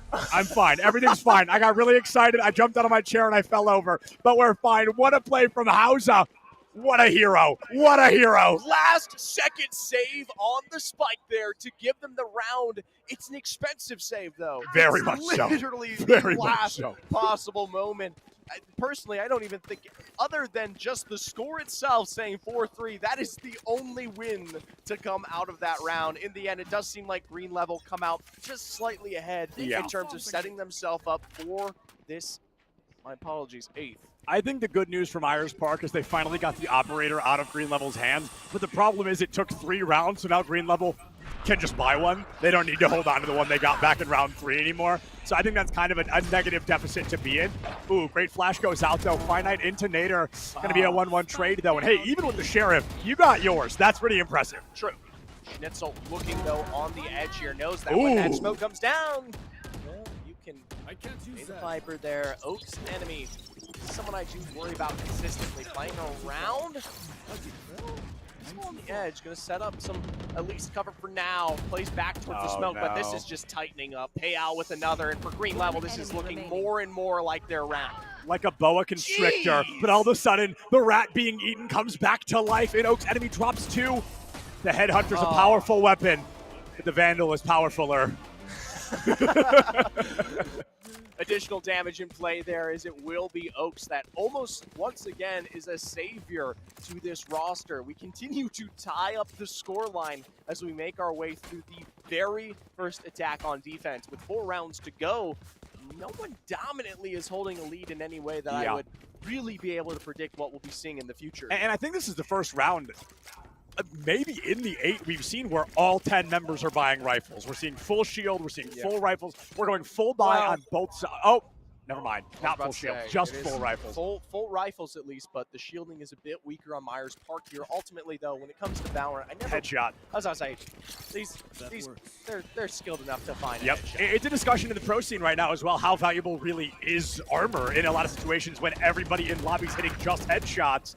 The armor doesn't matter, and how do you save that for your economy later? But speaking of the economies later, somebody is going to need to be saving up because Hausa gets the plan, but Finite is standing face first into a firing squad. It's taken down by all 3. Now, good news, you get the intel that all 3 are up there, but giving your life for the cause matters less now that Bonk's been able to tie us up. Schnitzel, the power player from Green Level, takes down Nerf Chamber, makes it a 3v2. Spike out in the open. The bait defuse goes down. Hausa overextends for it. Where are you? Teleport out and away from Hauser there. No, Hauser! He's almost done it again. 1v1, and now it's up to Borgor with a nade still available. Unable to get down, jumps from the sky, and Nader with the Odin defeats our flying butterfly. That hurt. That nade was unlucky. That nade, he bonks the wall. Nader doesn't get naded. He wins the round off the back of it, and it just cleans up early. That was Especially unfortunate. After such a good move from Hausa. I mean, Hausa on this Omen. Hausa's so sneaky.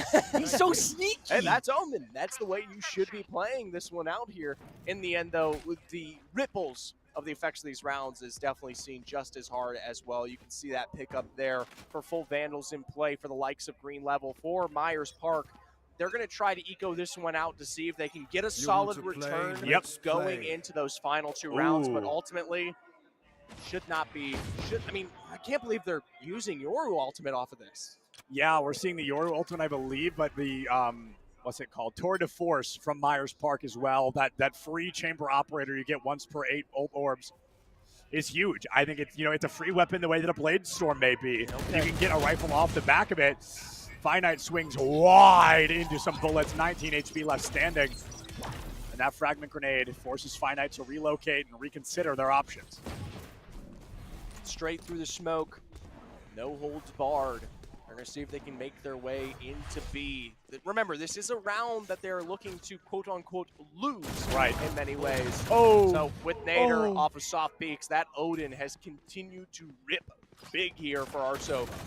It's so funny how Hausa sometimes is the sneakiest guy in the whole world, and then other times it's just full body sprinting into backside and loses his life for it. Oh no! I can't use that. He gets caught with a 0.9 knife. He can't use his tour de force. That's such a shame. He's suppressed. There it is. It's back. Okay. The suppression that hits, I think, is 6 seconds long, which in Valorant is years. Yeah. Ultimately, no plan with 17 seconds on the board. Nader, once again, with great defense, means that with just a handful of 10 seconds nothing to pass, this should be it here for Myers Park. Ooh, Nader is going to find one, Stork into another, and Green Level, a team that was once down 3-0, now up 6-4, with only 2 rounds left in the first half. And remember, as I mentioned earlier, This is the half I wasn't worried about Myers Park team comp. Yeah. Going into the second half with 3 duelists, I don't know, man. That's a lot. You at least get the additional coverage of something. Well, I don't know. We're gonna have to wait and see. Ultimately, this is the round that matters most. This is why they saved as hard as they did last round to give them their access into the 11. An approach toward mid here could be beneficial. 0-point knife out, only 1 hostile detected, and it's going to be that Omen on the side of Myers Park. Finite swings, Pale saw him, and Finite will go down to Stork, who's going to stick around for a double fight. A wide swing out in the corner, the flash up and out, the smoke is there, the chamber is through, and Oak's enemy makes an enemy of Pale before Stork sends them to the grave. 4v3 in favor of Green Level. Solid starts, but Borger are nicely still in. Boger making their way underneath here can be good. Hausa on the plant as well. Sound the bomb, buddy. It's enough damage, but ultimately he's taken out. But that's info. That's info that Boger wants to have here, right on the edge. Quick peek on the side for a double. Oh, we're so back. Player standing. Oh, never mind. Okay, my bad. My bad. I got a little excited. Boger will go down with the 2-for-1 trade, and now it's going to be 2v1 here on the spike. Yoru's such a tough person to be the one caught out, and I think that's going to be around end. Swings wide on 1. Nader takes him down, and the spike not even close to fast enough. Green Level hitting 7 rounds on the board, a guaranteed advantage going into the second half. So good from Last Boger there, but round in in the the half. end, took too much in response off the end of that one. The final buys coming through here now. This is the last round before we jump between attack and defense. Now, MF Stork, operator in hand. Meanwhile, on the other side, we've got double Vandals in play, but it does look like Stinger for Guardian. Even Boger drops out and opts for the Judge instead. Going to give that Vandal on over to Finite.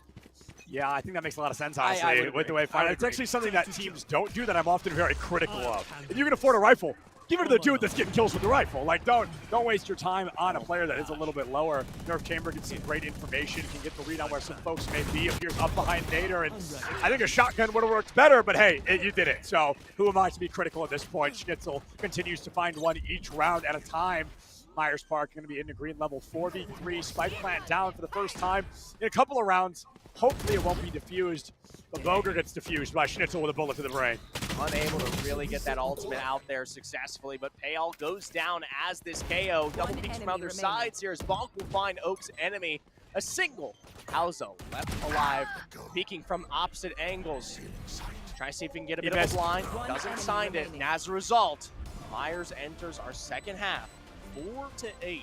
Wow, the team that starts 3-0 ends the first half down 4 rounds. Green Level really feeling good so far. And as we move into the second half, I'll say it again, Myers Park will probably struggle with his team comp. So this should be even easier, hypothetically for Green Level. Maybe Myers Park has something planned that I'm fully not thinking of, but it has been good. I will say things to note. Nader can't quite take advantage of a lot of that kind of Odin play that we got to see out of this Sova last time around, which has been excellent in terms of controlling space, but that's not what this is about anymore. Yeah, no, it's no longer about that Sova. We saw, I think, one kind of arrow trick shot Odin kill, and the Myers Park really learned that lesson. Yeah. Well, with tickers counting down here, seconds to go, this is an important round for Myers Park. I know sometimes we shuffle away on the pistol round given its kind of, well, lack of real true decision making, but ultimately getting these first 2 rounds to bring you back 8-6 is something Myers needs. Whoa, I didn't know that was a far teleport. Oh, Schnitzel again, that power player on the side, takes down Boger, who has really been struggling here on Ascent.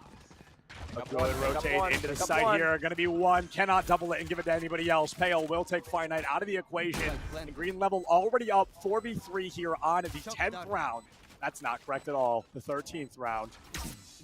Never do math live. Couple of shock darts don't come up big much at all here. Notably, Nader is very low. A nice peek could be enough, but they've got to be so critical about how they breach through these chokes. Smoked out, dropped with Hausa. And now spotted completely. Myers is looking at potentially 4 Last to 9. player They'll standing. never expect me to swing the same corner twice.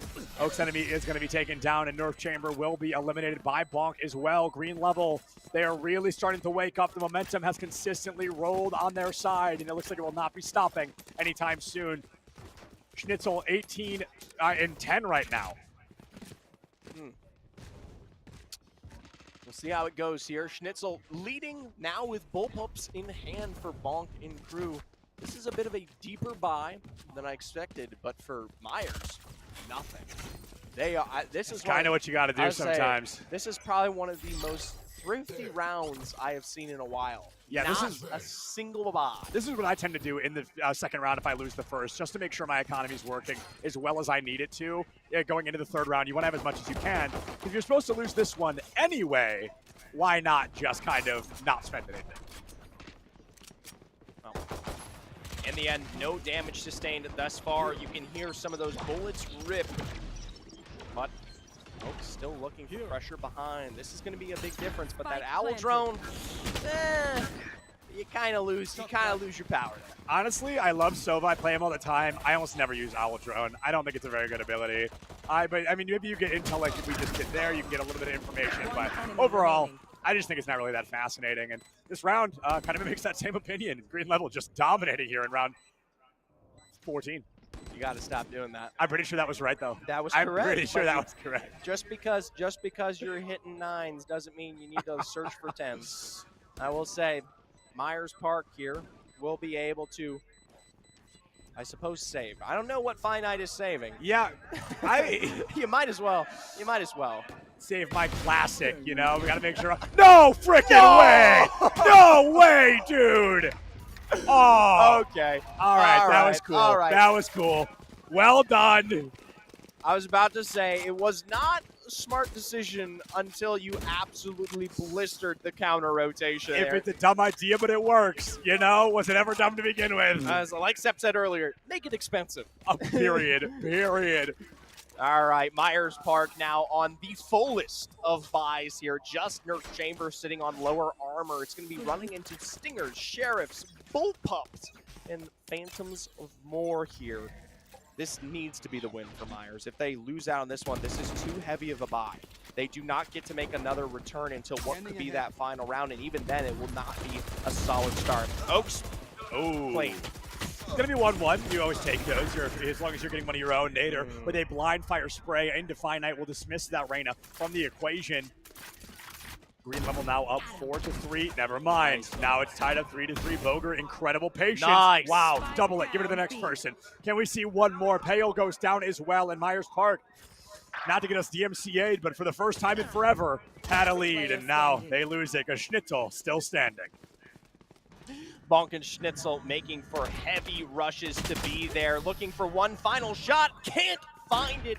Boger, as good as they were at sustaining some of those early kills in this round, could not move it much further. And I mean, props to Schnitzel in many ways. That has been an incredible factor. Almost double positive for Green level.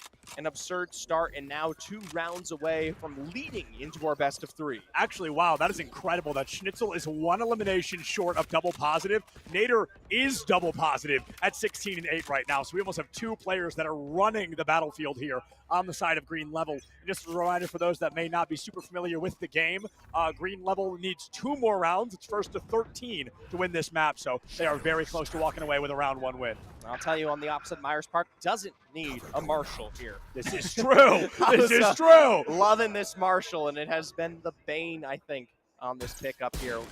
Hopefully, he can prove me wrong, but that owl drone. Teleport out. Yeah, run. It ruins your mid-peeking. Yeah, I'm a bit worried about what's going to be happening in the mid somewhat soon. I think that was a body shot, so partial credit, but Schnitzel does take down Finite. Oh no, Schnitzel is taken down Hausa. We're running out of people. We're down to the end. Boger, once again, this final member of this roster. With a judge. With a judge. Closing the distance near impossible, and instead MF Stork able to find a much closer return there. 12 up now with one final round for Myers Park. It has been incredible starts, but tough finishes. We are looking toward green level here on their penultimate round. This could be a very big opportunity for this team to 13-4 in map number 1. Map number 2 is going to be, I believe, Lotus is coming up next. So that one's a bit different than Ascent. You know, it's a 3-site instead of a 2-site. There's a lot more open barriers and corridors. I fully expect compositional changes from both sides. It's got to come back to composition. Yeah, I think it's really going to come back to composition. And I think one of the first comments we made about this being a compositional matchup, Myers Park is the team that we kind of expected to lose with those comps. Ultimately, Finite finding a response, something of a highlight for Finite, who started off incredibly coming into this round, but has not been able to replicate here.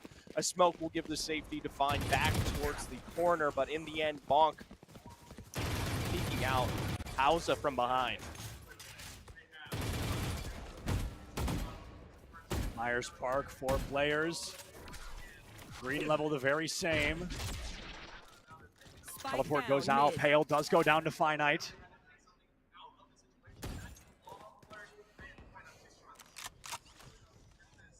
Still have a really good Reyna ultimate available if you need to clutch this one up, but they're looking to save that for those future rounds. In return, though, I mean, you can basically guarantee a plant and a security utilizing the Killjoy. Schnitzel with a nice, there it is, there it is. Ultimate out, is going to be wiped out by Nerf Chamber though. Makes it for one more here, has to do it before it comes down. Bonk with 3. Spike initiated. Oh, coming down to Oaks. There it is. Bonk hits the Omen Classic here. Fully rotates from one site into another location of the map. Gets the spike plant down just shy of 10 seconds. And now into a 1v1. Can Bonk clutch it all? Coming from exactly the side, though, that Bonk wants him to be here. It basically needs to be perfect peaks. Perfect peaks with the Phantom. Perfect. This is going to be one bullet. And there it is. Oak gets a wide swing on the corner. Myers Park stays alive. A 5th round win in the board. Only 10 to go, I think, if they want to win this, which is a lot. For Myers Park, I won't say it's impossible because I've seen the sweeps happen before, but it needs to come through with absolute certainty here. Double ultimates in play. Sova in response with the KO. And for the buys, honestly, not that bad. Myers does get a nice eco response, so a strong round to put up their 6th, if they can. If they can. And I think that'll be the story for the rest of this. And don't get me wrong, I have seen a team before go 1-11 in the first half and win the map 13-11. It has been done before. It's not impossible, but it is improbable. Let's see if this story can be told. Myers Park going to be playing a strong defense once more here on Ascent in what could be the final round.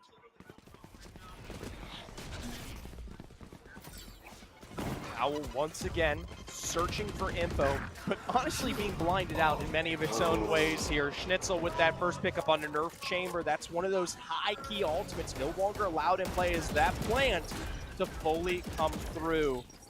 Stork's going to be brought down just a bit there, but in the end, Green Level are now in control, and it is ticking. Finite does take Stork out of the way, so they're able to put the stop to the bleeding just a bit. The Lear goes out. Empress wide swing on the corner. Oak finds another one. 4v3 in favor of Myers Park, but Schnitzel finds one of their own. Boger bonks Bonk with the new Outlaw.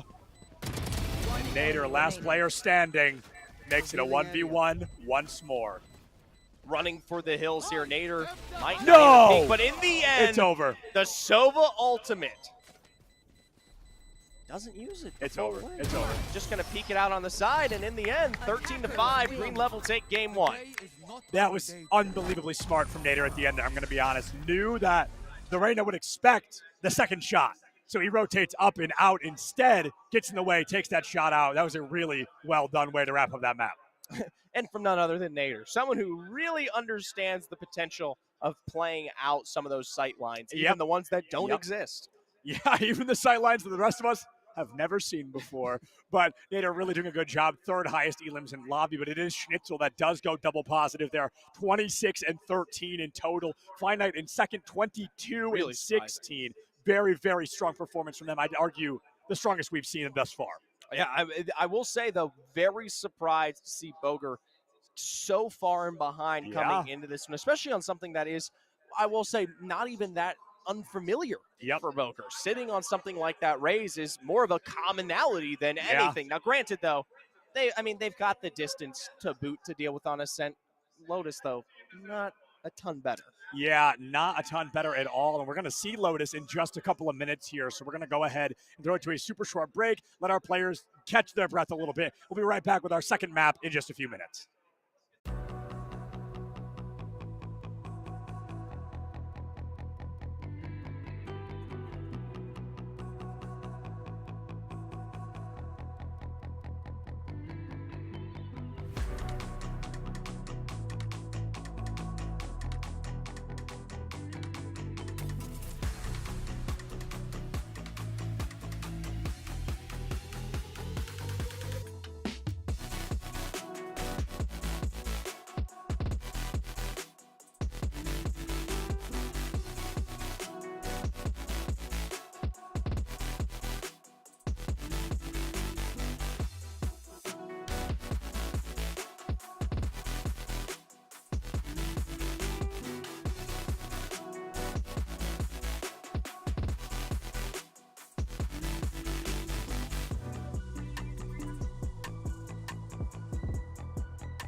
Hello, everybody, and welcome back to VESL State Championships, third place Valorant matchup. I am Septilence, joined by Zephyr, and we are going to our second map of the series, Green Level versus Myers Park.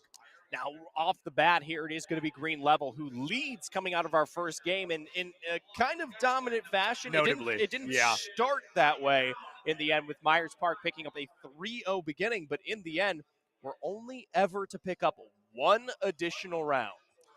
Wow, I actually didn't realize that until you said it that way. Yeah, that's tough. That's really tough. A tough. very strong start that did just get stomped out immediately. I was very vocal of the triple duelist. I think it's an incredibly risky composition to be running, but I think it's one that doesn't need Ran, and I hate to say that, but I love the insta-lock we see. Finite on the Reyna immediately locks in. I think if you're going to put anyone in the driver's seat right now, especially after that first game for Myers Park, it's got to be Finite.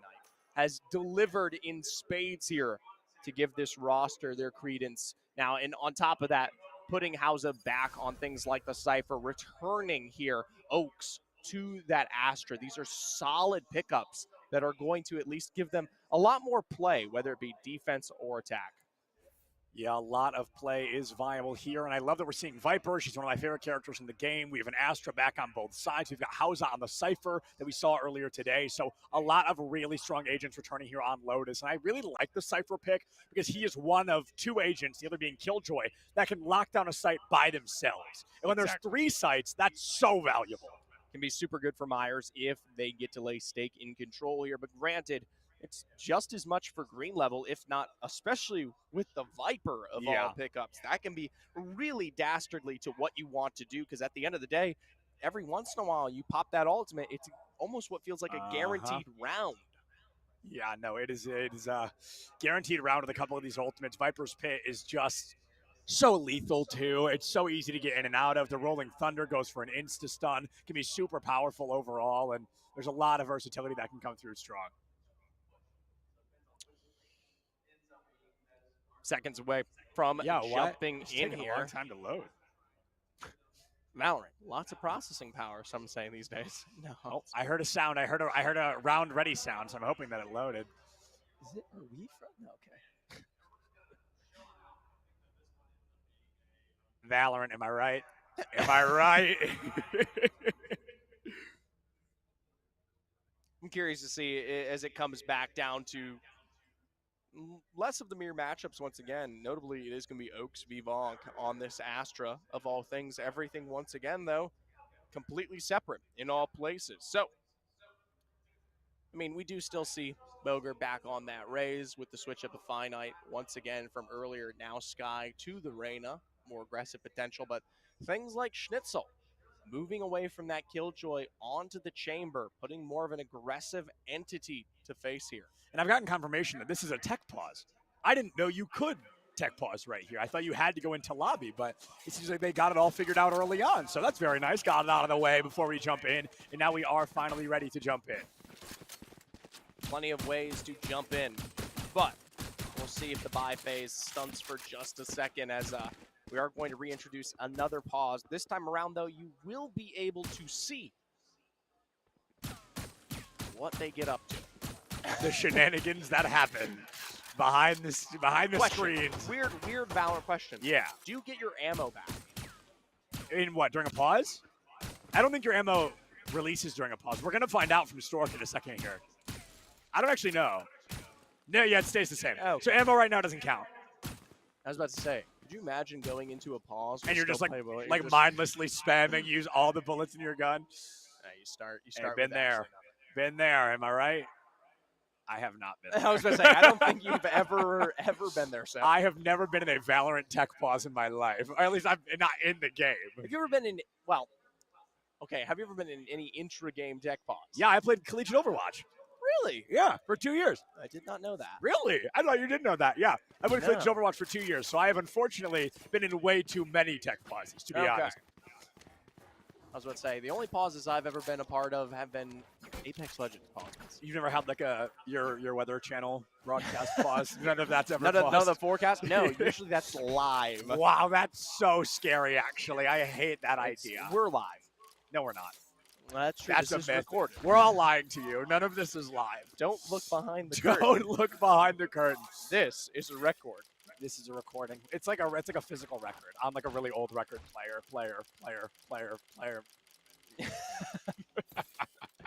You open the curtain, it's just a vinyl spinning. Yeah, exactly. It's just skipping. It's an old vinyl. But Zephyr and I recorded this 30 years ago for a game we did not know was going to exist. All right. Finally into it after a majority of our pauses have broken way here. Myers v. Green Level. Once again, we talk about momentum, and for Schnitzel, it's all about finding that first kill on none other than Finite. Remember, last time around, it was Finite starting these first 3 rounds 8-0. That's very true. Wow, that did happen. You're so right. Finite was such a power player early, but really good. 23 seconds left on the clock. I mean, Green Level was not sweating in the slightest. This team was definitely feeling comfortable with their odds of success. And now this should be a round that statistically they win, but we have yet to see how that goes yet.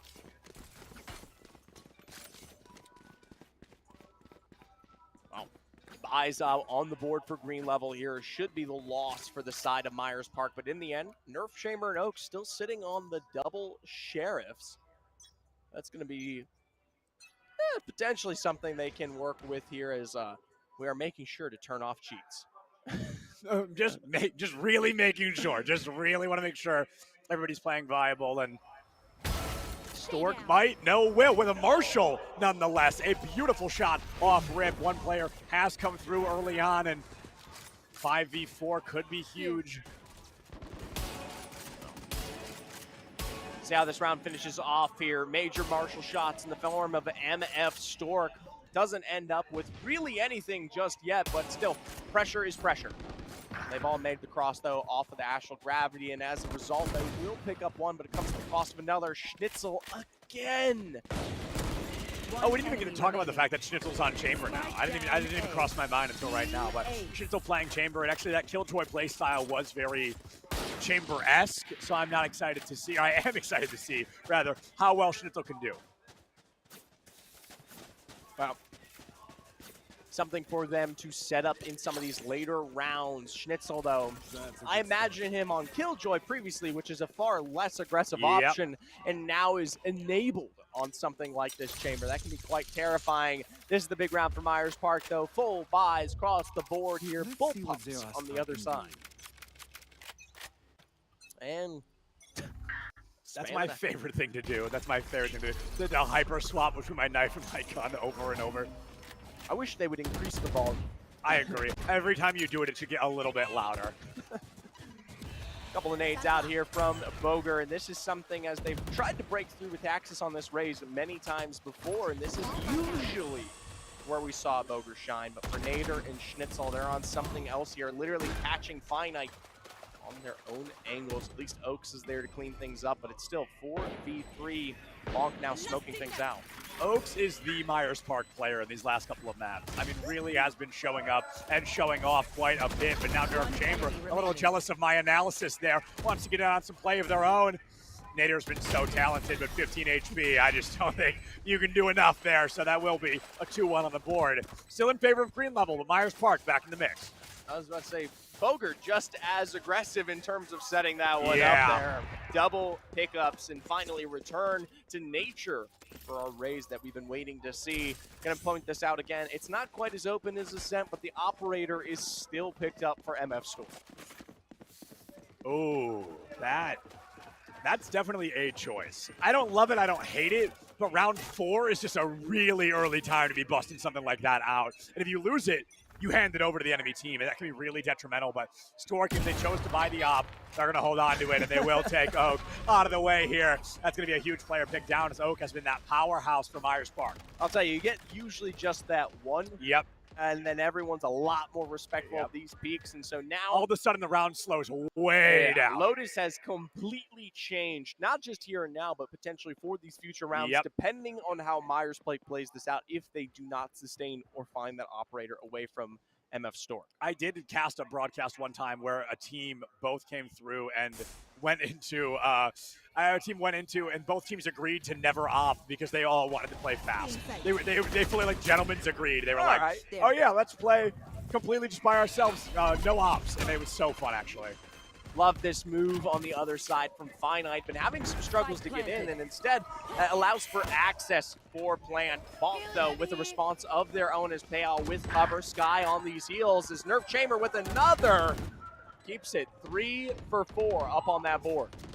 3 for 4 on the board, and with 3v1 now, Schnitzel takes down Hauser, and oh, Schnitzel indeed, Tepper. This team has got to be feeling nervous. Loger on the flank finds one, gets a wide swing out, has to reload.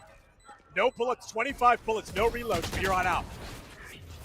Doesn't even matter. Schnitzel wins the round, and Green Hope just won the tournament. First place on the main stage, $9,000 in their pocket, so a big congrats to Green Hope. And even still, Arjikel coming out on top with 4K. second 4K for themselves. The only thing left to settle the third place situation here between Green Level and Myers Park. And for Green Level, currently leading on the board, but still plenty of time to go. Plenty of time, plenty of game left indeed. But if Green Level wins this one, then that will wrap up everything here on the second stage. This is the last broadcast we have on the black stage this weekend. That's right. And if for those who are interested in Fortnite, we do potentially, yes, have that afterwards, but currently on our third stage. Check that out on the VESL YouTube. For now, we're going to watch and see if Nerf Chamber can finally make this reach sing. The Rolling Thunder was a really well-placed ultimate, but unfortunately wrong time. Nobody was there to get caught by it, so it's one wasted. But Schnitzel able to drop a twofer as Hauser finally puts them down, and now he knows exactly where you are. Oak gets stunned out by the Tasmanian Tiger. What an unfortunate stun. That wasn't even on purpose. And now Oak, oh no. Dang, just a second too late there from Oak's enemy. Could have been a nice set of cover to play off of, but instead it's going to be the retake from Green Level on top of a defuse. But from the other side, Finite dancing, diving through the wall in straight into the muzzle. Bonk takes Finite out of the way. Green Level now going to be up on their 4th round victory. It's a good showing indeed, Zephyr. I'm definitely feeling confident in Green Level so far. Because with the team comp they're running, it's definitely defense friendly, but they chose a lot of hybrid players. The Astra, the Chamber, the Sky. They don't choose a side. They take both of them. Now, a Marshall here, back in the hands of Hauser. Something I have worried about. I will say, for MF Stork, though, in response, Operator v. Marshall, always something, you know. 4v1 in Green Level in chat. Let's very quickly give a big thank you to Zephyr, who is in fact going to step out because he's going to go get ready for the Fortnite that everybody has been so excited for. And I will now be joined by the GOAT himself, straight off the mainstream. Hail Monkey Man joining us for the possible final map of Green Level versus Myers Park. Monkey Man, you just had a banger series on mainstream. How you feeling to jump into this one? Oh man, apparently everything that is green is mean and is winning because they want that cash. Pale is trying to make everyone pale in comparison as they immediately jump into tree, and now it's going to be Myers Park. Oh my goodness, 2v1. This man is on fire. Yes. You can tell he just hopped off the main stage. He's a maniac, but green is mean, and they are a fighting machine right now. 4-1 on the board. Oak, though, has been the star player for Myers Park up to this point. And I'm looking to see if Oak can clutch out a 2v1. Location given away. The smoke is out. Defuse. Pros don't bake after all. And that will be a round loss. 5-1 for Green Level. All you can really hope is that maybe there's a little bit of spam that comes through the box to be able to get them off of those body bullets, but instead they have to be able to fight over it. I love that they're just trying to reach over the box and try to right-click them. It works sometimes. I've seen it work. Or sometimes they start spamming the classic straight through the box, and I'm like, that's so smart. What a power play. Right now, though, Boger, bottom frag of Myers Park. Last map, now top frag, tied for 5 and 5. So really showing up on this raise, which has been incredibly hit or miss. We saw Schnitzel over in the semifinals as well as Nader. They were so good on Bind, but they weren't able to find enough value to really persist. And so it ended up being just kind of a wipeout of the squad. Oh, Stork, speaking of Boger, getting rid of Boger. That operator is going to be massive here on Lotus. Yeah, that operator is something that we saw all the way back starting in round 4, and they've been holding on to it since here, going into what is round 7. So that's 4 rounds in a row we've seen an operator, and I feel like that bloodshed ain't going to stop anytime soon. Nader takes down 1, but Schnitzel, as long as Schnitzel is breathing, we are in for a treat. Schnitzel is a killer by pedigree and a killer by career. Trying to be able to find another one. They, in fact, do end out Finite. It is because of the Finite existence here on C. 6-1. What just a rout right now. Yeah, this is really fascinating because I really don't know what I want Myers Park to do differently. I think you start with the basics. I think you go one round, you don't buy a thing. You go full empty, classics only. Yep. You let your econ fully reset because these partial buys, these Franken buys, they stack fast and you lose so much econ. Yeah, and you just end up trailing right behind where the power weapons exist. You're going to have this operator for at least a couple of rounds. And of course, if you put it in lethal hands, especially with Schnitzel, you get to have a chamber, and they are just so lethal here because they play such a good defensive recovery, being able to teleport back, especially back to Waterfall. But Stork has been able to get these big picks, and of course, playing here up into A. If you peek out just even like a single footstep, well, you turn out like Boger. You put a lethal weapon in some lethal hands, and you've got some lethal company, friends. Green Level is going to find a great pick. They tie us up 4-4 here early on, and now Myers Park, they are looking for an opportunity with plenty of great ultimates. For the company. For the company. Myers Park, you got to be able to get something for the company. You need enough profit, or else they're going to fall short of this quota in order to survive the deep nether of space. Green Level, they have a great Viper Pit if they want to utilize that. They don't even have to get a Tour de Force. They actually have 2 great eco ultimates, which gives them such a massive advantage because they already have so much cash. Now it's Finite having to fight against, and through this Aftershock, Myers Park now looking to just take over A, and it's almost completely free. Almost. The A site could be open wide here, and that's my favorite thing about 3-site maps is often one of them in kind of a crapshoot Jenga style is left open randomly. So let's see if the A site is going to stay open and how long it may. Oak tries to turn a Marshall into a shotgun and pays the price of their life for it. Balk finding Hausa, Nerf Chamber, trying to be the hero in Finite, returning to the fray.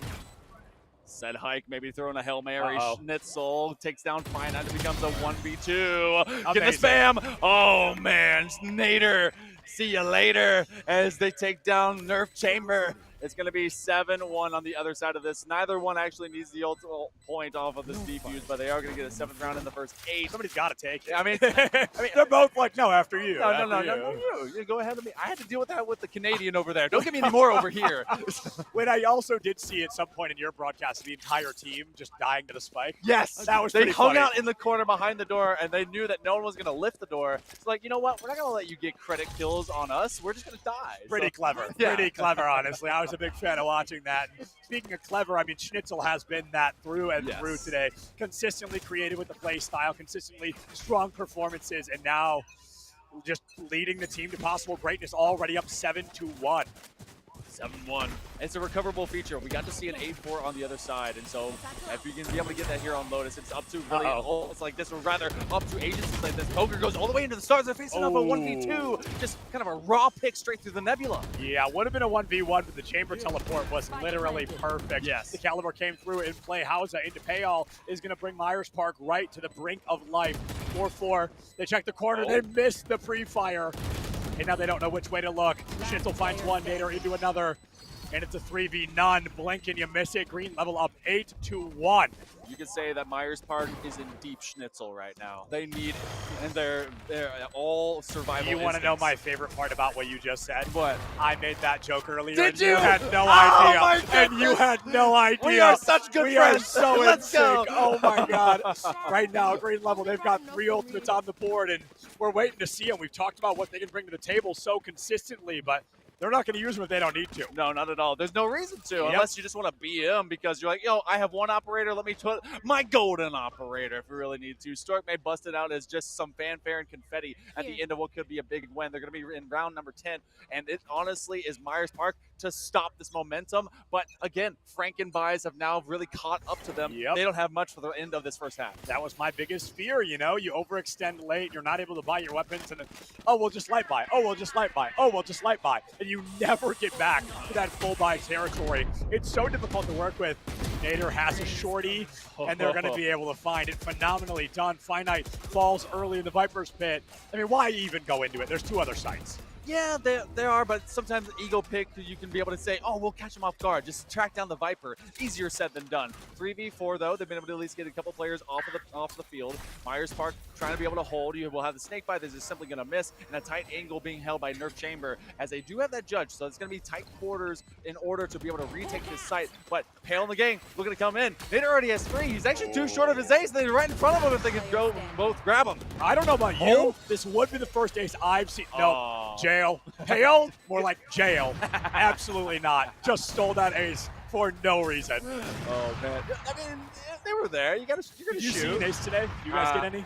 We did not. We didn't either. We had no aces today. I think it was like 3 Ks. We had 2 team aces. We've not had irregular ace. I didn't get a team ace. Really? Yeah, no. We had 2 this series, I think, both on ascent. Ah, Yeah. okay. And we had 1 flawless. Wow.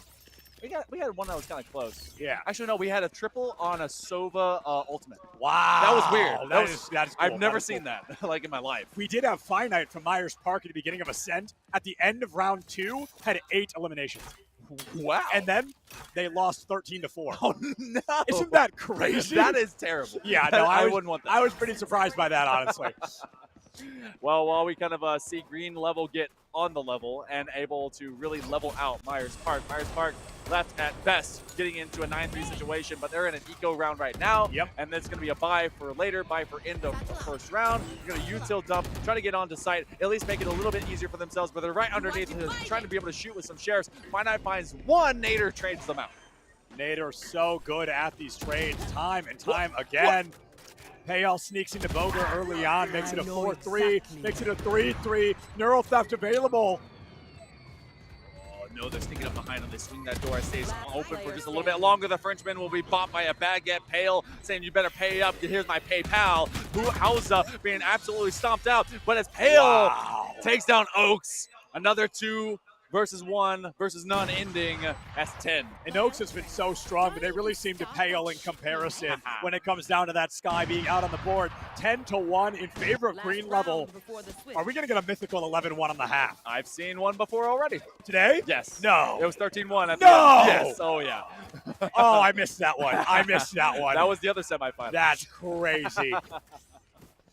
You know, sometimes you have map picks, and then you just have better teams. You know, it just comes down. There's a phrase in moments like that that really brings me comfort. No. It really do be like that sometimes. Sometimes it do. It really do be like that really sometimes. Oh, $2,000 for the winner of this one, and the other one is just going to be given a GG Go Re. A GG Go Re, or no Re, I guess. No yeah, re. you're right. Myers Park, maybe one extra chance. They did save for this one, maybe for a 10-2. I've seen DRX throw big leads exactly on this map at a 10-2 differential. So it's going to be up to whether or not they're going to be like pros or if they're simply going to be taking the L. Bonk finds 2. Oh, that ruins that attack. These pros saying, oh no, as this Bonk finds a double kill onto Myers Park. Let's make it a 3K. Give me an ace. Give me an ace. Wait. Oh, wait. No! Oh, it's a round win for Green level, but unfortunately it's not an ace. And at this point, I'm never getting a bingo. We still have a pistol. It could happen in a pistol. It could happen in a pistol. It could happen in a pistol. It could happen in a pistol. We're waiting for pistols. We're waiting for aces. But it's also up to Myers Park on this defense. What can they do? We're looking at, they have House on a Cypher, be able to kind of slow them down off the tripwires. And you have to really kind of pick where you want to put these stars off of Oaks, be able to get those stars engaged, and that really could slow this down. But Green level can basically play this like a meme if they feel like it. Yeah, yeah, I hate to say it, yeah. They can have a good time with this one for sure. Maybe a group spike explosion, you know what I mean? Like, we've seen those before, but yes, literally like 10 minutes ago. I don't know. Starting over from 11-1 is tough, but you got one on the board. You did it right once. You've got to figure out what you did, how you were playing, and how you can enable your players like Oak more.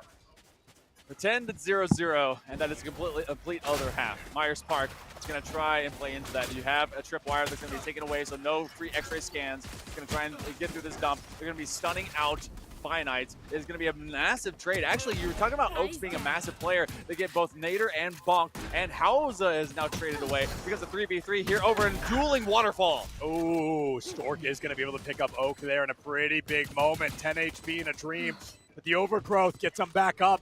Pistol round Overgrowth is so smart. I never buy it when I play Sky. My team always yells at me. Nerve Chamber is going to find Stork, though. Even the healing can't keep him up, and now there's 30 HP on the other side. Gotta get this retake. 2v1.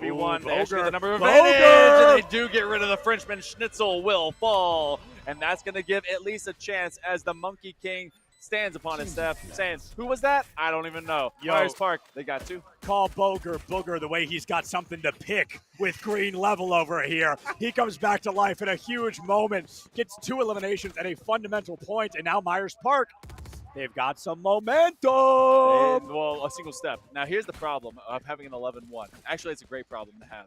Green level could meme buy. They actually could light buy into this and do a force-up against Myers Park, which would be an absolute big brain play because Myers Park has to be much more standard. They cannot do such things because there's a leniency to allowing a few rounds to go by. Yep, absolutely. And you know what they say, how do you stop a man that has nothing to lose? And right now, Myers Park, they are back against the wall. It's fight or flight time, and they are flightless birds. So we're looking to see how much they're willing to fight and how bad their bark can be compared to their bite.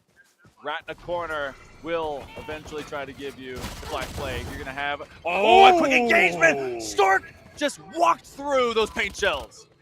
Stork fully just pedal to the metal on that one. Full W dive in. Oh, man. They dropped a baby on their head, and it was in the form of a bullet. They're able to get at least one massive pick against the defense, line them up, knock them down, and that is going to be a massive wipeout. You have all of one left. Stork is able to get at least one extra as they have a 1v2, very low, 22 HP. They got the tailwind up, ready for the escape if they can. They're going to try and swing on this one, and looking for that ace, maybe to get up to 12. Hausa falls. Does the same thing happen to Myers Park? Cat and Mouse, who will bite one swing? Oh! Oh my goodness, it is 4K City over here, but nobody wants to buy that ace penthouse. My goodness. So far, Green level up 11-3, but Myers Park 2 in a row here. Wow. This could be a full buy from Green level, kind of a full buy from Myers Park. Oh man, I feel so blue from all the 4Ks. What in the world? It's just Myers Park. You know what? They find two. That's massive. They're actually, you know what? Myers Park is our hero right now. They're giving us time to see an ace. This is true. Yes. They're keeping it interesting. Yes. Making sure we can get some fun with it. Oh man, maybe even extend the series, but Green level's gonna be able to buy up into this. Myers Park didn't have very many as they had a 1v1, so this is gonna be a very soft bonus, and maybe they even bought into it as well. They know they can't give up this round for free, so they're gonna have to have at least that extra bank come through. Now we have ourselves moving in to see Hausa. They're caught in this own house. Pathfinder is going to trip out the trip wire, and they know it's not a safe venture to have to go through the stars. Those stars are lethal. You do not want to know what lie amongst the stars in a game like Valorant. A slow rotation for the first time from Green level. We're not getting a full body sprint into sight like you may expect. The McGregor trying to just the true power walk into sight. But right now it's all about patience and trying to find out which site is the safest, because I told Tepper this on map number 1, I have seen teams fumble an 11-1 lead. This would not be the first time. I literally saw that in pro play, and I just could not believe my eyes. Nader on the swing. They find a massive push. And yeah, should have knifed. They're going to get question marked in the chat. But otherwise, they do find at least this first pick. That means A, not completely free. Seeing if they can be able to at least work their way. Tree going to be spun. Are they ready for what's beyond the door? Pale takes down Finite. What's behind door number 1? It is your impending doom in the form of Pale. 5v3 here now in favor of Green level. Oak has a wide swing, but bonks him out of the way. Bing, bang, bonk. See you next round. Well, this is rough if you're Myers Park, because you're losing player by player. It's looking like it's a near flawless bonk. Underneath Another this one. drop. Oh, add him up, rack him up, knock him down. That's going to be at least Nerf Chamber. They finds one. Are they going to be a hero? Do they keep this weapon? Well, they're not even going to get the chance to try and decide. Schnitzel gets rid of Nerf Chamber. We're finally on series point. Schnitzel on the left side of the kill feed for the first time in a long time, honestly. It's been a little while since we've seen him over there. So Schnitzel comes back into the fray. 18-8 is Nader right now. Oak is 13-14 on the winning side of Myers Park. They're the best player on Myers Parks. Right now, Green level, they are feeling pretty darn good about their odds. And with only one round to go, a Blade Storm in pocket. How are they going to win this round? I know they're going to rock it. Oh, man. You already have the pre-deployed tuck screen, and that can be both for a later option as well as for a current decoy.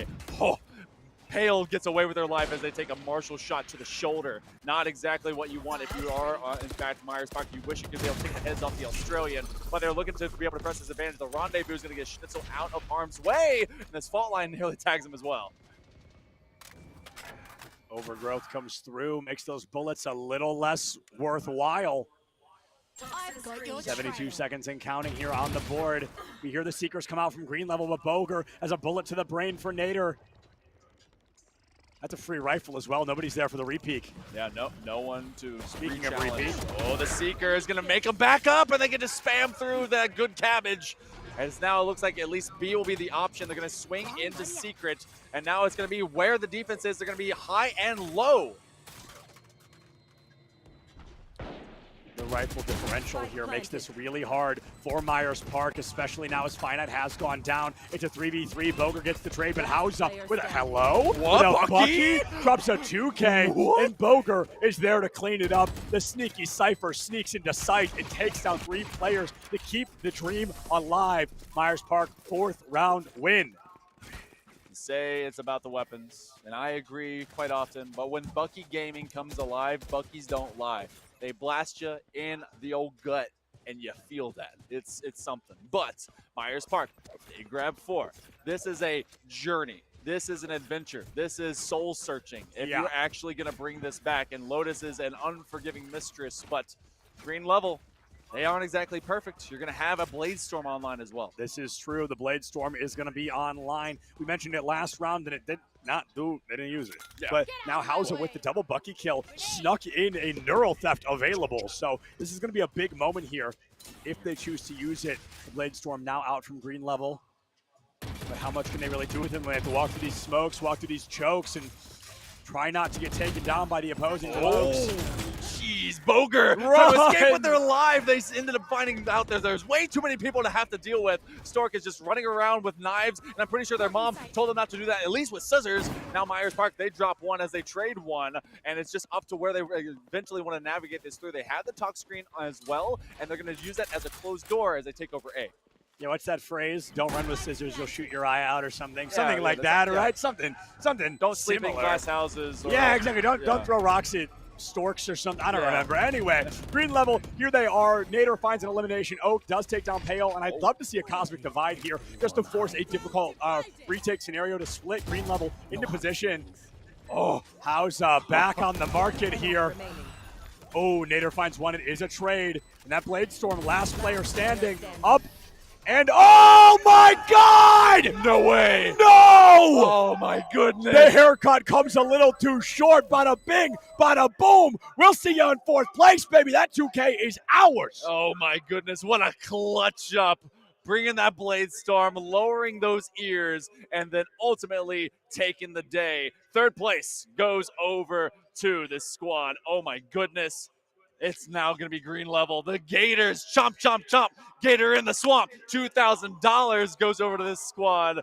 And unfortunately, you have to rent out 4th place, and it's not going to end up with any cash. But you know what? I hope they had a good time. That was a heck of a match. 2-0, right? Yep, 2-0, 2-0. And if you make it to top 4, that's proud. Yeah. I don't care if you're upset, you're proud of that because that is a huge moment, honestly, to be excited about making the top 4, especially with the caliber of players we have here at VESL to make it that far. You're top 5% of the teams. Like, you are truly one of the best teams that we have to offer, and we are hoping to see Myers Park here next year because that team shows some promise. That boy Boger, I did not forget. That kid is crazy. Top 4 in the entire state of North Carolina. And you know that they're going to have a lot of people with eyes on them based on what they've been able to showcase today across multiple competitions. We have a lot of seniors, juniors, sophomores, and freshmen. So many high school students. They're trying to be able to bring it to that next level. And I was lucky that I got to be able to see the end of this. This was so cool. I'm glad you jumped in with us, honestly. It was a good time. We were able to get Zephyr set up for Fortnite on the mainstream, and we were able to wrap up this series here. So that is going to wrap up not only that series, but this stage, this broadcast, this beautiful stage behind us, built by so many great people, played so many great players, and we are going to have to say goodbye to it here at VESL. Thank you guys all so much for watching and joining us and supporting VESL. Please continue to do so, supporting STEM and scholastic esports programs, as it is my favorite thing in the whole world. We love each and every one of you. Check your posture, drink some water, don't forget to love each other, and we'll see you for the Fortnite stream on the main channel.